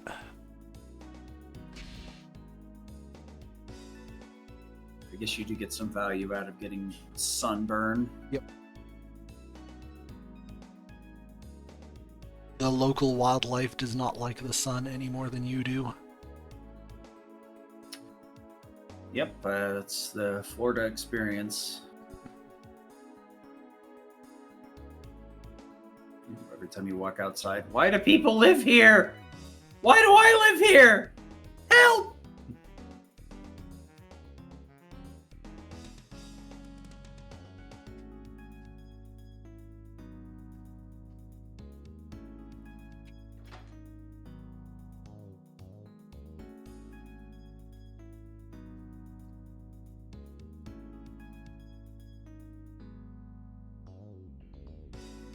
So, based on your limited knowledge, if any, of like the RTA route, how many chests do you think you've skipped by this point that an RTA runner would have grabbed? Probably a few. I mean, I know they care about armor at some points. They do things like pick up the Artemis cap from Momo earlier in the game. They sometimes pick up wisdom fruits. Fruits, my beloved. Yeah. Yeah, pretty much. There's never an answer. Just screaming into the void. That's why I stream, because at least sometimes there's an echo.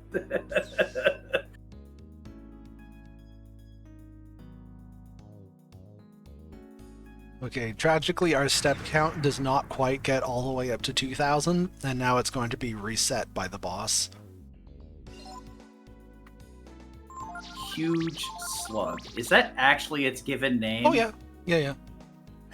So I think 1844 is the highest step count we're going to see in the run. Impressive. It's getting swole! Suddenly a Resident Evil game. So, like the mutant, this guy also has to be hit with a fire spell before you can do normal damage to him. Each slug loses protective coating, which means it is time to Cambo. I almost was like, why don't you just throw the Molotov with somebody else? And I was like, oh yeah, that's right. Ryu's like 20 levels above everyone else. Yep. There might be a bit of a speed disparity here. A small one. I take it Ray is slower than Ryu at this point too. Yes, but also you can't, like, you don't want Ray in the party. You need both Momo and Pekka for this.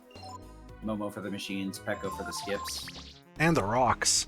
Like, you have to kick the rocks around before coming into the dungeon. I forgot they have some overworld applications, or dungeon applications for characters in this game. Because they rarely come up in Breath of Fire 1 and 2.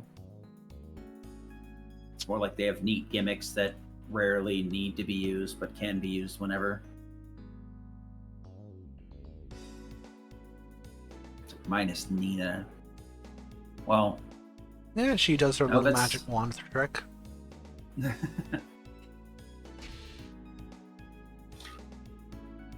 I will say that I think the PlayStation, at least 3 in general, like implemented the character traits a little bit better than they did in the original ones. Mhm. It's always nice to see those iterations and improvements.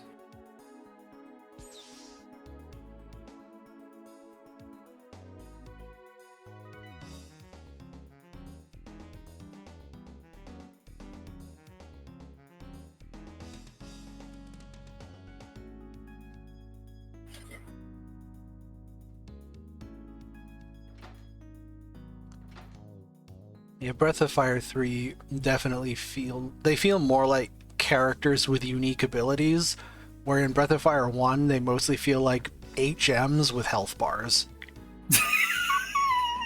I never really thought about it that way.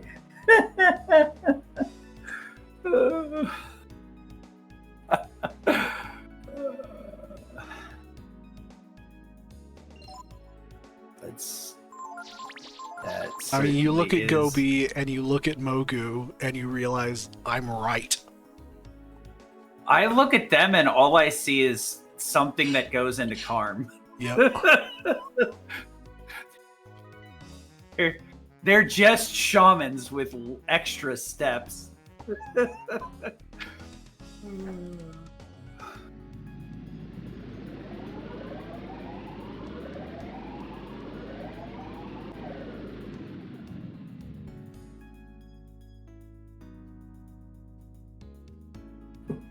I'm still so sad that like shamans just are a complete waste of time outside of the cat fusion and Both 2. The cat strat is so great. I unapologetically love the cat strat. I'm kind of mad now that like we do Infinity the way that we do, which means we don't get a chance to at least see her in combat in Blueberry fight. Charity loses it before we even get down there.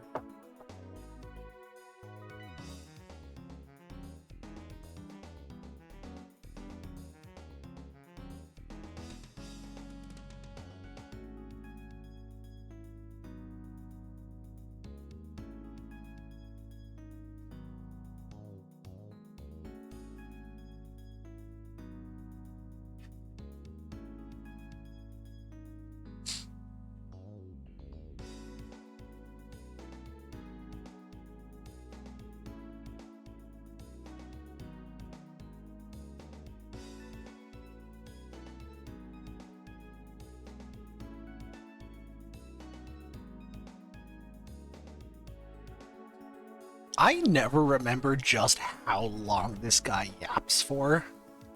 This cutscene multiple minutes. It's not even the yapping, it's the like 5-second break between dialogue. Yeah. They're like, it's like they realized it was too long and then just had her shake her head instead. Yeah.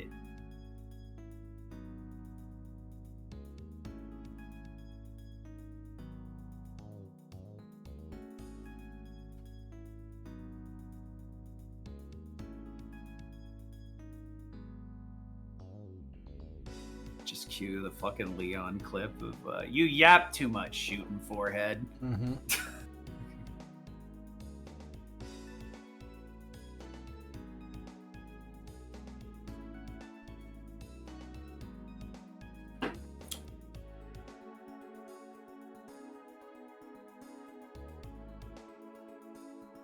Just transform already, dude. Oh, he doesn't even really get a transformation. He just glows white and turns into shroom.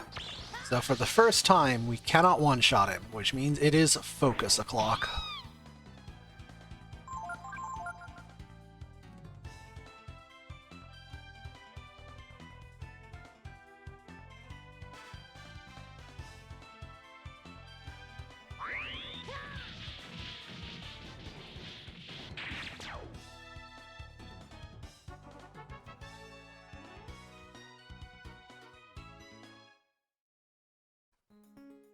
Is the amount of slashes last longer the higher your combo goes? Yes, that is what I meant by longer animation.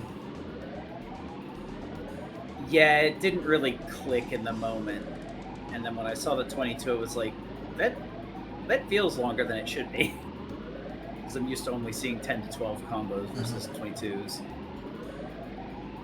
I'm very, very observant. Can't you tell? Okay. Once again, long walking and talking section. I'm going to get a fresh coffee. Back in a minute.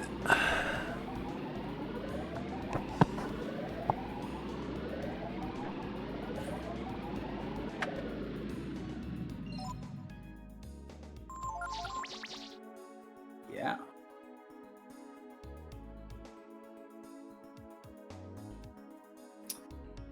Well, chat. How's your Saturday?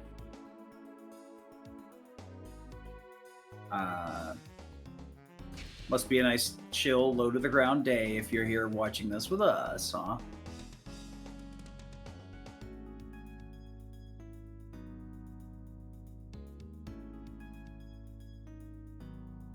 Good. Yeah, I mean, it is.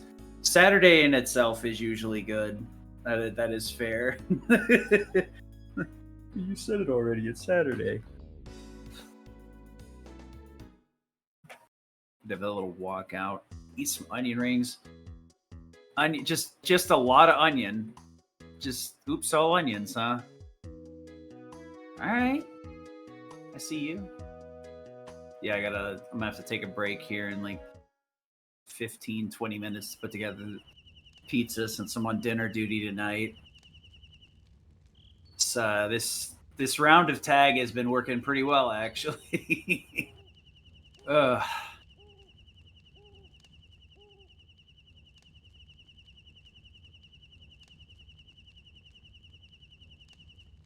Still got to figure out, like, they already bullied me into Dragon Quarter. They already bullied me into Breath of Fire 2. I have to figure out what's the next one I have to learn. Go, no! Oh, no. Pico friend, not food. Pico friend, not food.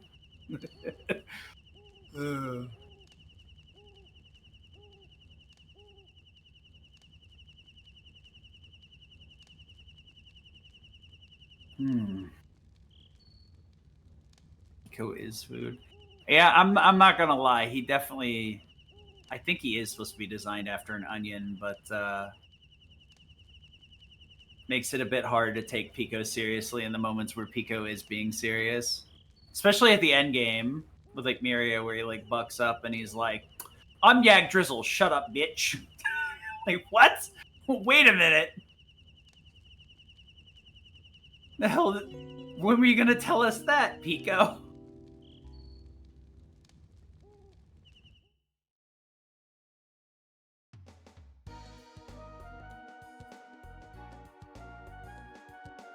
Which is, I find doubly ironic, since in like most casual runs and in speed runs, Pico's level 1. So Pico is just mouthing off. Just straight up mouthing off. Just Kusogaki, stupid child moment. You're like, what are you talking about? Yeah, I can't. Brave man ain't you're not getting a brave man out of me, but like there is a decent chance that I learn 1 through 4. I already know 5, so doing like a weekend long thing would not be impossible. Friday, Saturday, Sunday, or something like that. Just got to learn them. The only thing is, it'll take slightly longer for me because I'm bad. So every run's probably an hour longer than a world record, which is not too bad. Being like an hour off half hour off a 7-hour run is not too terrible.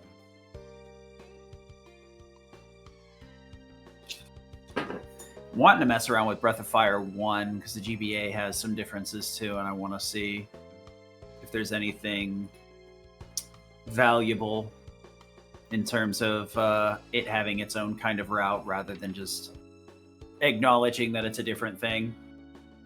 Because Breath of Fire 2 GBA was like not really considered its own route outside of like the clear differences, but the routing didn't take full advantage of that until I came around and said I'd start playing, and then Charles gave it a closer look and was like, oh, wait, this actually has unique options for being different and better than just a glitchless SNES run. The first thing I took a swing at was actually BOF 3, and then I was like, I am woefully underprepared for this. I see that Gangrel is trying to peer pressure you into being the next brave man of the dragon. Yeah. I'm not committing to any Genja degeneracy, but I wouldn't be opposed to weekends, every once in a while doing a weekend of like the gauntlet, Friday through Sunday or something like that. Yeah, I approve of the meme. I do not approve of the health risks. Yeah. A 30-hour speedrun is just not it. I mean, I get tilted too much. I need breaks in between anyway. I want to do the same thing with Final Fantasy VII Remake Rebirth Revelations.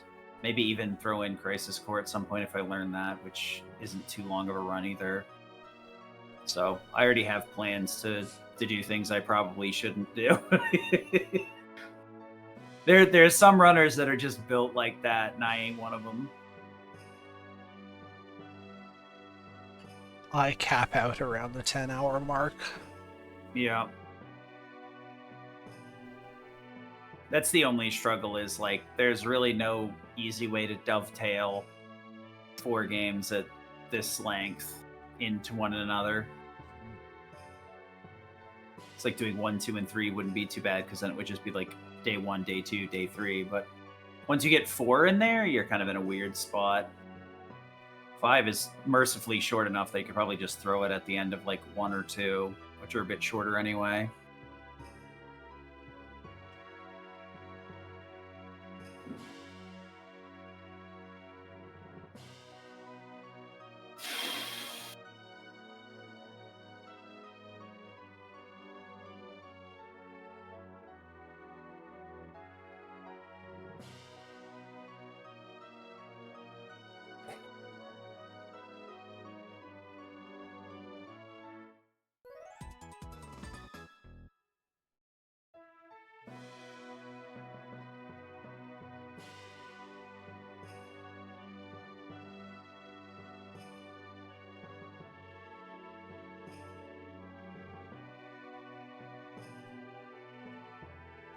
One of the things that is kind of unfortunate about Breath of Fire 3 from a like TAS showcasing perspective is that the mid game just does not have a lot of stuff happening.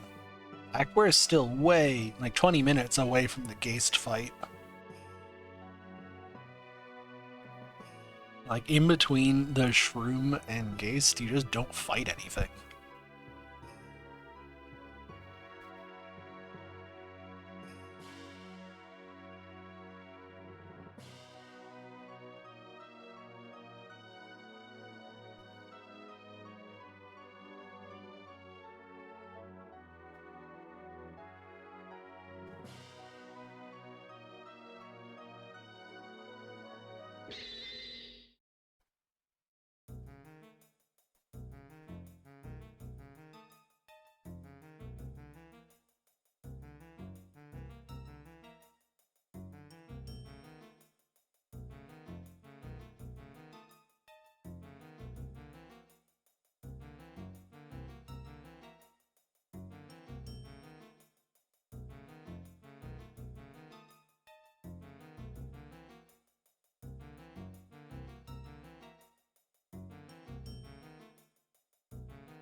Yeah, the dialogue remover is honestly funny that you mentioned it. It's come up a few different times having like a CSR, just like what it's generally called cutscene remover for like the more modern games, but dialogue remover, functionally the same thing. Mhm.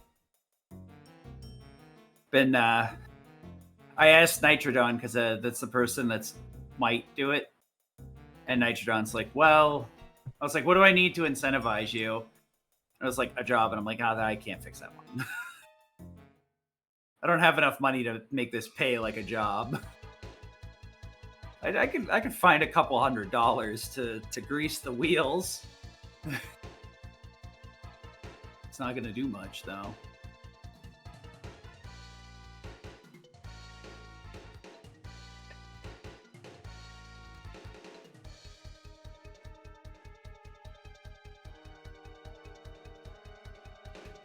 Because I even more for just than myself, like being interested in doing it. Stuff like that is incredibly valuable to try and get people interested. Yeah. A 2 or 3 hour speedrun is just more accessible in a way that a 6-hour speedrun isn't. Yeah, even if it's not like an official or it's a branch category. Mm-hmm. Just giving people an option. Because I mean, not only that, but it's like, yeah. It would also be nice just just to have things to run on a day when you don't or can't. 3 feel like resets doing... in. Well, I guess we're doing Yeah. CSR today. Money remover. I guess it depends on how you're looking at it, right?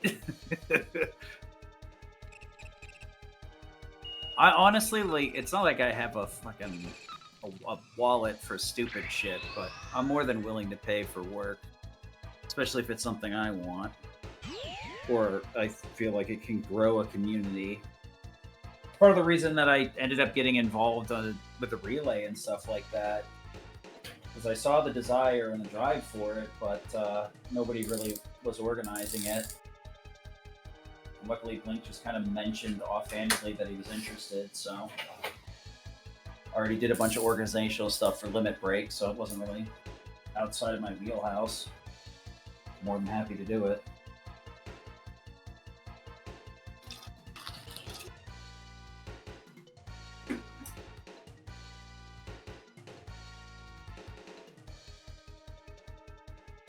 Yeah, I mean, for like a standard streaming, 5 hours a week, like a lot of people have to go like OT to do stuff like that. And if you have any commitment, family, animals, pretty much cooked. Can't commit to the whole thing. 5 hours is just barely enough to do BOF 1 runs. Yeah, I think the BOF 3 solution was splitting it into like childhood and adult.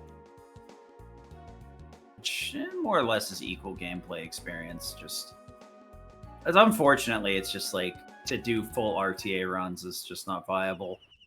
Part of the reason why I'm glad that we've shifted away from I don't know when you're gonna split, but we've also like shifted away from single segment as like the only de facto category, no saves or anything.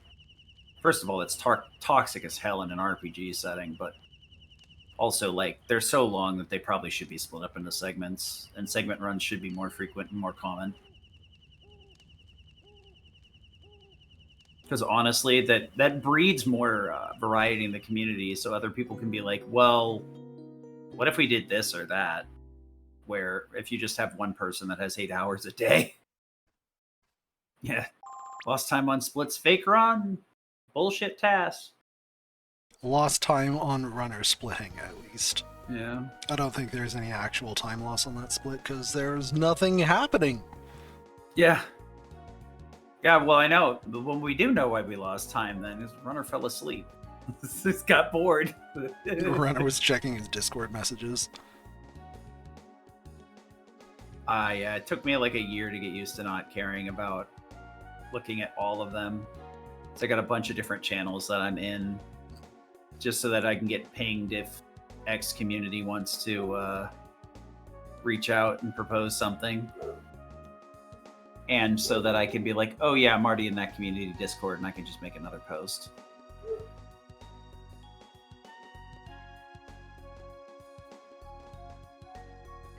So that ends up being a job in a sense as well, getting all that stuff organized for Limit Break. Luckily, so there was a little trick. You saw me walk up, do the checkpoint thing, and then walk back and just walk across the bridge on the overworld. That's because that generates fewer load screens. It is actually further to walk doing it that way, but going through the checkpoint and then to the bridge, you have to sit through an extra load screen, and PS1 load screens are slow. This is being played on PS1 emulator? Yep. Okay. So the TAS Video's community preference is like run games on their original consoles, not run games on whatever is fastest. So this probably would be like 30 minutes faster if it was on a PS2. It'd be a lot faster with PS2 loads.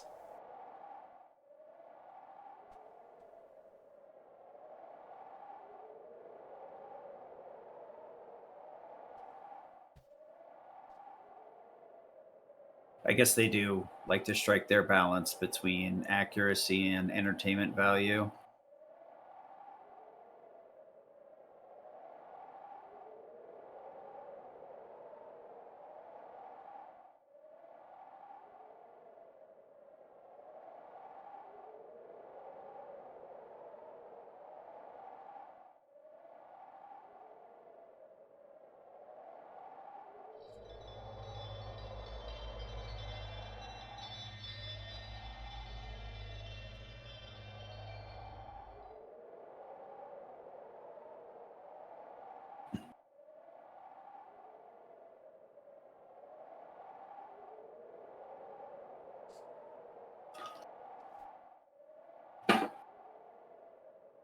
I'm not aware of any such issues. On the other hand, Gangrel, I also wouldn't be even if there were, because I'm not a runner.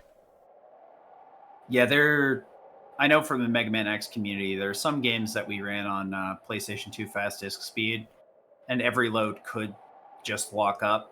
Nice. On, I think it was X4 specifically, but like 5 and 6 didn't have that issue. There's a lot of, I think, games that have weird interactions with fast disk speed. So some games you literally just have to play it on regular load speed, or else you're just, especially like Mega Man games where it's like the PlayStation ones particularly, because the stages are split in half. Load 2 stage, load boss get. Yeah. What I can say is that as a teenager, Pax and I did regularly play Breath of Fire 3 on our PS2, and I do not remember encountering any crashes.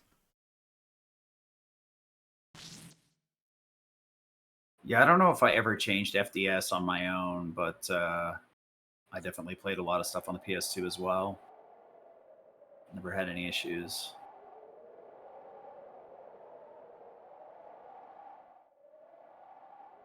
It's just one of those weird game-by-game cases. Like, I guess Final Fantasy VII has a lot of weirdness based on the pressing of the disc now. I think Final Fantasy VII just has a lot of weirdness in general. Yeah, I think like across the board, any aspect of that game in general, you can probably find some sort of weird factoid that you're like, why is what? Huh? For whomst? Yeah. No, my most recent bit of FF7 speedrun viewing experience was watching one of Zeal's hundo attempts get to like the 15-hour mark, and then the game crashed to the Trumpets of Doom in the final dungeon when he was on like a half-hour world record pace. Stronger man than I'd be tilted into the sun. Yeah. Like, boys, I'm quitting streaming. I'm going outside to build a rocket ship, and I'm flying myself into the sun. There's no other option. Oh, wow. That's just brutal. I've been told to piss off by video games before, but that's a whew. Yeah, that's I guess that's the other struggle of longer categories. There's just far more opportunities for mechanical failure, especially with aging hardware and aging software. I am happy that as a dedicated emulator gamer, I do not have to worry about that stuff. Honestly, if I wasn't so lazy, I probably would just use emulator stuff too. But my $2,500 Moon Monolith PC is not going to crash attempting to emulate the 1995 Super Nintendo RPG. I can have faith in my hardware.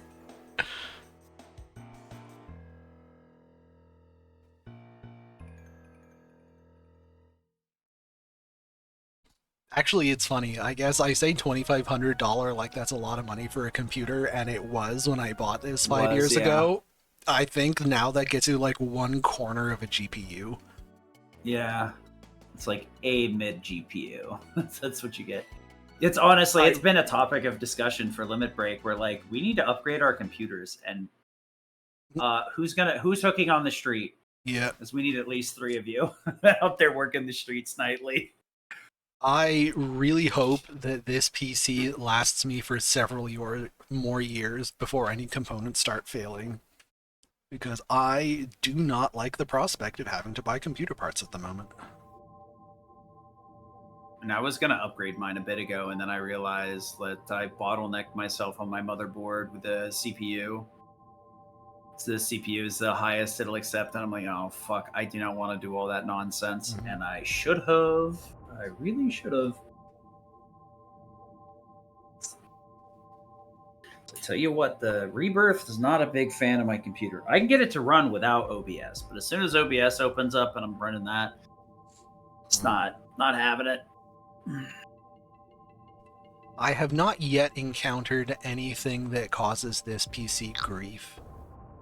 I have streamed Baldur's Gate 3 on highest graphics settings and did not see any issues. And considering my gaming habits, I'm not going to do anything more graphically intensive than that anytime soon. So I think I'm safe.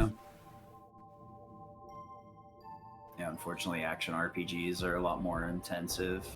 So, yep. All the modern crap that I'm into is just like, all right, let me break out my PS5 that's apparently gone up in $200 in value somehow. Good lord. PS5 appreciating in value? What the fuck? What? When I saw them announce the price increase, I was just like, what on earth bizarro world are we living in?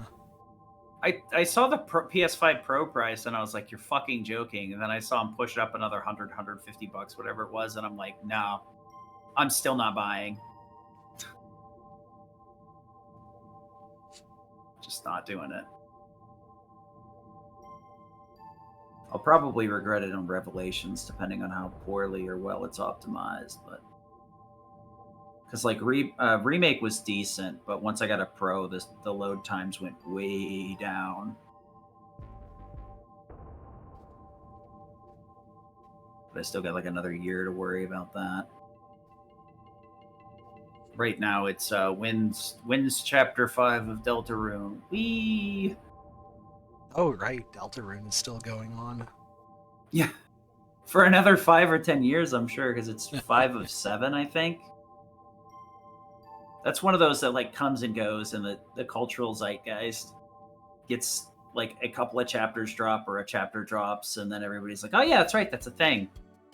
And then the majority of people go back to forgetting it exists after they play it, after like a couple of months of it.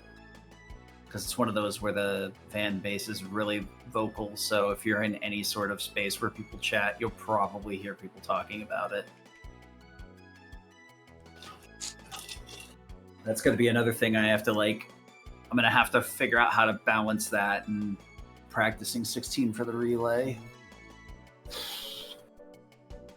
Because that in a mega long game, it's 8 hours, just easily like 3 hours of cutscenes. Easily.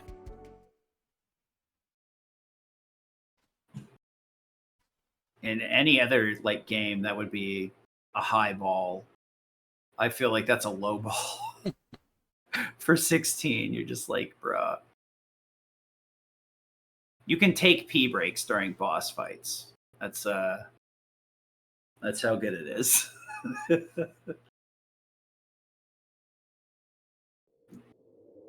All right, so we have the flare sword equipped so we can heal him, right?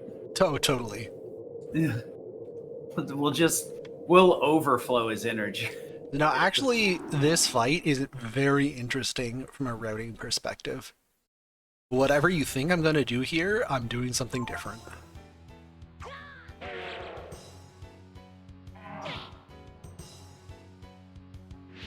Did we already pass the Bollock knife fight?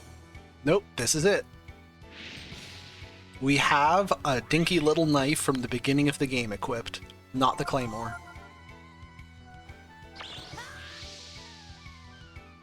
Yeah, that's what I. For some reason, I remembered you saying it was on Geist, and I was like, huh? Now that we're standing here, and I realize what the implication of that statement is. So here's the reason. Every time Geist gets a turn, the torches do as well, which means it's super slow. You really, really, really want to kill him before he and the torches get a second set of actions. The thing is, one focus and a super combo does not kill him. Not even if I absolutely max roll the 32-hit super combo, he will survive with a little bit of health. So I have two options. I can do like focus super combo, and that will kill him before he gets a second set of turns. But also, like, that's still 3 spell casts, and spellcast animations are slow. So instead of focus super combo, I can just do slap focus super combo. The slap has to be with the dagger because the dagger needs to be equipped to outspeed him enough to get the extra turn. So I can't have the claymore. And I can't have the flare sword, even though that would be fast enough, because he would absorb the flare sword. So I'm actually going to slap him with the dagger, and then focus on the extra turn, and then equip the claymore and super combo. And that is very slightly faster than focus super combo.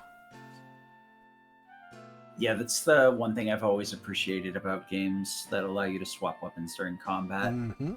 Like, I understand with like Final Fantasy VII, it's the junction system is kind of built into it, or well, I guess not junction, but you know what I mean. To where you can't swap weapons during combat, but golly gee whiz, when I accidentally set up Fire Elemental and the enemy is fire based, yeah. I kind of hate having to decide whether I want to maybe walk 30 minutes back because I just haven't saved in a while, or just not fight with one character.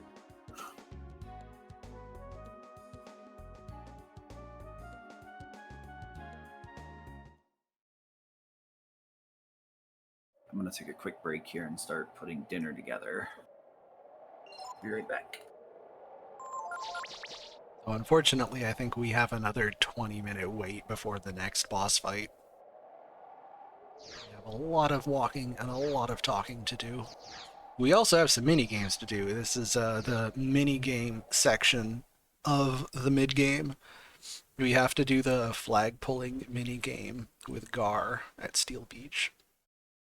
We have to do the component collection to get the ship running. And then we have to do fishing for the mackerel, and we have to do the vinegar mini game, and then we have to make shisu, and then we have to do the boat mini game. And most of those are actually interesting, which is kind of cool. Sorry, I'm still trying to keep my talking and volume down just so I don't aggravate my throat more. I'm probably going to be a little quiet for a few minutes, but if chat has questions, you are free to throw them at me.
Fun fact, it is very slightly faster and therefore speedrun optimal to flirt with Daisir. I like you this way.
So there's another little optimization that I discovered when I was doing this, which I was not aware of. Changing the party, like changing members that are in the party, causes the game to do slower loads. So here, for example, when I had to switch from Gar Nina to Momo Nina, I have to put Momo in the party. I don't have a choice about that. I could, in theory, take the opportunity to remove Nina from the party and put someone else in, but that would cause that next load to be a bit slower. So when I'm given the option by the game to just change my party for whatever reason, I only do it if there is a positive reason to. All else being equal, you want your party to not change so that you get faster load times. It's a little optimization, but it's something I was not aware of before.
theme.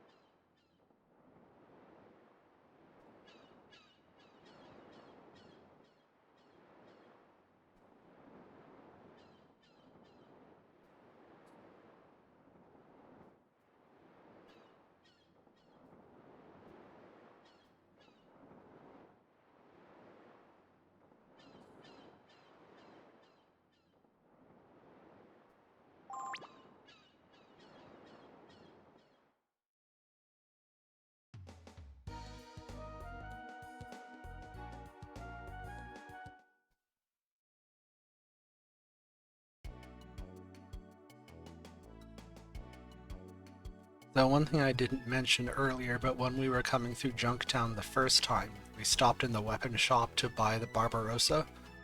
We are going to use that for exactly one fight, which looks very silly, but it costs 10 seconds to buy it, and it does save slightly over 10 seconds in that fight, so it's worth doing, but it is pretty goofy.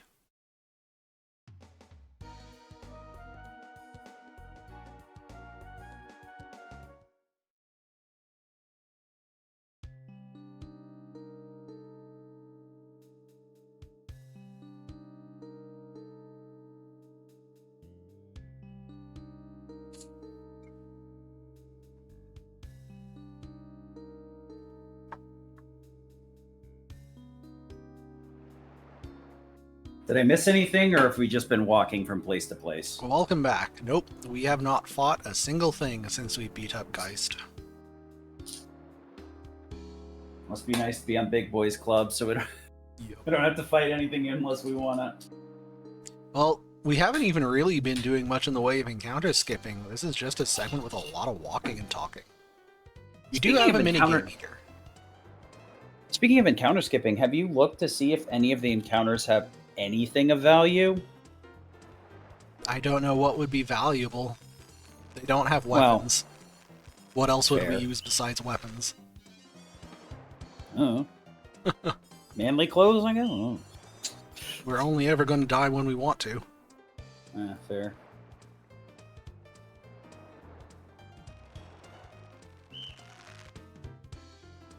It's always like the one thing I've liked the most about like TAS is they like get some stupid drop, which I mean I guess we did get our stupid drops. Yep. A shit ton of ivory dice.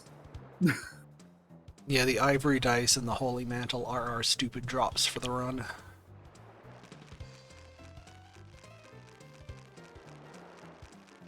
So this minigame is interesting to me because when we watched the earlier TAS, Zeal was convinced that what I had here was a bad flag minigame, and I'm convinced that it's good. Like, the one I have here is slightly better than the one I had in the previous TAS, but his reason for disliking the previous one would apply here as well. It'll be interesting to see what Swiler will have to say. Have another runner's perspective. So what Zeal was looking for was a double flag. It is possible for him to raise both the white flag and the red flag at the same time, which means like both of you can pull simultaneously. And naively, if you're not familiar with how this works for a TAS, that does sound like it's optimal, like you're both pulling at the same time. But because the TAS can mash perfectly, you can basically pull your entire rope whenever you want. You're really just limited by how fast the other guy pulls. And he will only do double flags, as far as I can tell, if he's given you more red flags than white. In other words, if he's given you more time than the other guy, then you can get double flags. But as long as he's given the other guy at least equal time to you, I have never seen him give a double flag. So I think you can only get double flags in bad minigames. And what I'm manipulating is just to him get like the fast pull speed on as many white flags as possible, so we never got 2 red flags in a row. As far as I can tell, that's optimal, and if I play this side by side with like Zeal's human minigames from his runs, these are much faster. So I think Zeal was mistaken.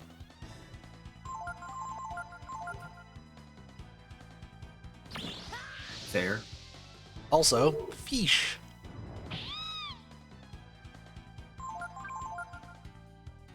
This is another boss where one super combo isn't lethal, so focus super combo. Unfortunately, the excellent sword, the Barbarossa, that we just bought in Junktown is lightning elemental, and this guy resists lightning. So What a we big are image actually trap. still just using our friggin' claymore.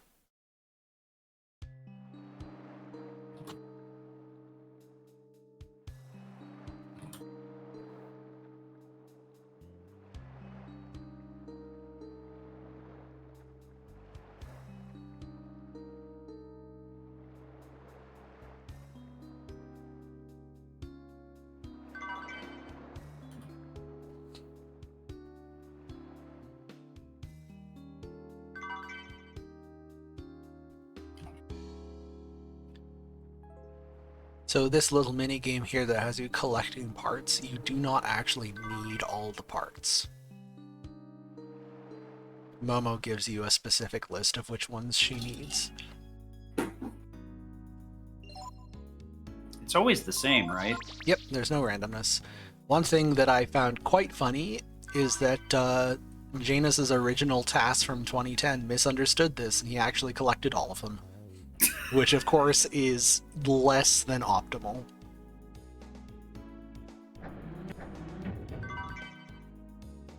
Would be interesting if you got something out of collecting all of them.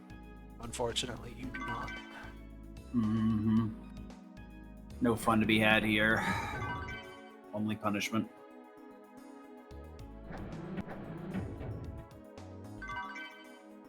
Whew. Looking at lewd pictures, I see. Hey, Blink, Oh. welcome back. Welcome Just some back. tasteful bush. Don't worry about Well, like it. you've been, yeah, you haven't been in voice. Welcome to the voice chat. Welcome back to the TAS. Yeah, good to see you. I thought we were gonna go blinkless this whole time. It was pretty sad. Probably. Just a small break. Need a little bit of a refresher. Gotta have something to keep our spirits high. Still got another. Sadly, hour, no 2 hours to tasteful go. bush in this one, though, Sid. Nope, none at all. I agree with Gangrel. Flirting is always best. If you're not flirting with the homies, are you even doing it right? Yeah. I Absolutely. mean, look at these guys. It's just 3 bros just walking in a line. Just buck naked, and walking down the middle of the street. I mean, Gar probably is naked underneath those robes. True. So we have yet more plot and dialogue, and then some boat adventures, and then we have the Shisu minigames. In between the last TAS and this one, I did learn how to more effectively RNG manip fish. So there is some time save on this split from a better fishing minigame. Fucking Final Fantasy VI ruined it for everybody. This must be a fishing minigame. No, please. No more fish. Only freedom. So, update. I did manage to hopefully resolve the situation with the Blink controller. Oh, excellent. Turns out that my dumbass forgot that my dev board runs on 3.3 volts and SNES puts out 5. So my data line was not a high enough logic voltage to send out data. No. Oops.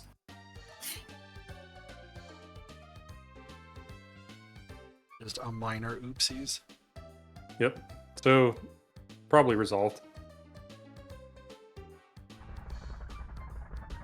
I thought it was all good because I was like, "Ooh, look, the power LED came on."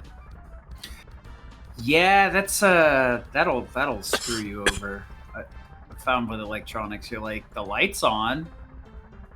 Wow, well that's because you plugged it to a lower voltage. Plug it in your computer and things will change. Oh, I did plug it to my computer. It worked perfectly on my computer. That's why I was confused. Hmm. But it didn't work on my on the SNES because my thing is too low voltage. Yeah. Because it was doing the same thing with a HDMI switcher. Plug it into a random USB outlet, not enough juice. Plug it in the computer, we're good to go. Mm-hmm.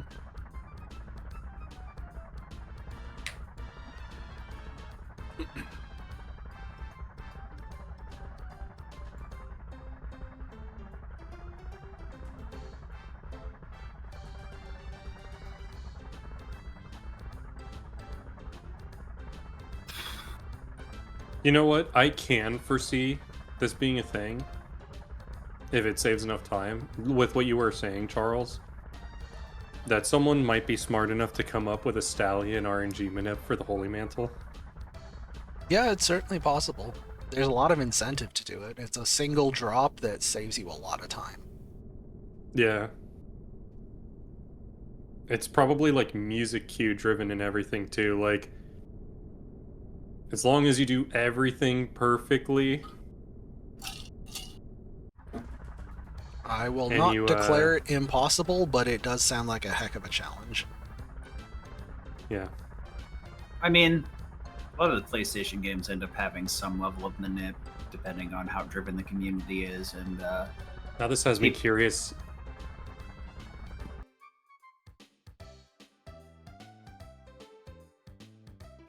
Go ahead, Sid. No. That's just driven how much the community is, and especially people like that know how to tear deep enough, like Nitrojon or other people like that. I swear for a second when I interrupted you and you were just about to start talking there, I thought you were like, nope, you interrupted me. I'm not speaking anymore. Nah. No, I maybe in the past I would have done that. Now it's mainly like, yeah, no, go ahead, don't worry about it.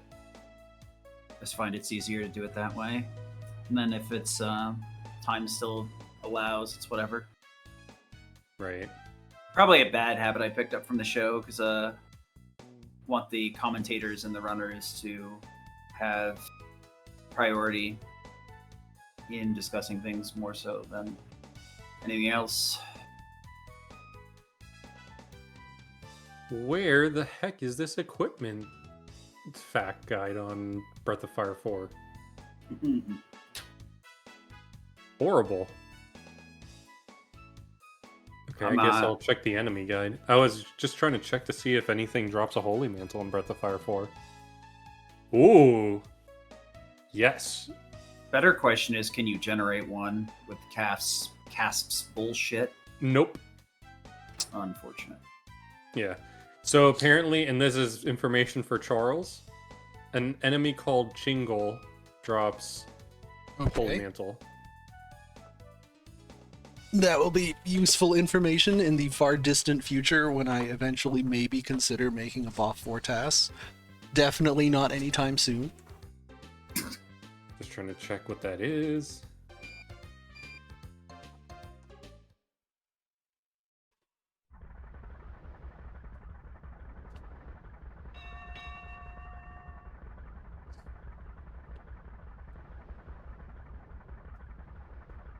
Oh, never mind. I think that might be the final dungeon. That less helpful. That's right where you want your like no encounters item. Yeah. That's just mean. I'm almost pretty sure it says that they're in this area called Castle, which I'm almost sure is the final dungeon.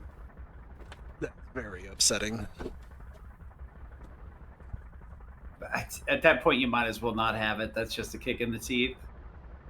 Some dirt in the mouth.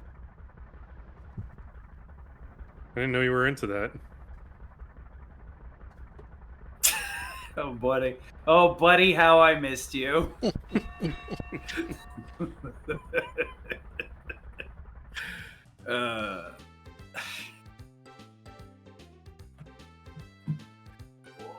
I'm glad you like my playful banter. I look forward. I will to just being point kept on my out, remember toes. that your playful banter is being submitted to TAS videos. Great. Wow. This is just like when That sounds like a you problem, Charles. it does. Sounds This like is a just them like- problem. This is exactly like how whenever I'm like saying, you know what, I feel this is the world record, and then all of a sudden someone starts talking about coming or bringing up cum, and I'm just like, yep, it can't be a world record video unless someone mentions something vilely inappropriate. Yeah, it seems to be a very common thing where like world records just have some stupid thing in them that are just like the runner finally losing their sanity, and they're like, I can't. I'm singing Mr. Bucket for the next 45 minutes, and there's nothing you can do to stop me. It's like on the level of I think in one of Monetary Dragon's videos, they were talking about scandals, and they were talking about the chess one, and how one of the allegations was about the guy having beads. the vibrating anal beads. He was getting AI generated moves from a vibrator in his butt. It's Yeah. the most unhinged accusation. Well, at least they didn't accuse you of having fun while cheating, Blink. Nope. That would be crazy. He's splicing. I can't even finish that sentence. Splicing the butt cheeks. God. We're a very mature community, huh? Yep, we're great. I just love how it came up during the random encounter, and I did not know at the time it was Blink, and I'm like, nope, we're not doing this. I don't. If the drama is appropriate, fine, but like I at least for the channel, I don't think our main viewer base is much into the drama. Very chill crowd, so Yeah, you don't want that. I know there's some of us in Limit Break that are like that. I very much find those kind of things interesting. So every Especially- every RPG has the one town where you always get body blocked by random NPC movement. In Breath of Fire 3, it's Parch, and it's the friggin' bugs. The little cockroaches scuttling around on the ground get in the way so often. Yeah, I mean, Can't spell cockroaches without cock. Yep. Lothanian linebackers are looking pretty strong this year. Ruining somebody else's run in the Final Fantasy Rando tournament yet again. Look at them, they're just right there, those tiny little cocks.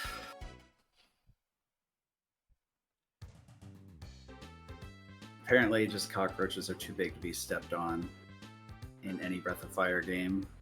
Nope. Out of all the mutations that your world could have, I think giant cockroaches is probably the most distressing I can think of. It's I'd also rather- almost the most realistic because you know cockroaches can survive nuclear fallout. Yeah, but only while they're inside the Twinkie. They'll survive the nuclear fallout and mutate to become ginormous. So Breath of Fire is actually predicting the future. You know, I do love those like those just kind of like generic fun facts that everybody has. I wonder how many of them are just fucking absolutely wrong or like scientifically inaccurate. To what degree? Yeah, Twinkies can survive the nuclear. The Holocaust. Yeah, right. Well, Oh dear. all right, Well, no. He means Miria's ability. Yeah, exactly. Oh my god, they fucking put. Who the fuck puts that in as an attack name? Yeah. Look, it was the 90s. I guess so. They were spicy. Good grief, yeah. Yeah, that's that limit break rev limiter kicking in. Caught myself. The hollow nuclear apocalypse. Oh my gosh. That's a heck of a rev limiter, man. Between like my casual streams and like when I'm doing presenting, I don't know how I managed to shift so hard from one side to the other. Hey, look, it's Jean. It is. I do appreciate that they have either all of the characters from the original game or at least a facsimile of them. I wish that this person right here was Nymphomani. Yeah, that'd be That fun. would have just been like pure poetic justice right there for all of the suffering Jean had in the other game. Okay, Genuinely so, cared for her. She didn't want nothing to do with it.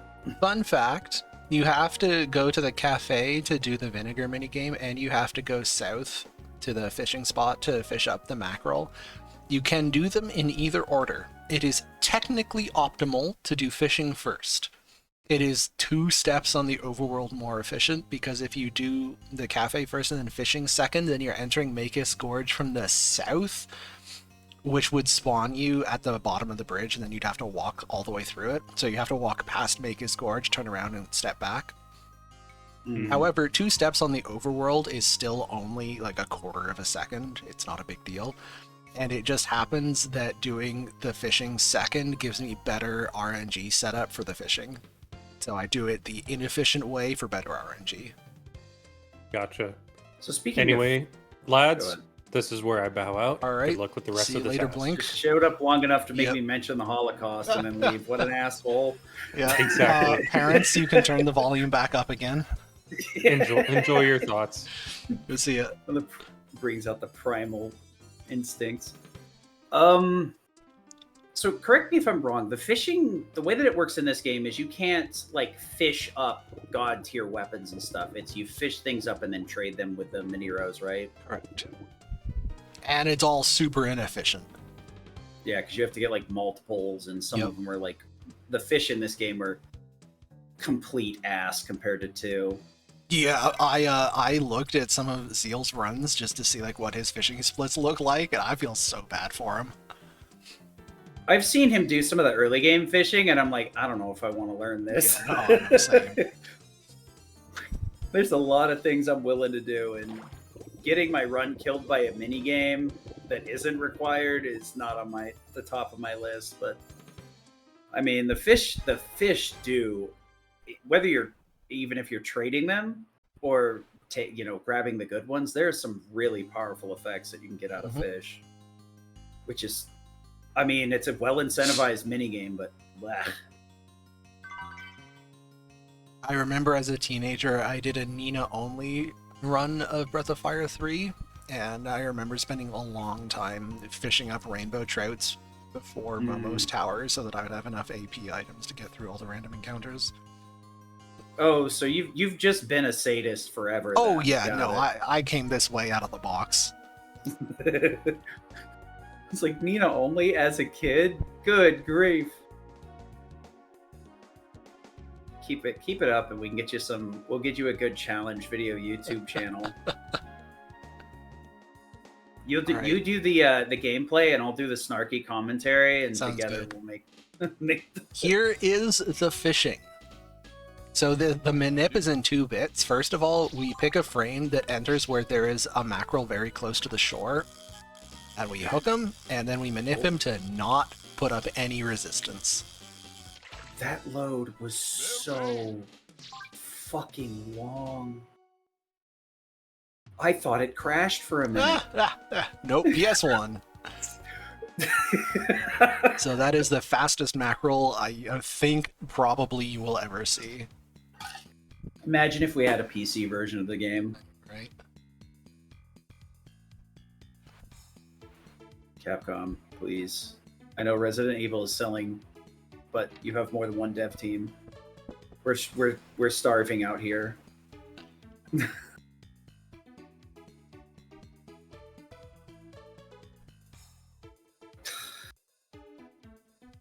thought you had somewhere to be, Blank. Apparently the place he had to be is back in chat. Back in chat, yeah.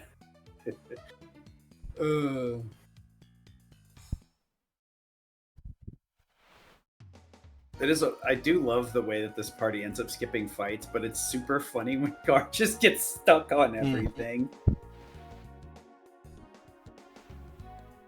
it's fine. He's just normally like that. He'll catch up eventually.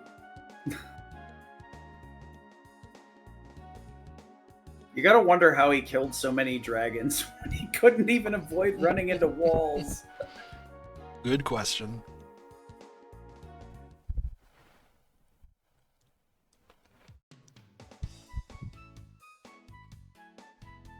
I'm a bit sad that Blue or Dice can't be recruited as a party member for this game, though.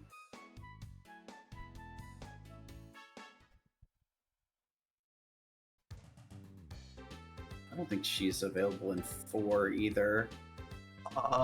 Spoilers? Do we care about spoilers for Breath of Fire 4? I mean, I'm surely if somebody's watching both of these tasks back to back after you've done the BOF 4 tasks in like 4 years. So, sure. I mean, that's their problem. Yep. So, Aershin in Breath of Fire 4 is actually like that's Blue's right. avatar. Yeah, but she's like inside Aershin and then decides to go back in Aershin anyway. Which would have been dope to have like Aershin as like still existing as that character, but get Dice as well. I thought we were talking about the Craze betrothed or wife. I'm not sure which it is. Because she gets she definitely gets turned into a snake lady. And this split I remember. Just split when Japan.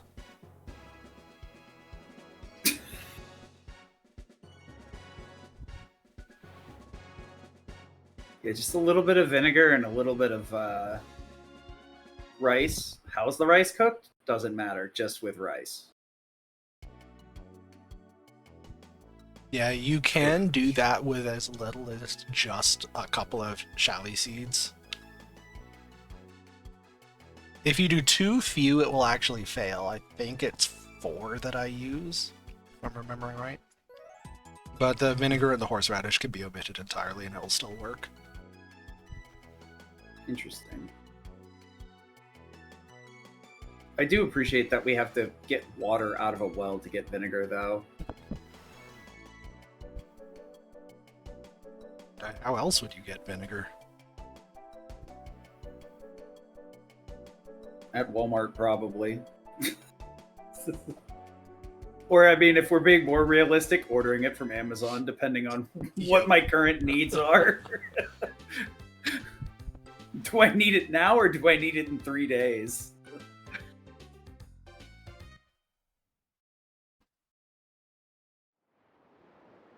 Friggin', that's part of the reason why it took so long. There was a trash bag that was full, so I went to take it outside, and the doorstep was just covered with Amazon packages, and I'm like, what in the actual hell is happening here? Like, can we not, please?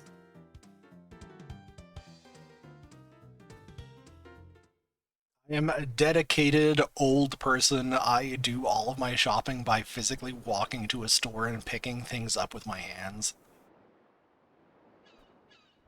Yeah, I'm definitely down. Oh, I completely missed my opportunity to talk about that boat minigame. So I don't know if anyone was watching my engine bar. Yeah, if you want to like just... It did not move. Yeah, it didn't move. If you want to rewind in the VOD and look at the engine bar as we're turboing our way through that little minigame there. So I only discovered that when I was doing this section like last week. But the way that boat works is if you are holding circle on like the frame where you're going to be starting your movement to the next tile, you will move at like the fast speed. So you only really need to be pressing circle every 4th frame because the fast movement speed in that boat is 4 frames per tile. However, your engine drains every frame that circle is being held. So if you hold circle, you will move at the fast speed, but your engine will drain quickly. If you simply tap circle every 4th frame, then on the 3 frames in between, while the boat is moving, the engine will instead be refilling.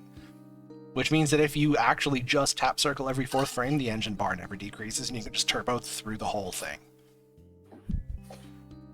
Interesting.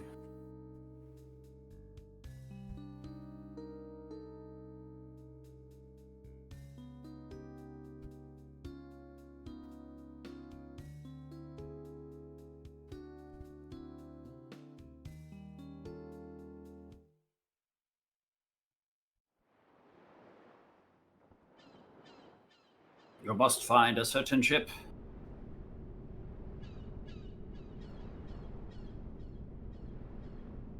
Love how there's these very eccentric, like,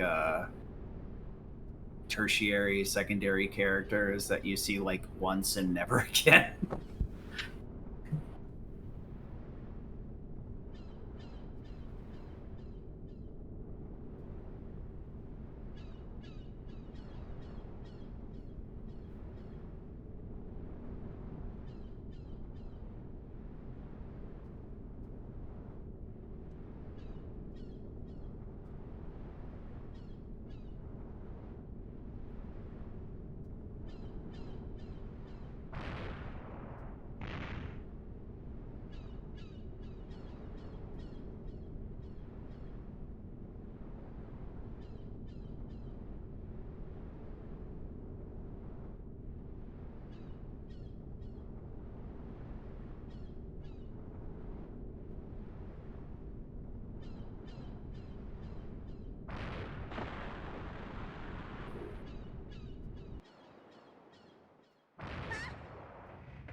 So conveniently, when it says you should go talk it over with everyone, the only character you actually need to talk to is Momo.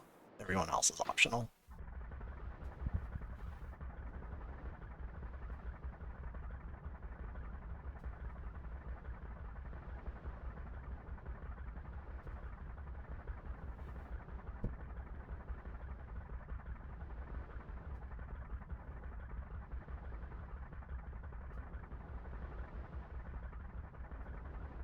Imagine the only person we have to talk to is the engineer. Who would have thunk it?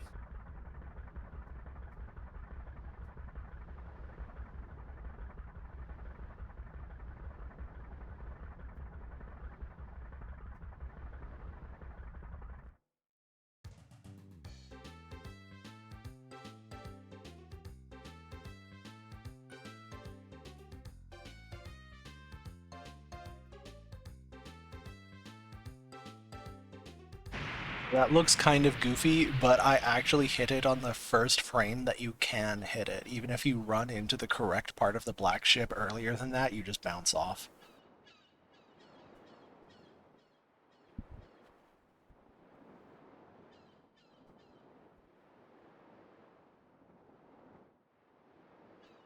Once again, the only person you need to talk to is Momo.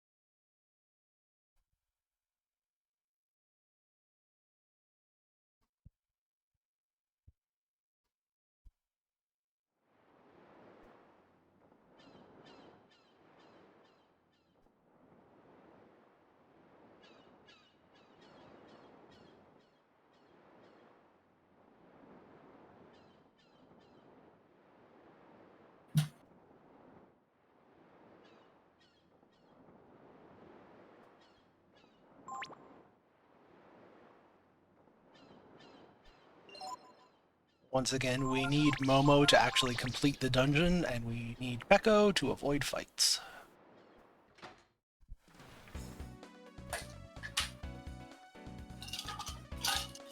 But you can get all the way through here without a single random encounter. So how much of this did you carry over from previous tasks, like the movement? Oh, this is almost identical to the previous one. So you was will it, like- occasionally have to change a little bit, where like you were cutting a corner, and previously cutting that corner allowed you to dodge a fight, and now it's not dodging a fight anymore. So there is a bit of variance with preventing random Playing it. encounters from spawning.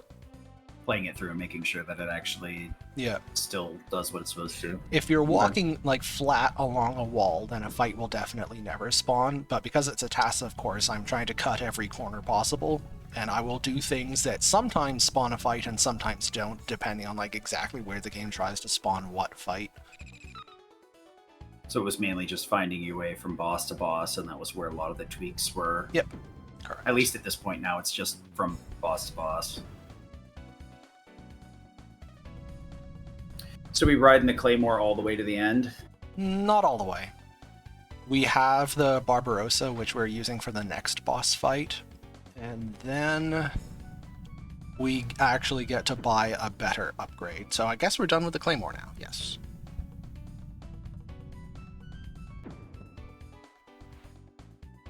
It's just interested if we were just that ridiculously overpowered that we didn't need to we bother are. upgrading it. We could finish the game with the Claymore, but we can buy a better sword. Saving inputs if it's quicker Yeah. to just get the upgrade anyway.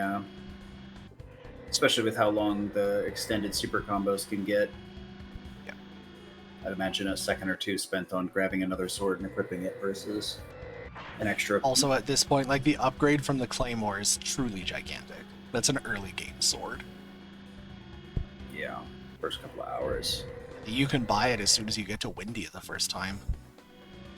Yeah. Well, I guess the first couple of hours casually. Yeah. Windy it does take a little bit of time to get to.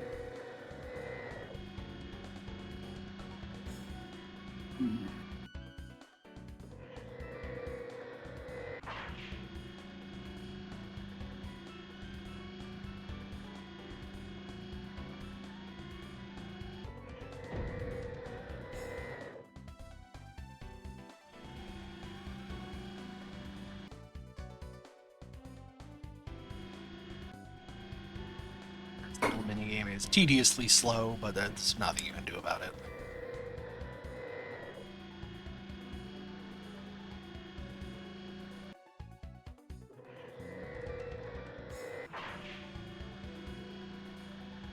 Oh yeah, no. I mean, Charles can probably explain it in better detail, but the amount of time you take to move from place to place is not really that important. The only time that there's going to be slight variance is if you roll like 100 for danger limit, you can run for 99 steps, and then that 100th run step would put you in an encounter, and you can bolster it by taking 50 regular steps without running. That would be the only thing that impacts your speed per se or time, because you'd end up taking some steps to pull the encounter further away from the danger limit. But for the most part, you can... like delaying encounters is no longer really what we're doing. We're simply avoiding them entirely. Yeah, I'm mainly like just addressing the question of time per X or Y. That would be the only thing that would impact the time. But casually, you could avoid the encounters the exact same way. And if you wanted to start watching a YouTube video and then stop it and start moving again, it wouldn't change anything. The danger limit's going to always be set once you enter the room. So even if you leave it idle on a place where RNG cycles, it would be fine. Because RNG won't cycle it until you've hit the danger limit, start that encounter, and then got assigned a new danger limit.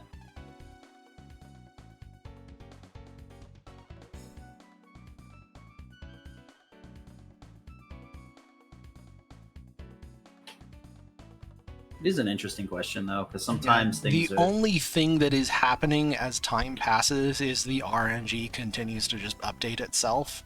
So waiting a different amount of time will cause random results to be different, but that only matters if there is a random result that matters in the first place. And Or most of the if there's- encounter avoiding that we're doing is like deterministic. It will never spawn a fight because there isn't space to spawn any fights. Yeah. Like, the only time it really came up was in the few places where we were looking for, like, crits or reprisals or whatever, so we fiddled around in the menu first and then went back to playing the game. Also, we have to waste a couple of minutes here. Which means I also lied earlier, that wasn't the highest step count. This is definitely going to be our highest step count. I Wow. forgot about this. I guess highest step count with a danger limit active. Well, we will keep this Versus- step count, I think. Like when we go into the second half of the dungeon. I guess it doesn't matter if you're already at the danger limit anyway, if Yep. you decide to walk around in here because you're bored.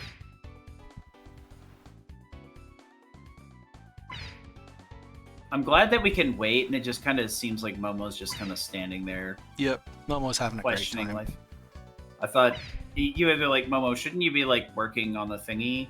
At least looking at it? So ordinarily, you're supposed to go down the stairs and take the elevator and go to the room with the boost counter to like see what the counter is at.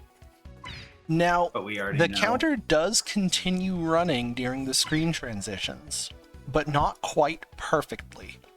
If you go down the stairs and take the elevator, those screen loads do very slightly delay the progress of the boost counter, so it is optimal to just stay here.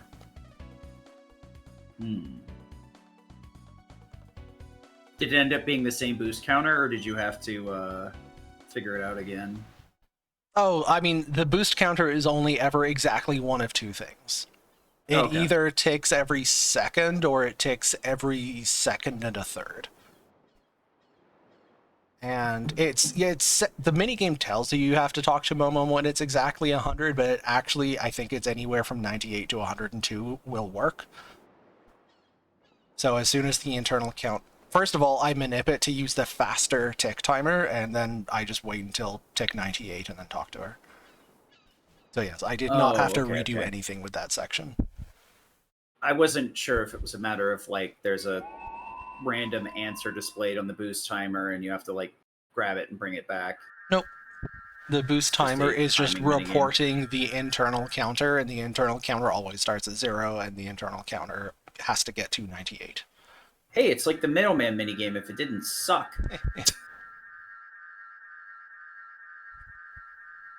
I love that like you can literally fail that because of the frame rate, even if you hit it at the right time. That's fun. Nothing like wasting 10 seconds in a hundo run because your count and the frame count tend to differ arbitrarily.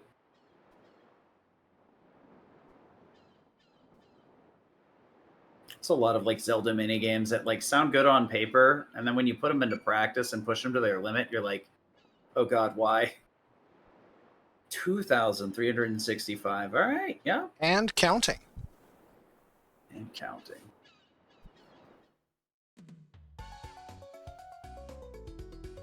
To be fair, 1,000 of those were For fun. not needed. But what Content else were we steps. gonna do? Yeah. Yep. It's a TAS tradition. You have to do something to burn time. Well, that's very nice that they happen to have a room with 4 beds for all the men and 2 for the women. Oh, what a... Does What a Peko well-stocked actually ship. sleep in a bed, though? It's a very good question. Well, he doesn't sleep in a pot. I don't see one in there.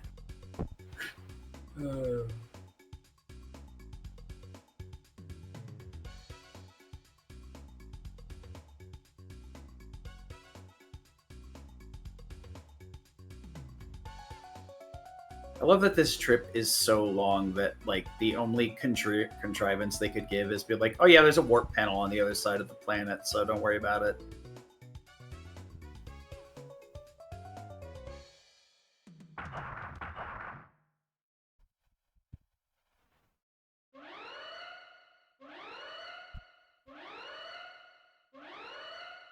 Deep thoughts from Ray. That's a scary, very scary prospect.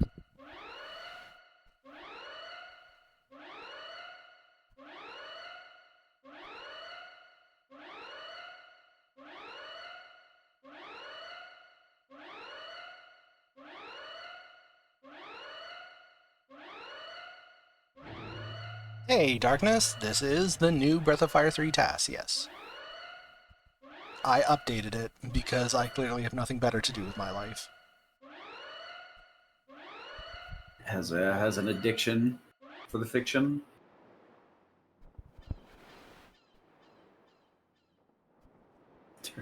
Turns out gassing up Ryu was the right play. The optimization must flow. Well, there's always the VODs, or you can tune in next month when we do this all over again for RPG Limit Break. Yeah, The three big major changes were 1, killing off Ryu in each of the early game bosses, which has 2 bonuses. 1, it funnels experience to Tipo, who can then get through McNeil Manor faster.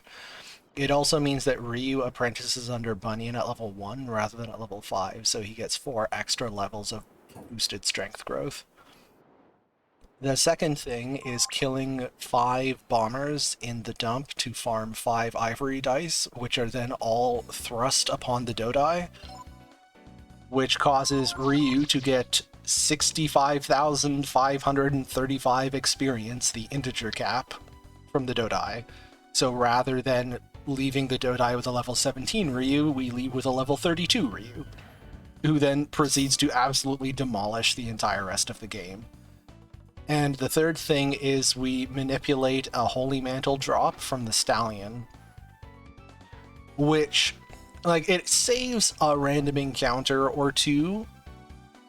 For the most part, we can already avoid all random encounters as adult Ryu just by doing this defense mode strat with Peko, but it does let us skip one in the Down a Mine section.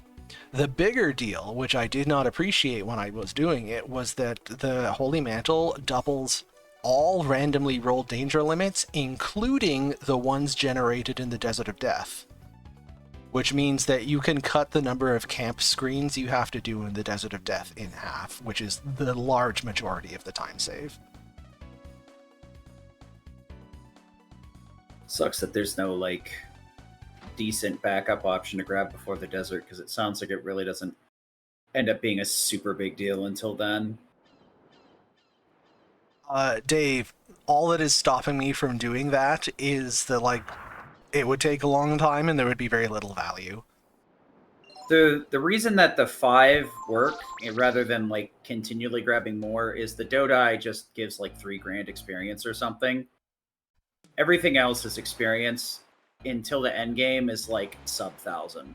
So we'd need to farm like 10 for a single enemy, but 32 is way too much.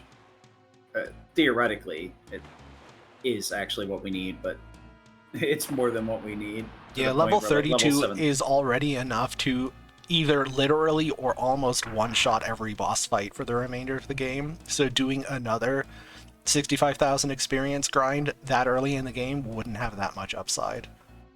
We do actually do another big ivory dice dump, but we do it at the end of the game. Yeah.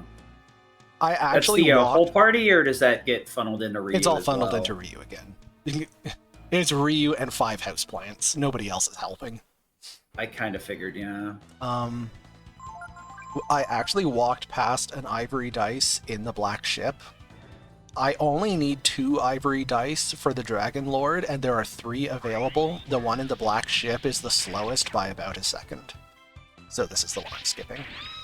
Yeah. Ironically, the way they program dice is to just double your EXP with no actual cap or restrictions. Yep.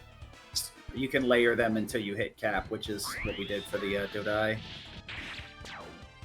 And that's Ammonites. They die very fast.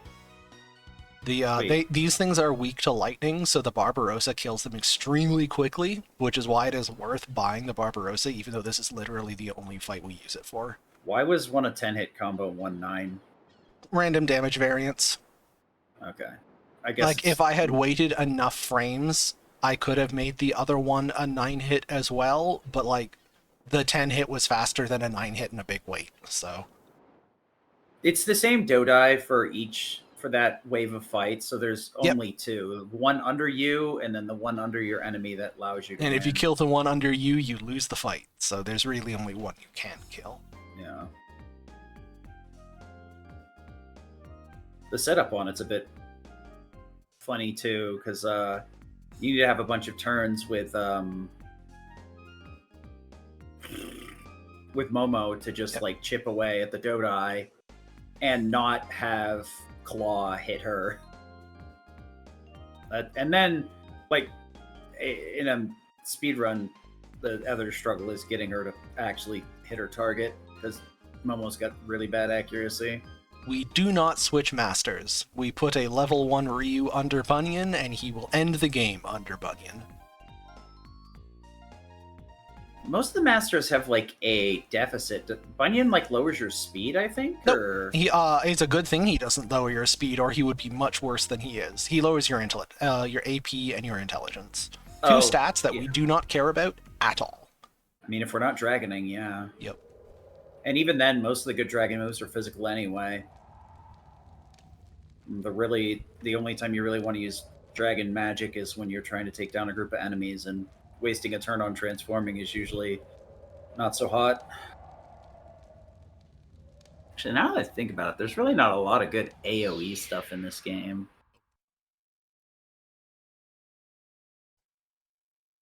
There's dragon breaths and there's some AoE magic, but compared to the literally thousands of damage you can do with Shadow Walk and Aura and Super Combo, not close.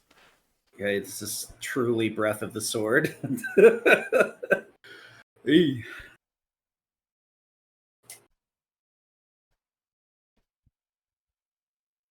Yeah, for some reason I remembered casually being like, Bunyan's good early, but you want to take him off it later. I couldn't remember why. Well, you can just leave Ryu on him the entire game. He's fine. You can, like, there are other masters that give you strength bonuses that have different benefits. And also, depending on how you're playing the game, you might want more AP on Ryu. Because, like, if you are just doing normal gameplay, and you have Ryu under Bunyan the entire time, and you're trying to do big dragon transformations and cast Aura, you will find Ryu runs out of AP very fast. Yeah. I think I'm probably thinking of the mage. One of the two mages, either M-Tai or the one in Winda that gives you a speed debuff. I just remember like looking at the master list, and I think the one thing that they missed out with is not giving you a direct indication of what the positives and negatives were in a more granular way. Then again, I live and die by technical information, so having the exact numbers always makes me happy. Yep. I'm like, look, thanks for it. Gives you strength plus plus. What is strength plus plus? Is that +2? Is that +14? This is why we play games with spreadsheets. Yeah. Yeah, casually, you can kind of just break the game with agility. Like, getting enough agility on Ray to get extra turns, and then using chain formation so that everybody has Ray's speed, and then giving Ray resist so that he's immortal during enemy turns. Yeah. It's breakable.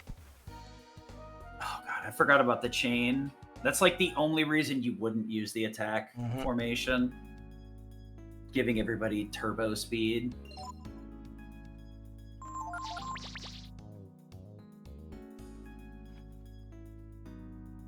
Well, I mean... And we have a little surprise here. I'm actually going out of my way to open a chest. Those speed boots are worth the 2 seconds it takes to pick them up.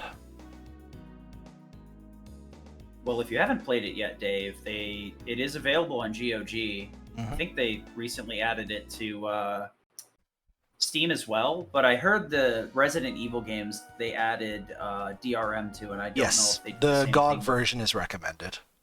Yeah. And it's probably cheaper too, honestly. Yep. I just like the GOG launcher in general. It doesn't get the updates pushed as much. It just... if you can find it, it's good. That's the one thing that's got me the most miffed about it. It's like they have 4. They're obviously thinking about it. I mean, like 3 is probably the biggest hurdle because like emulating a SNES game in a collection cannot be that hard. Mm-hmm. They've done it before with their Mega Man X collections several different times. Interestingly, the Holy Mantle actually saves just a little bit of time here.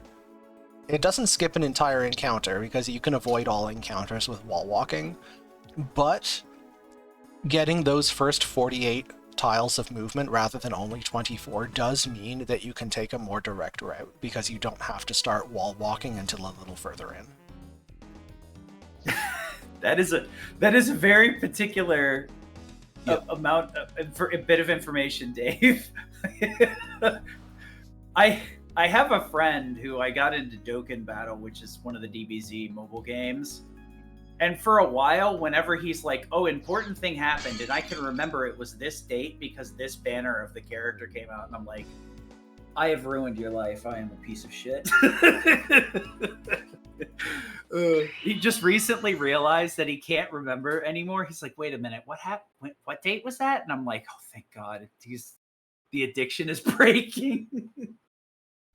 The illusion is waning. Dude, yeah, skipping the Dragon Genes is viscerally injuring me.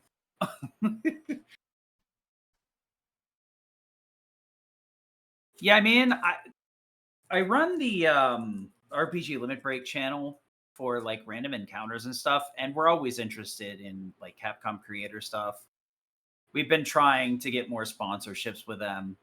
Personally, I'd love to do stuff like that with some of these companies. I mean, it's fair, right? That's like a major world event, especially depending on, your beliefs. So it's funny because it comes off, I don't know. My brain ticks in a weird way sometimes. So I'll read probably a less charitable version of the statement, despite knowing that was not what was meant. My brain is a mysterious cube. Let's put it that way. The only pope I recognize is the cephalopope. Yeah, well, I only recognize him when he's casting Missile and Bolt X. Otherwise, I don't care. I finally got one of those like a month ago, and I shit myself. I threw a biscuit, and it still wasn't enough. I'm like, stop, please! Yeah. Think of the children! And it was one of the times I didn't save, and I'm like, oh, that's why we save. I understand now. Get that deep into the run, you just kind of want to finish at that point. I have not played Sea of Stars yet. It is waiting until Mrs. Charles is free and we can play it co-op. It's a good one. I played a little I'm bit looking of it forward to casually. It's definitely I mean, as an indie, it's like very easy to be like, it reminds me of X, Y, and Z. It kind of reminds me of I mean, I had it pitched to me as it's like 1/2 Super Mario RPG, 1/2 Chrono Trigger. I'm like, okay, sold, fine. Yeah.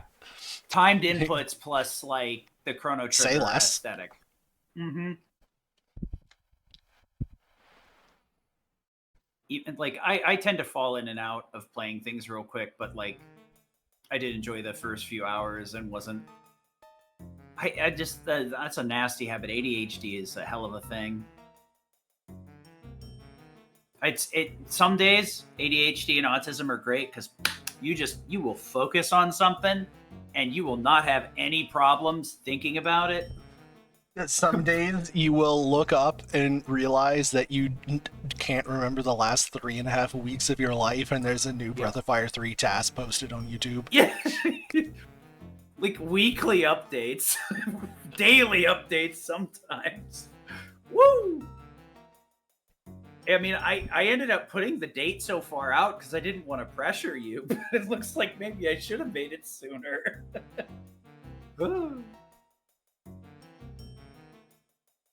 So very There much, was some luck involved, like things that could, in theory, have been very difficult to manip or optimize ended up being much easier. Like, I was prepared to spend many days optimizing fishing before I discovered that you can actually manipulate the fish quite easily just by pulling when you have an orange bar.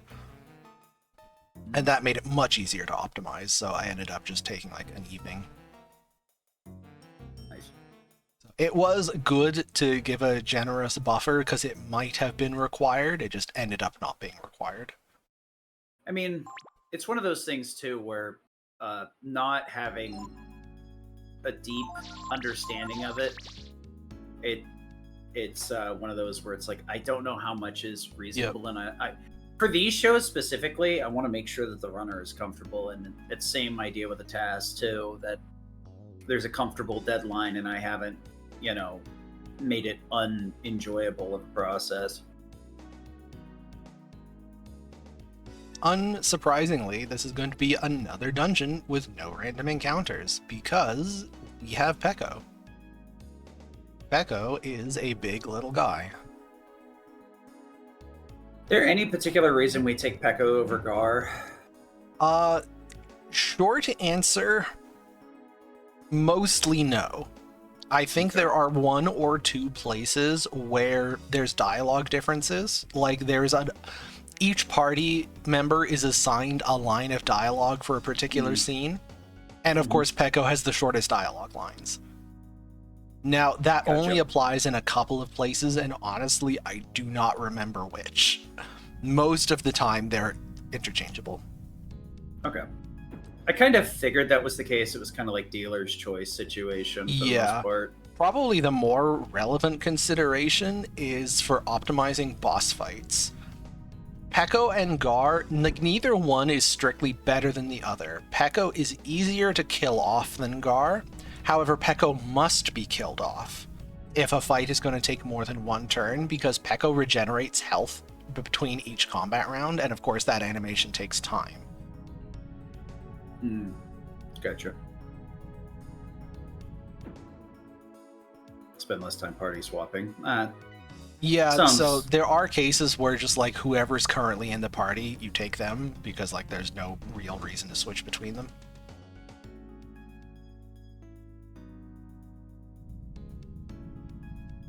What a puzzle. Yep.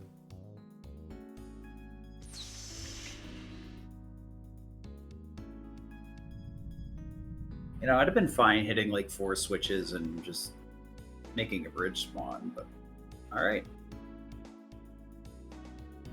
Shinryu, that won't be a problem for us, because if Peko gets hit, he is going straight to the floor. Yeah, This we're still little on guy level is 1, like right? level 7 with no equipment. Oh yeah, He gained a bit Wait. of experience from the Gazer, because I could one-shot the Gazer.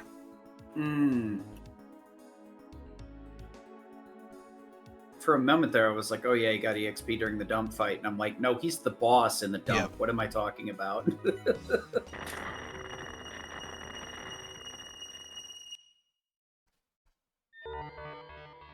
Yeah, actually, reprisals are more of an issue for Gar, because Gar is the one who can conceivably tank a hit and not die. Damn you, Gar, for having a usable trait.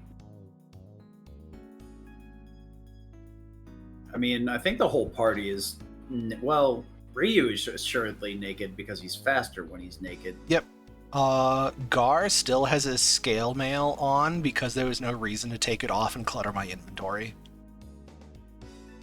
Everyone else is naked. I can't believe that's a sentence I just spoke. The worms, they're getting to me. Yeah, Help. you unequip Momo in the dump for speed reasons. You unequip Nina for getting Nina killed easily reasons. Peko comes unequipped, so you simply never equip him. Oh, Ray probably has a piece of armor. It's not worth unequipping Ray. Yeah, because he rejoined the party at a higher level. I think he comes with some equipment. Yeah.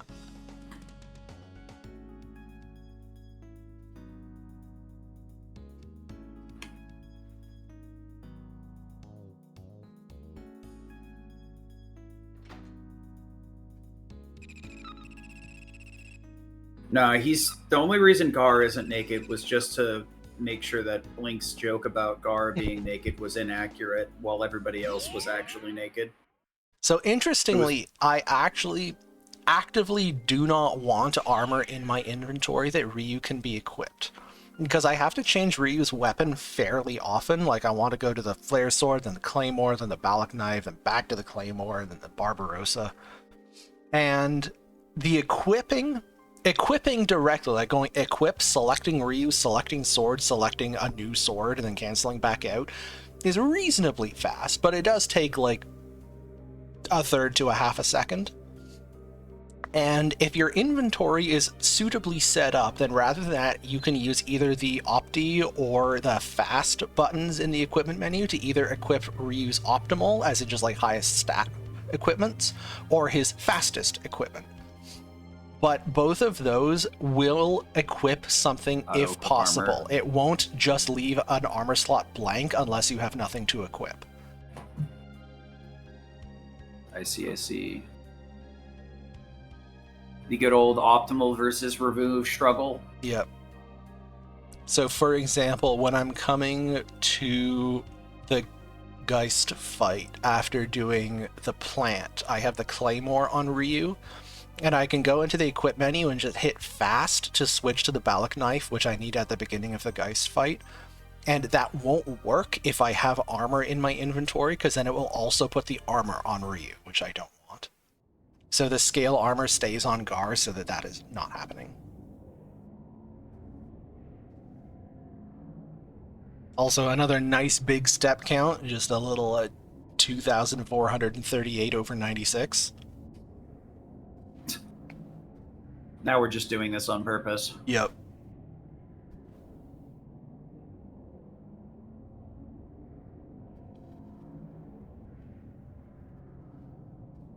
Yeah, I think neither Peko nor Gar ever takes an interesting action in combat.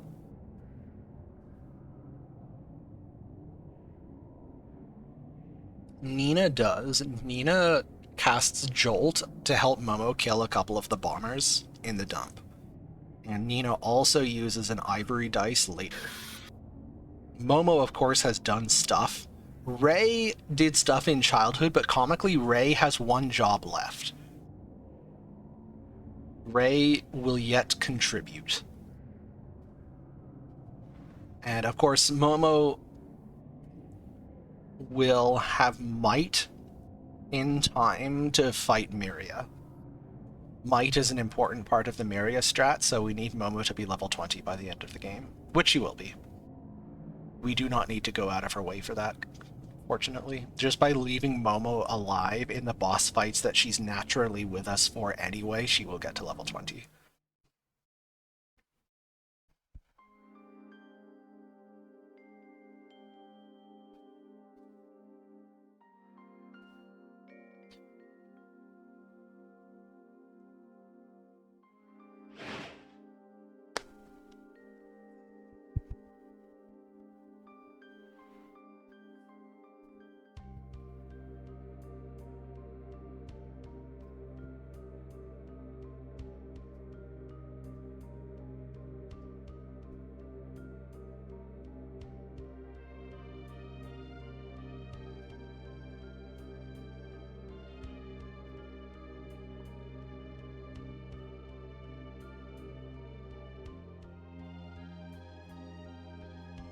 Okay, I'm going to talk ahead a little bit so that I can give myself a buffer to run to the washroom.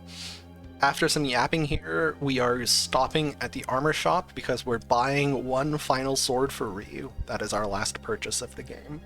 Conveniently, even though we have almost no money because we haven't been doing anything except killing bosses, we can just sell all of our older swords. So we sell the Barbarossa, the Claymore, the Flare Sword, and that's just enough money to buy it. That's our Demon Edge, I think, or whatever it's called, Demon Blade. And then we need exactly a party of Nina and Gar to do all the dialogue with Jono. So that is going to be our party for that boss fight. And with that, I will be RB.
Also, we picked up our final ivory dice from the shelf here. Oh, dice, baby.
Oh no, not the green cube. Anything but the green cube. So this is another example of a fight that just barely works with this strat and is not possible in the 4 dice route. So this is another place where the 5th ivory dice saves time. Ooh, ooh, ooh.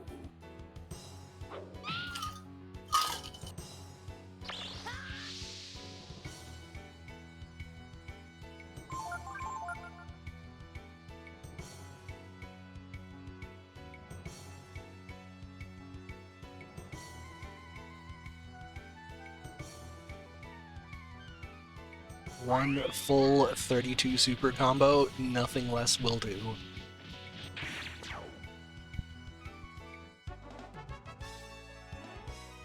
If focus only gives a 50%. Oh, never mind. I was gonna say if focus only gives 50%, wouldn't it be better to use last resort? But then I remember our defense is trash right now. Yep. Yeah, at this point our offense stat is so high that using a naked last resort will do relatively little. That will change when we get the dragon armor. Yep. BRB.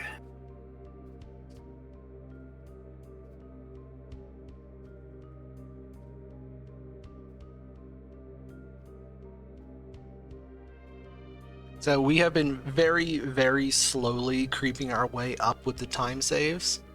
Like, no huge minute-long jumps or anything, just, creeping a few seconds here, a few seconds there.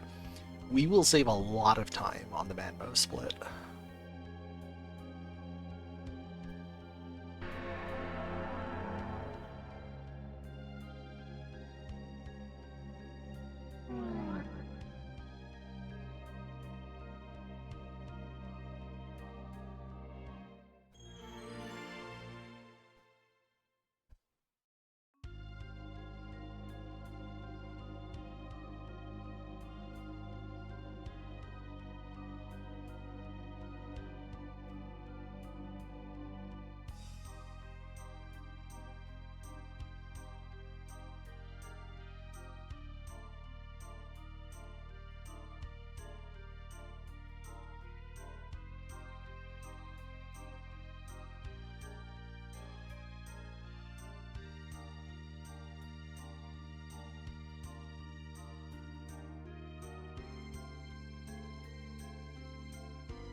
So this is an example of a case where, because Nina and Gar is the party that I'm left with after that boss fight, it's faster to just keep this party, even though I do have to menu to switch into defense formation, but I don't want to switch to, say, like Momo Peko, because that will cause the load screen coming out of that menu to take longer. Gar and Nina will do just fine, so Gar and Nina is who we take.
And that was the factory.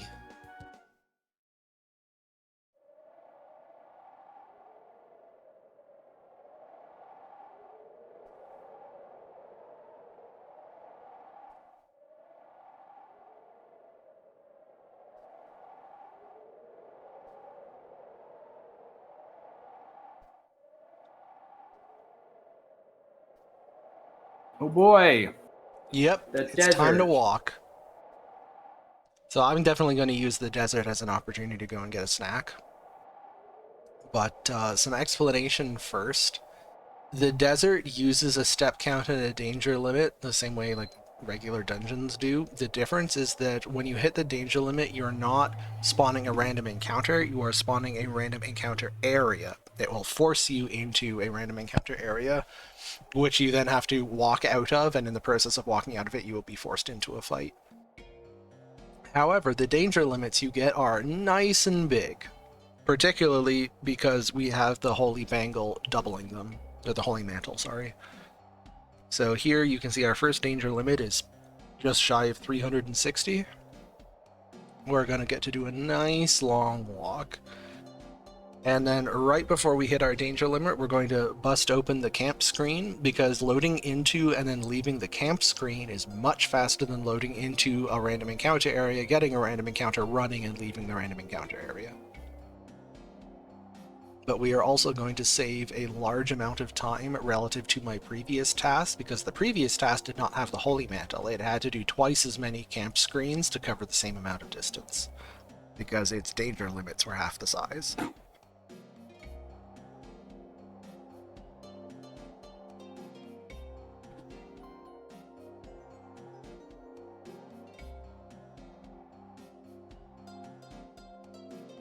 There is one other teeny tiny little optimization. When you enter the camp screen and then leave and come back to the desert, you will sometimes have your direction scrambled. You can either be turned one turn to the left or one turn to the right from where you were facing previously. Conveniently, that is decided on the frame that you enter the camp screen, not when you leave it. So I can manip separately. When I enter the camp screen here, I hit start on a frame that will not mess up my facing angle so that I don't have to correct it later. And when I leave the camp screen here, I hit select on a frame that will give me a nice big danger limit.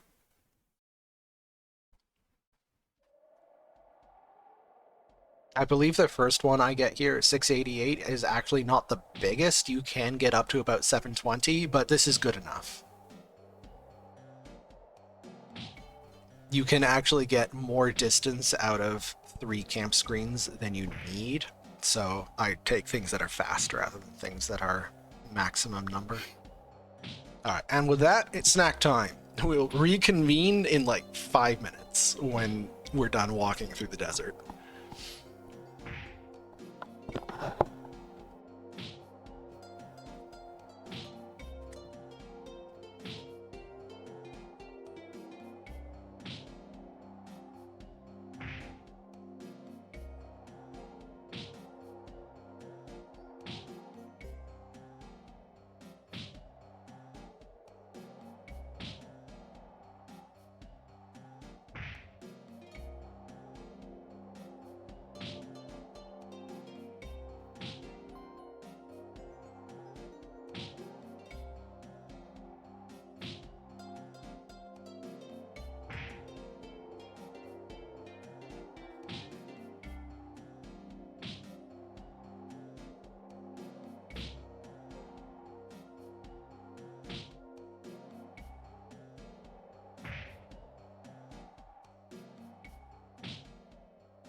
We just keep on walking through the desert.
Okay, I am back. So the way this works, the desert is a coordinate grid, so like X coordinate east west, Y coordinate north south. You have a start location when you enter the desert, and there is a range of X and Y values that you have to get to. So that defines a rectangle in the coordinate grid. It doesn't matter where exactly you touch that rectangle, as long as it's somewhere, you'll trigger the Manmo cutscene, and then you can continue. And to get to that rectangle, it's not a direct cardinal direction from where you start. Like, it's in between northeast and northeast. So you do part of your walk northeast and part of your walk northeast, and you get there. But depending on where exactly you do the turn from one direction to the other, it will change slightly where you touch the rectangle. And therefore, it will change slightly how many steps you have to take to get to the rectangle. And yes, I optimized this down to the tile. I located the exact optimal tile to make that direction change on. If you turn one tile later or one tile sooner, it will take you a couple more steps before you hit the rectangle and trigger the cutscene. Yes, that took a while. It was a very boring evening.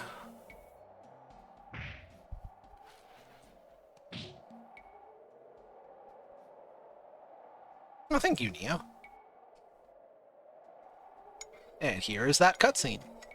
So the first two camps, we camped until daytime, because camping until daytime produces a much bigger danger limit. The last one, we just left the camp screen at night, which produced a smaller danger limit, but it didn't matter because we only had 300 and a bit steps left to go. You can't quite do the entire desert in 2 camps, unfortunately. And just leaving the camp and keeping it nighttime is a faster load screen than camping until daytime because you don't listen to the inn jingle.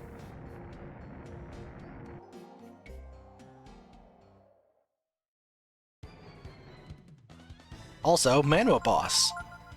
1 HP is all you need, do not worry. Also, another fight where level 32 is the magic number. We do not need focus, we can just super combo him.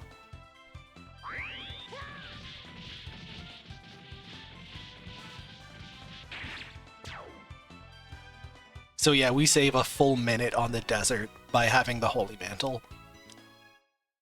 Also, that he drops a power food. That's an easy manip.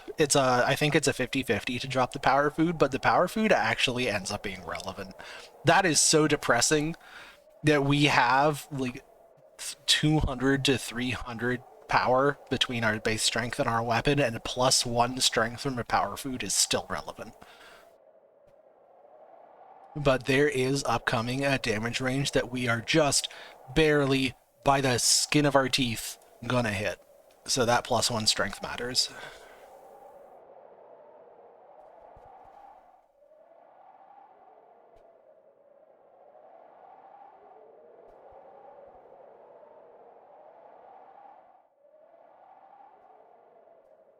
Alright, we have a nice long wait now.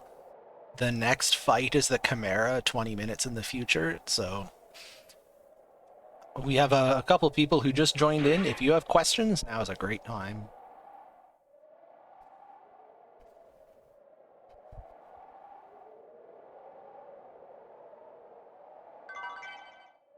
The biggest route change between the previous task that I published 6 months ago and this one is I realized that in the dump you can kill bombers who drop ivory dice. For the most part, finding random encounters in the task is not even close to worth it, but being able to farm ivory dice is worth it. Yeah, turns out doubling EXP without any sort of restrictions is kind of broken. Pretty good. So in the old task, we just use the 1 ivory dice you get for free from Momo's Tower on the Dodai, and that results in a level 17 Ryu, and that was pretty good. But in this task, we invest an extra 2 minutes farming ivory dice from the dump, killing bombers there, and that 2-minute investment saves way more than 2 minutes. Yeah, luckily there's an enemy early enough that's got enough EXP that 5 stacks gets us 65, 535, I think it is. Yep. Ye old integer cap.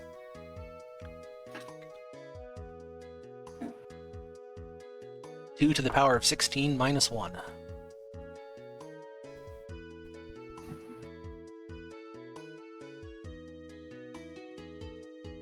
As such, our damage is a little bit busted. And even if we wanted to use dragons, they're even less viable now than they were before. Yep. So we have 5 fights left in the game. You have Chimera, Arwan, Dragon Lord, Sample, and Miria. At least the end game is like basically a boss rush. Yeah. Fairly quick and It's one of those things that consolidated. I don't always think of it, but when I actually sit down, like mentally go through the route, like in the mid game in Breath of Fire 3, like you just do not fight very much stuff.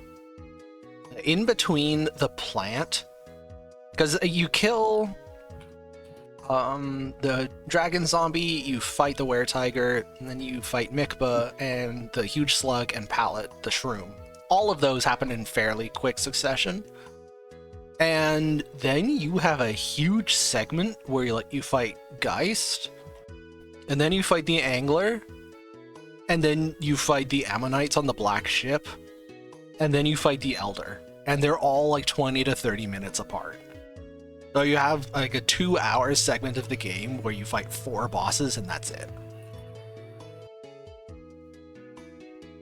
Yeah. That is kind of the curse of speedrunning, or in this case tasking RPG, is that the content can end up being a lot more disparate than... Yeah. I mean, at least in the Breath of Fire 2 intended. tasks, you're usually fighting a boss every 10 minutes or so.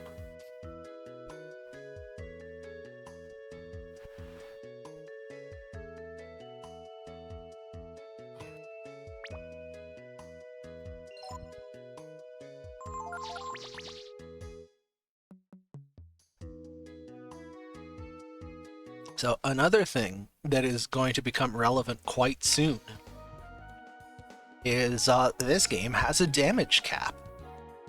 The damage is capped at 9,999. You will not see that number in normal human play. As far as I know, the only realistic way to hit it is absurd super combos in a TAS. But it's relevant because the Dragon Lord and Myria, the two last real bosses, both have more health than that, which means that you cannot one-shot them no matter what you do. Also, this little minigame here is fun. There's a bunch of invisible lasers there that stun you and knock you back. As a TAS, I just get to not worry about it. But for human speedrunners, that is a pain.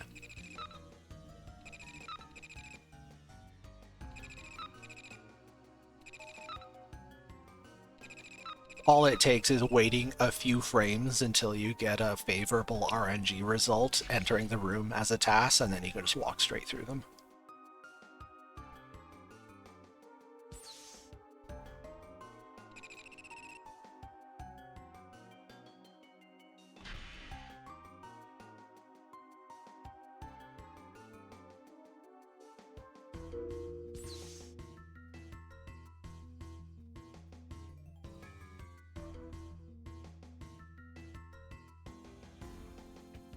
Alright, we got less than an hour left. I'm very excited.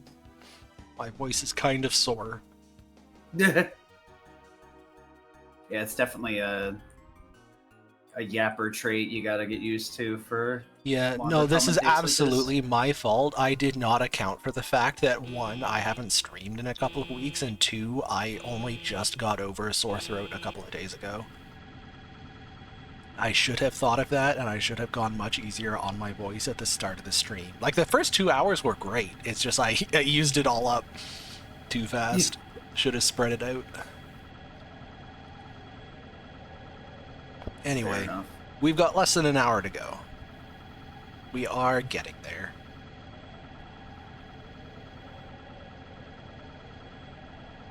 There is, let's see, we are going to get the Dragon Sword and the Dragon Armor from the Dragon Lord. Dragon. We are going to get one other thing. We are going to open a box and get an item. I invite chat to speculate about what item I'm going to get.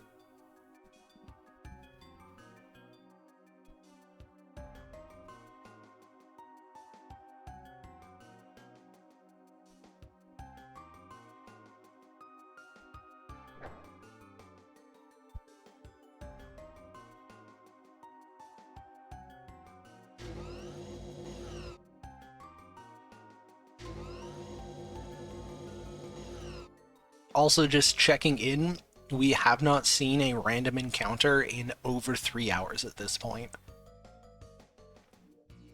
The last random encounter was still the first fight you have to take in Mount Levette, coming from down a mines with Ryu and Gar at the beginning of the adulthood.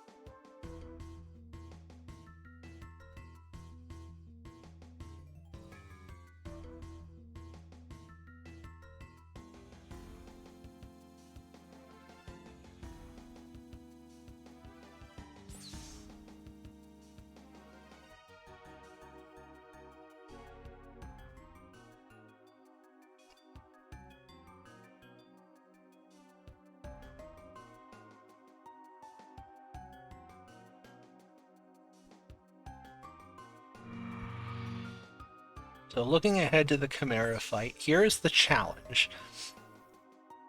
In the previous TAS, I had to do some shenanigans. I had to use Last Resort and Focus and a second Focus before my super combo to get the one hit, because he has 7,500 health and no elemental weakness. Of course, that was very slow.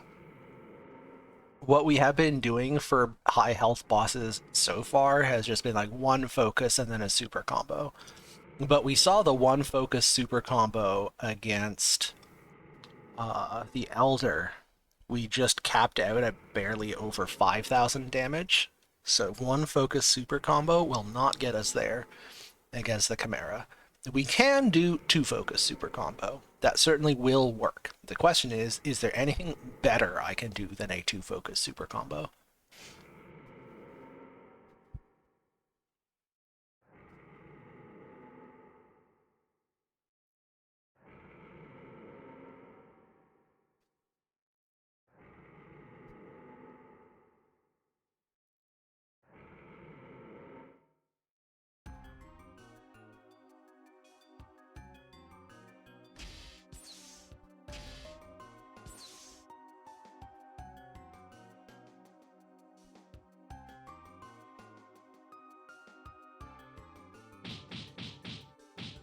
This little mini game is skippable by just walking over the panels, but it does poison you, and poison forces you to use walking speed. So it is worth taking a menu to heal the poison on Ryu. And since I'm in the item menu anyway to heal Ryu's poison, I also take the opportunity to heal his HP and feed him the power food for that +1 strength.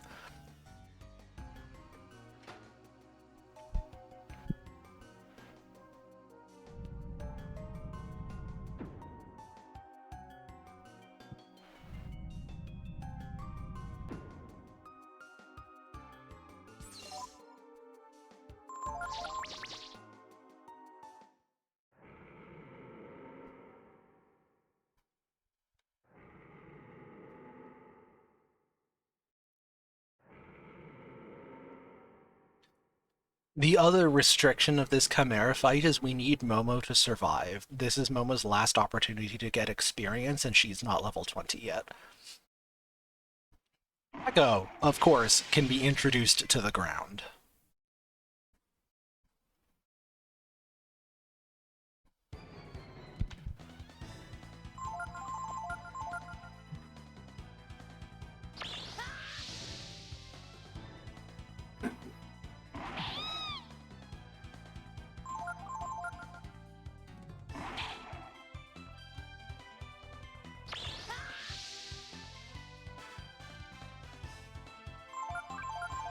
Sorry, I misremembered my damage ranges. It's not a 1-focus combo, it's a 2-focus combo. 2-focus super combo does not quite kill him. Yeah, sorry, I was lying. It's not the second focus that I can skip, it's the last resort.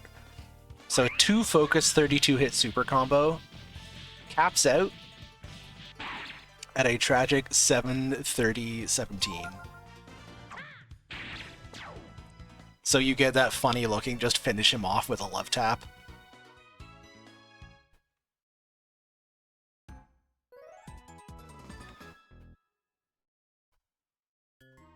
I can RNG manip that super combo to go higher. 73 isn't the absolute cap, but I can't get it all the way to 75. I think the highest damage roll I saw from that was in the 73-90 range, not quite 74 out of 75. Tragically. But just adding the one physical attack at the end of the fight does not add much time. Much faster than what I did in the previous task, which was Last Resort Focus Super Combo.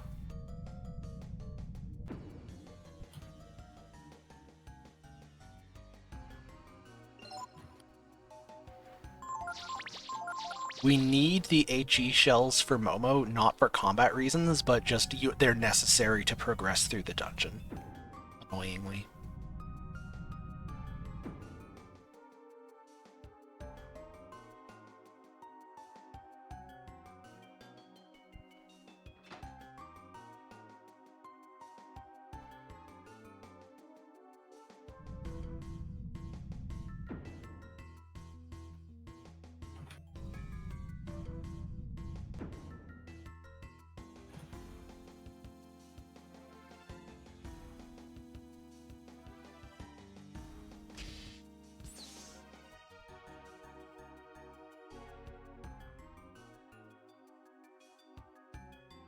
The reason the +1 strength from the power food is necessary is it boosts our super combo damage on that fight just enough to get the Chimera in range of a non-crit. Of course, I could just get him, leave the +1 off from the power food, and then The super combo would do slightly less, and then I could manip a crit, but the act of having to manip a crit does add time to the fight. RNG manip is not free. So being able to do it with a regular attack is faster.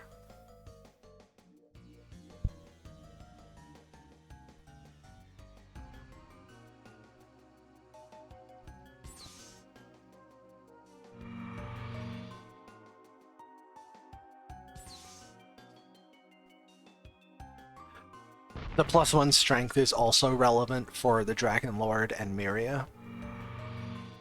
Again, not in the sense of like you do a strat that fundamentally doesn't work without it, but it does improve your damage ranges, which makes the manips faster.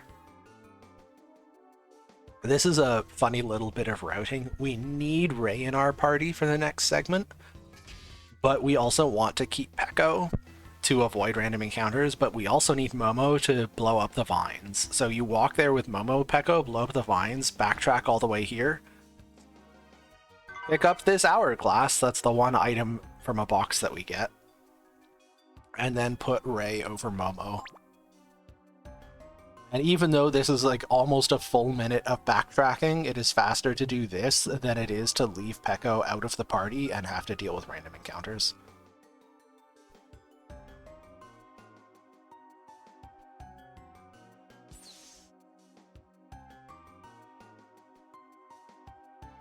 Shame that that final area we gotta wander through is Ryu.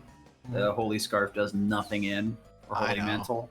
It would be nice if it did, but it already saved us our minute of time in the desert. It's done its job. Mm-hmm.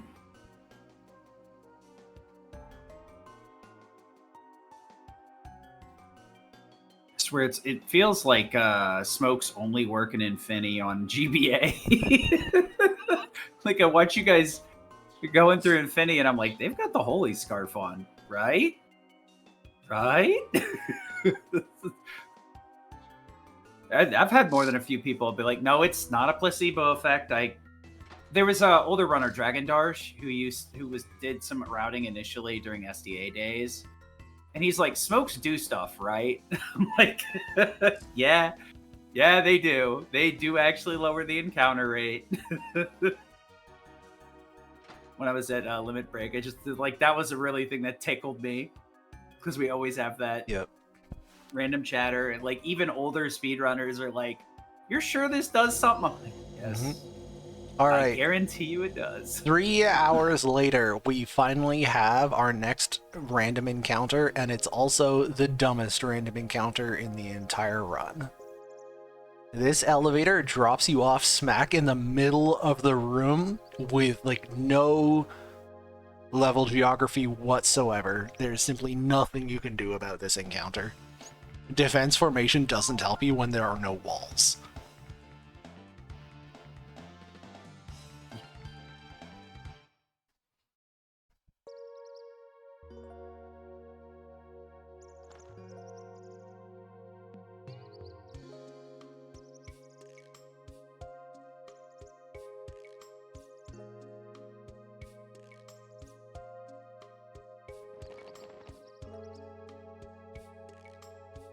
The last time before this that we were forced to take a random encounter while having a full party of 3 people was in the dump with Ryu, Nina, and Momo. Of course, we voluntarily took fights in the dump anyway to kill bombers, but even if you try to minimize fights, you still get stuck taking 2. Since the dump, the only times we get forced to take random encounters are when we have less than a full party and cannot wall walk. I'm glad that we have elevated enough to be able to say dump that many times and not giggle since Blink's not around. It's always just like a mental reaction to Blink's existence.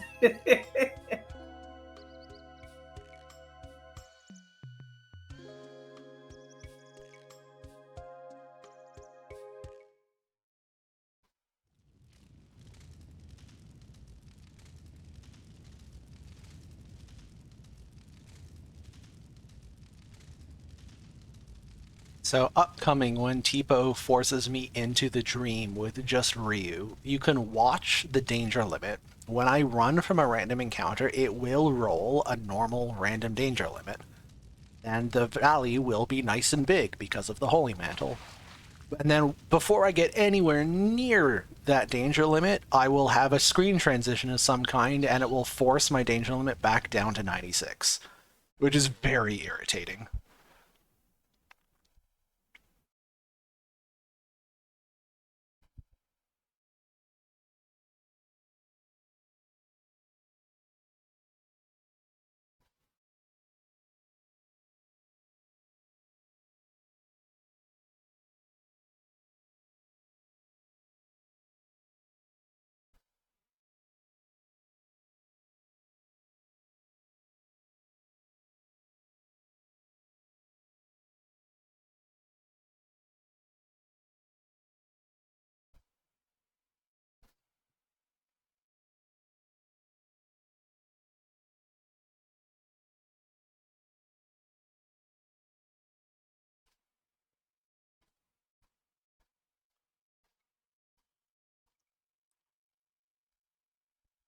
I do appreciate that we like saw Tipo like 3 hours ago in between childhood and adulthood.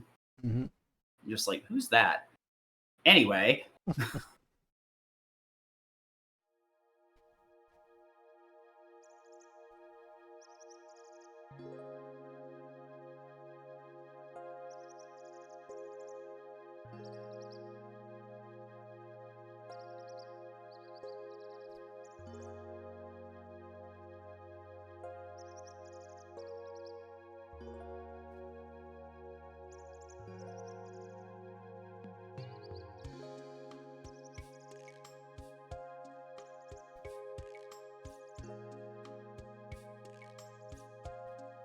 as we continue with the Alaric and Dark Dragon Clan storylines,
I do like that the Breath of Fire 3 devs looked at the Anthony sequence from the end of Breath of Fire 2, and they said to themselves, devs, what do we think the Anthony sequence from Breath of Fire 2 was really missing to make it perfect?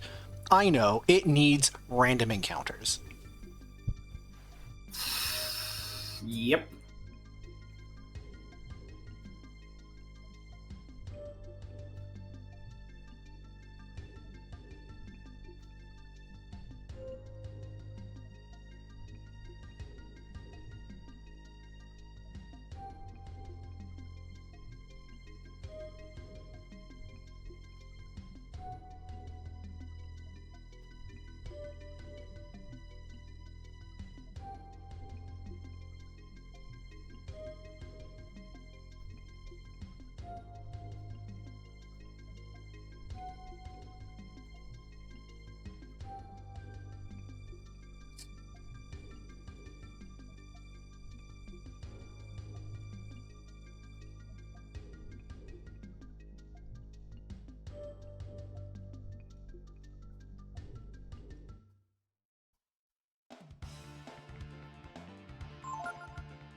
This is another delightfully non-obvious hands off the controller for a minute. Yeah.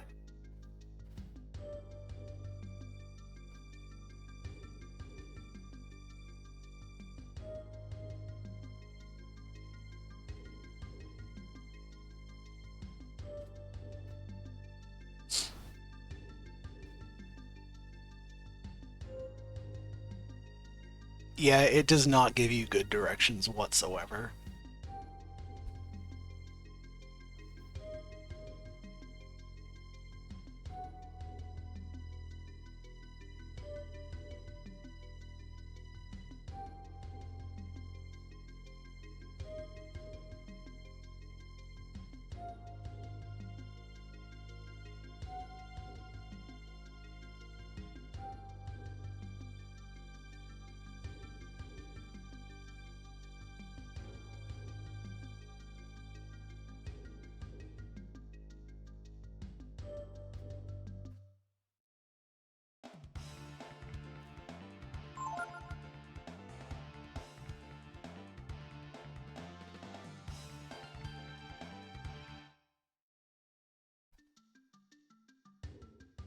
So once again, we got our nice big danger limit 222. Oops, teleported 96.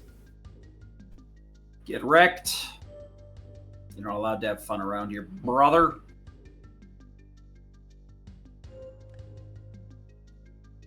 Three random encounters are unavoidable. You will get forced into a fourth one if you do no walking, so this turns out to be the most efficient place to do a few walking steps. Delay the fight until here. Delaying this fight until here gives you just enough distance that you can get to where the last fight would spawn. Or like you have just enough steps left that you get to the boss without having to do any more walking. You can see, I think it's going to end up literally at like 97 over 96 or something.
Hey, called it. 97.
Even though this guy has a much smaller health pool than the bosses we've been dealing with, party of one means no attack formation, so we still need to do one focus.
It's a boss! Woo! He's a big guy. Wagon. Conveniently, he has our weapon. So now we have our Dragon Blade. No Kingu sword, Sag. Nope. I saw a clip from somebody the other day that made the mistake of stealing from a Kingu. Oh. I was gonna say, I don't know if any of you've played that in a while or fought that specific enemy. It gives you a green apple. He starts casting some real rude magic Yep. when you do We that. sure do. That's a good number.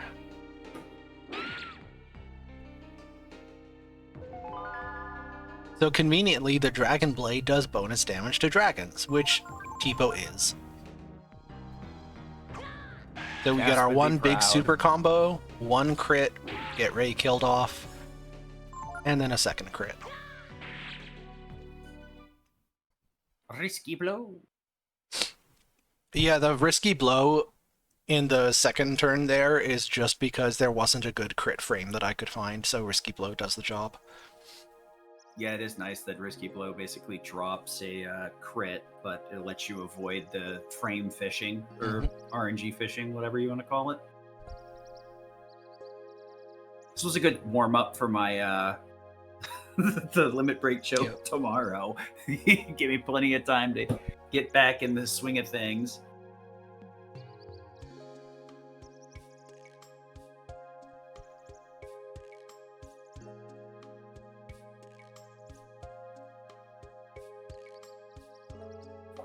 I just wanted to be with you, Sag.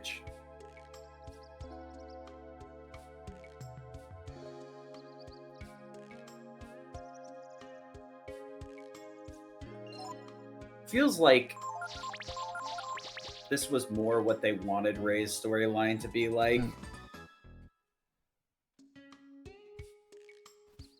But like the problem was is that they figured out with this game is that there was like no link with Ryu and Ray early on.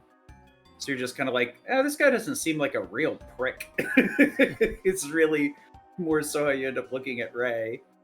The menu there is an opportunity to equip the Dragon Armor and the Speed Boots, both of which are needed for Miria. Does the Dragon Armor give a speed boost like it does in 2? Nope. Or is it? Okay. So, I mean, the Dragon Armor doesn't give a speed boost in 2 either, it just doesn't give you a speed penalty, because it's a very light piece of armor. Because the Brave Armor lowers her speed. Okay, I gotcha.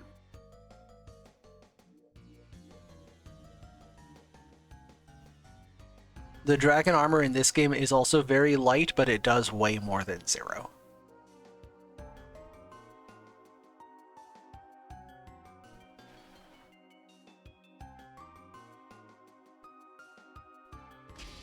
So we want Ryu to have the ability to outspeed Miria, obviously. And we don't need his agility to be outright higher than hers, because enemies do have speed variance and we can manip that. But what I found is that if you don't pick up the speed boots, then Ryu is so much slower than Miria that you actually just can't do it even with manip.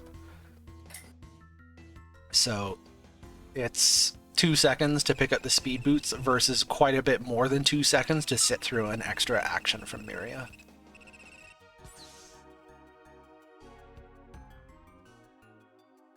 Alright, we are headed straight into the sample maze. I continue to be befuddled, I'm bemused, I am perplexed, I do not know what Janus was thinking.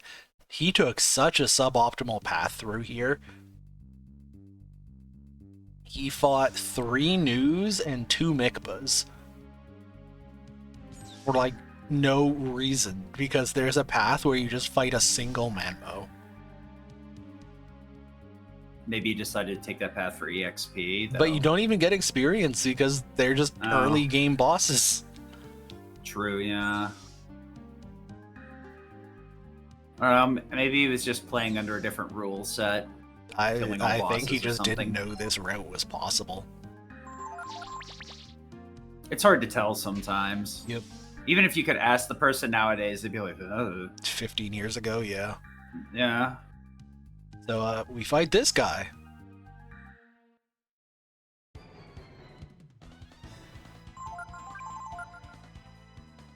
This is a very easy one-shot. Not a mammoth, but maybe a mammoth.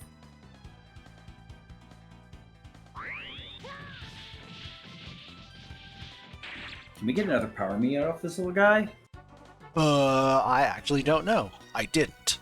I'm not sure if it's possible. There wouldn't be a good menu to do it with, because like we have no other reason to be in the item menu again for the remainder of the game. Oh yeah, I guess stat boosting items can't be used during combat. Yeah. So there's one more thing to talk about here before the final boss, and it's this room down here. So at the bottom of this hallway, there is a cutscene trigger. And the first thing that happens in the cutscene trigger is that the camera pans slowly up and to the right to where Honey is standing at the door. Now, the camera pan is significantly slower than your character is walking. So the fastest way to get to the cutscene is to walk all the way to the right, and you'll notice that's not what I'm doing. I stayed on the left side. This camera pan is going to waste a couple extra seconds that I did not need to waste. Here's why. In the room below this, we're going to take an elevator down, step into a hallway, and then a little mini cutscene is going to be an absolute dick and force us to stand in the middle of the hallway, not near any walls. And because our step count is going to be well over the danger limit, it will immediately force us into a fight. And I could not find any solution to this. Your step count is too high. The Holy Mantle doesn't help because your step counter just gets hard, your danger limit gets hard set to 96. And your step count is just a little bit too high, like 141 out of 96 is too high. Even if you try taking walking steps, you'll still get forced into a fight. So there is no way to avoid this one last random encounter in literally the last room of the game that has random encounters in it. Unless, for some weird friggin' reason, you do exactly the movement that I did. Now, after this little dialogue box, I can take 2 steps to the right. Any other walking path I tried, this second step produces a fight. For some reason, the path I took, that step, does not produce a fight, and that one step is all I need to be close enough to the wall that from there I can wall walk. I'm So, honestly surprised with this all is those factors you were stubborn enough to try and make Yeah. something work. This is it's the same as with the volcano. I can report that doing a particular movement path lets me avoid one random encounter on a single step that would otherwise normally produce a fight, but I can't tell you why. Another sub-pixel setup we didn't It's even something, know was a sub-pixel. but it's not RNG, and it's not raw step count, and it's not party formation or anything like that. It's some other thing.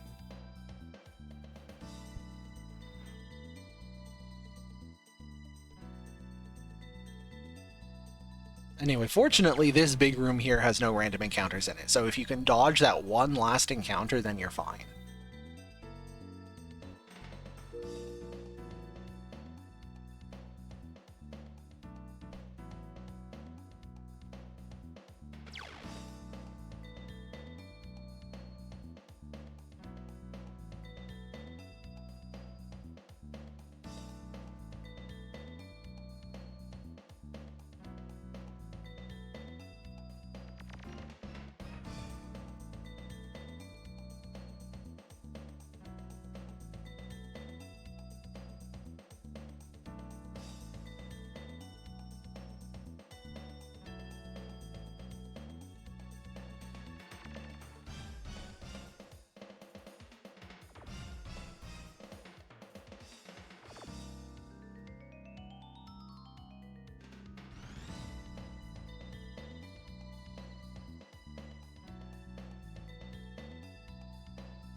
Alright, so Miria has 20,000 health, which is 2 health more than double the damage cap.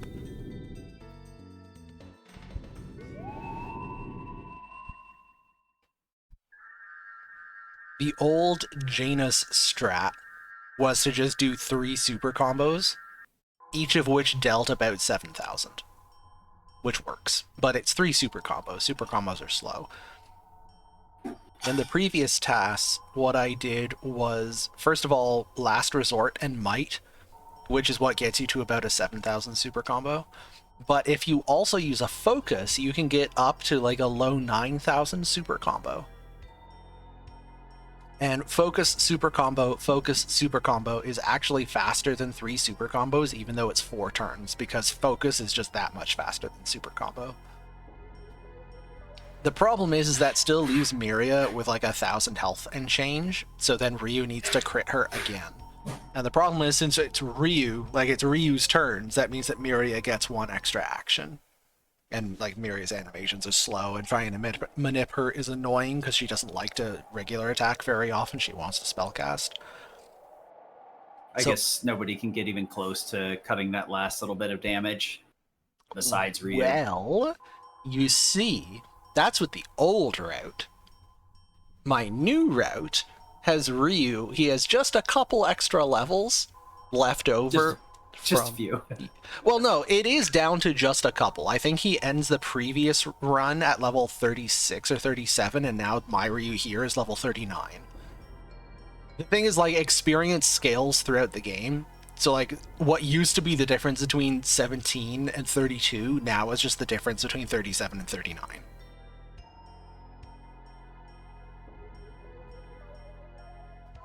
Yeah, it ends up being like the GBA also, route. Where... because I've been killing the bosses so much faster, the bosses have not had time to kill off all my other party members, so my Ryu has been sharing experience in this run that he didn't in the older TAS.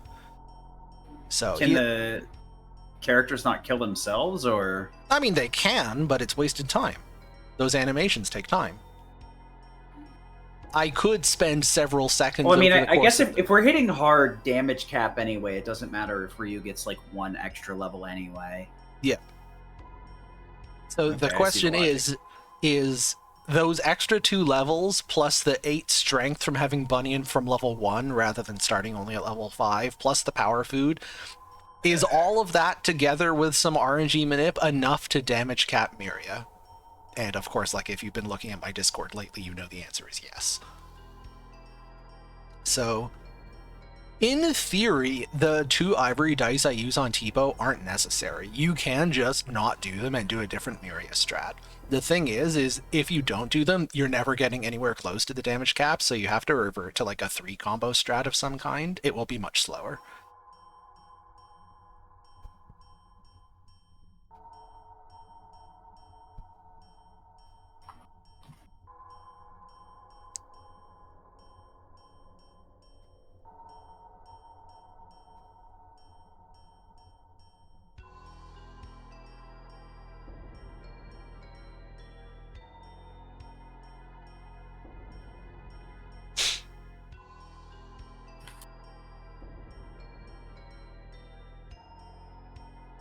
I think what you would have to do is if you skipped picking up any more ivory dice and didn't use them against Tipo, then what you would do is you'd have to do focus super combo rather than focus super combo. And that, you would probably be able to damage cap with that. So that would add 2 extra turns to the Miria fight, which means like both you're doing 2 extra focus animations yourself plus Miria's attacks, plus the manip time necessary for Miria to attack something unimportant rather than like killing Ryu or casting a spell. And even before factoring in the manip time, I think 2 focus plus 2 Miria turns probably takes more than 20 seconds. Not a lot more, so probably not using ivory dice on Tipo would be fairly close to this, but I think it would still be slower. However, I will confess that I did not do an entire 4th TAS of the game using a no second ivory dice dump strat to see if it is better. So, if anybody else wants to give it a shot.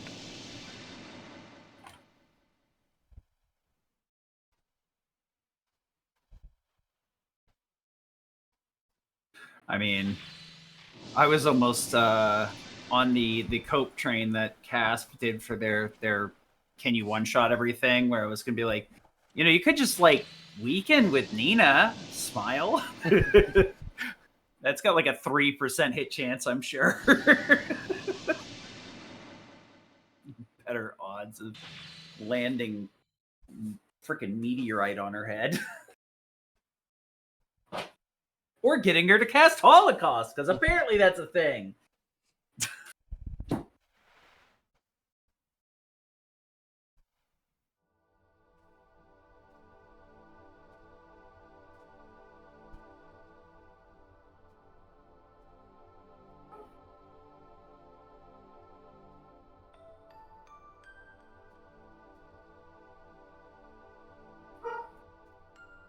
Freaking Pico, just this throwaway character, still level 1. Level 7. Talking that. Oh, like level 7, excuse me. Talking that good shit. You're not gonna get away with this while I'm around. Brother, please stick to the back lines. You're gonna get yourself hurt.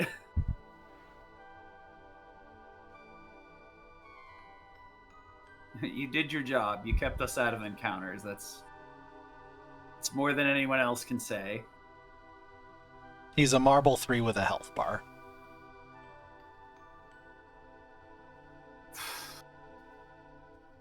That's actually part of the reason why I'm like half interested in learning 1. Yeah, like, no... if I ever do branch out from BOF 2 and learn another speedrun, it'll be BOF 1 first. The fact that you can just yeet marbles whenever you feel the need, and you just don't have to deal with enemy encounters past like the first portion of the game. I do have a loathing hatred of invisible boss bars, but I think we've ended up conversating that enough to where the problem is that they give you a health bar to start with, then take it away. Yep. But that's like the action RPG in me, because I use them pretty often to gauge where I'm at in a fight. My main thing with Breath of Fire 1 is just going to be learning all of the gigantic, incomprehensible dungeon paths. Those dungeons are designed by Yeah. A man who absolutely let his seeing no eye dog effort, do the coding. No attempt to assist you in like indicating where you're supposed to go. It's completely up to fate. It's like I get that with like Infinity, because it's supposed to be like that, but like all of the dungeons are Infinity. You're like, what the hell?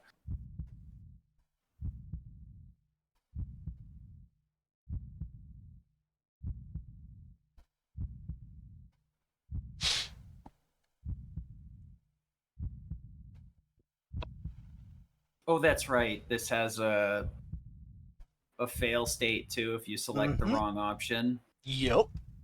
Bad ending. Please tell me it starts on the good ending option at least. I honestly don't remember. Given the way that it was laid out, I get the feeling it starts on the bad ending option. Those always drive me up a wall. I know it's like kind of the gimmick in this game, but the fact that like so many of the things are like just click button bad ending, or click button solo second to last boss. The fuck? Click button, do dungeon with just bow.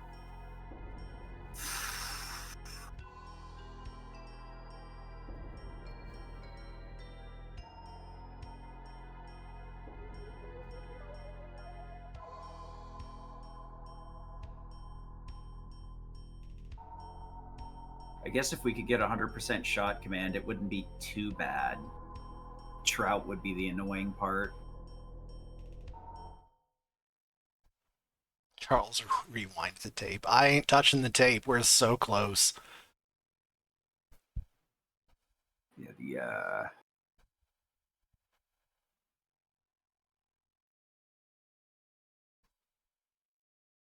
that's another category. We can simply just create another task with one different input. Yep.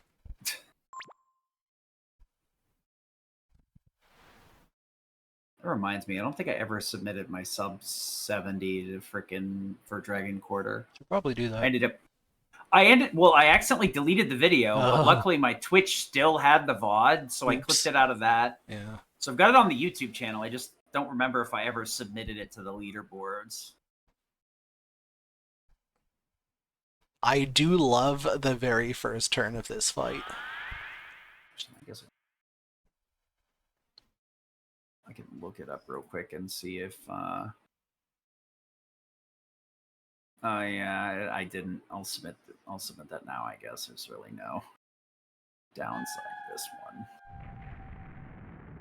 Rex is gonna be like, dude, can you just like, that's the other thing, is I don't want to give Rex the damn submission video again.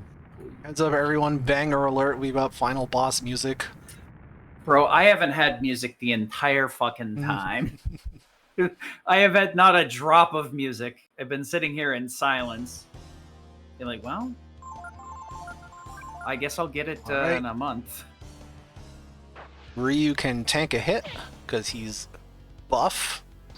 Ryu can last resort. The one and only time we're using it this entire run. Now he's got like 550, and Ray can do 6 damage. I love that he can do damage. Under-leveled, unequipped Ray can still poke for enough. And now the fight's over, because Miria will be dead before she gets to take a second action. So that's the thing, like, damage cap times 2 is 2 damage short, so 6 is 4 more than necessary. Ray is an overachiever. It's 6 more than I needed. Yep. As long as he did damage, it was fine. And conveniently, my extra levels focus super combo is exactly enough to be able to hit the damage cap here. We get 3 free turns from the hourglass, so focus, combo, focus. Miria wakes up, and we use the speed boots to outspeed and get the final combo. And we're done. God bless. All right.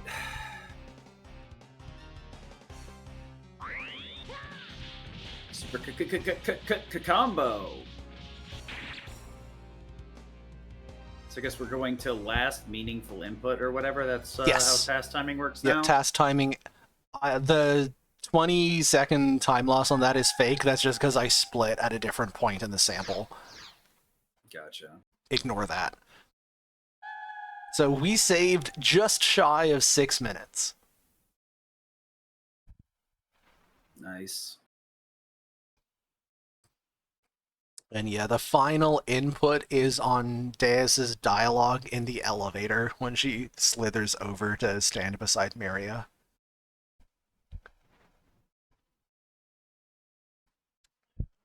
Are you longing for anything else? Yep.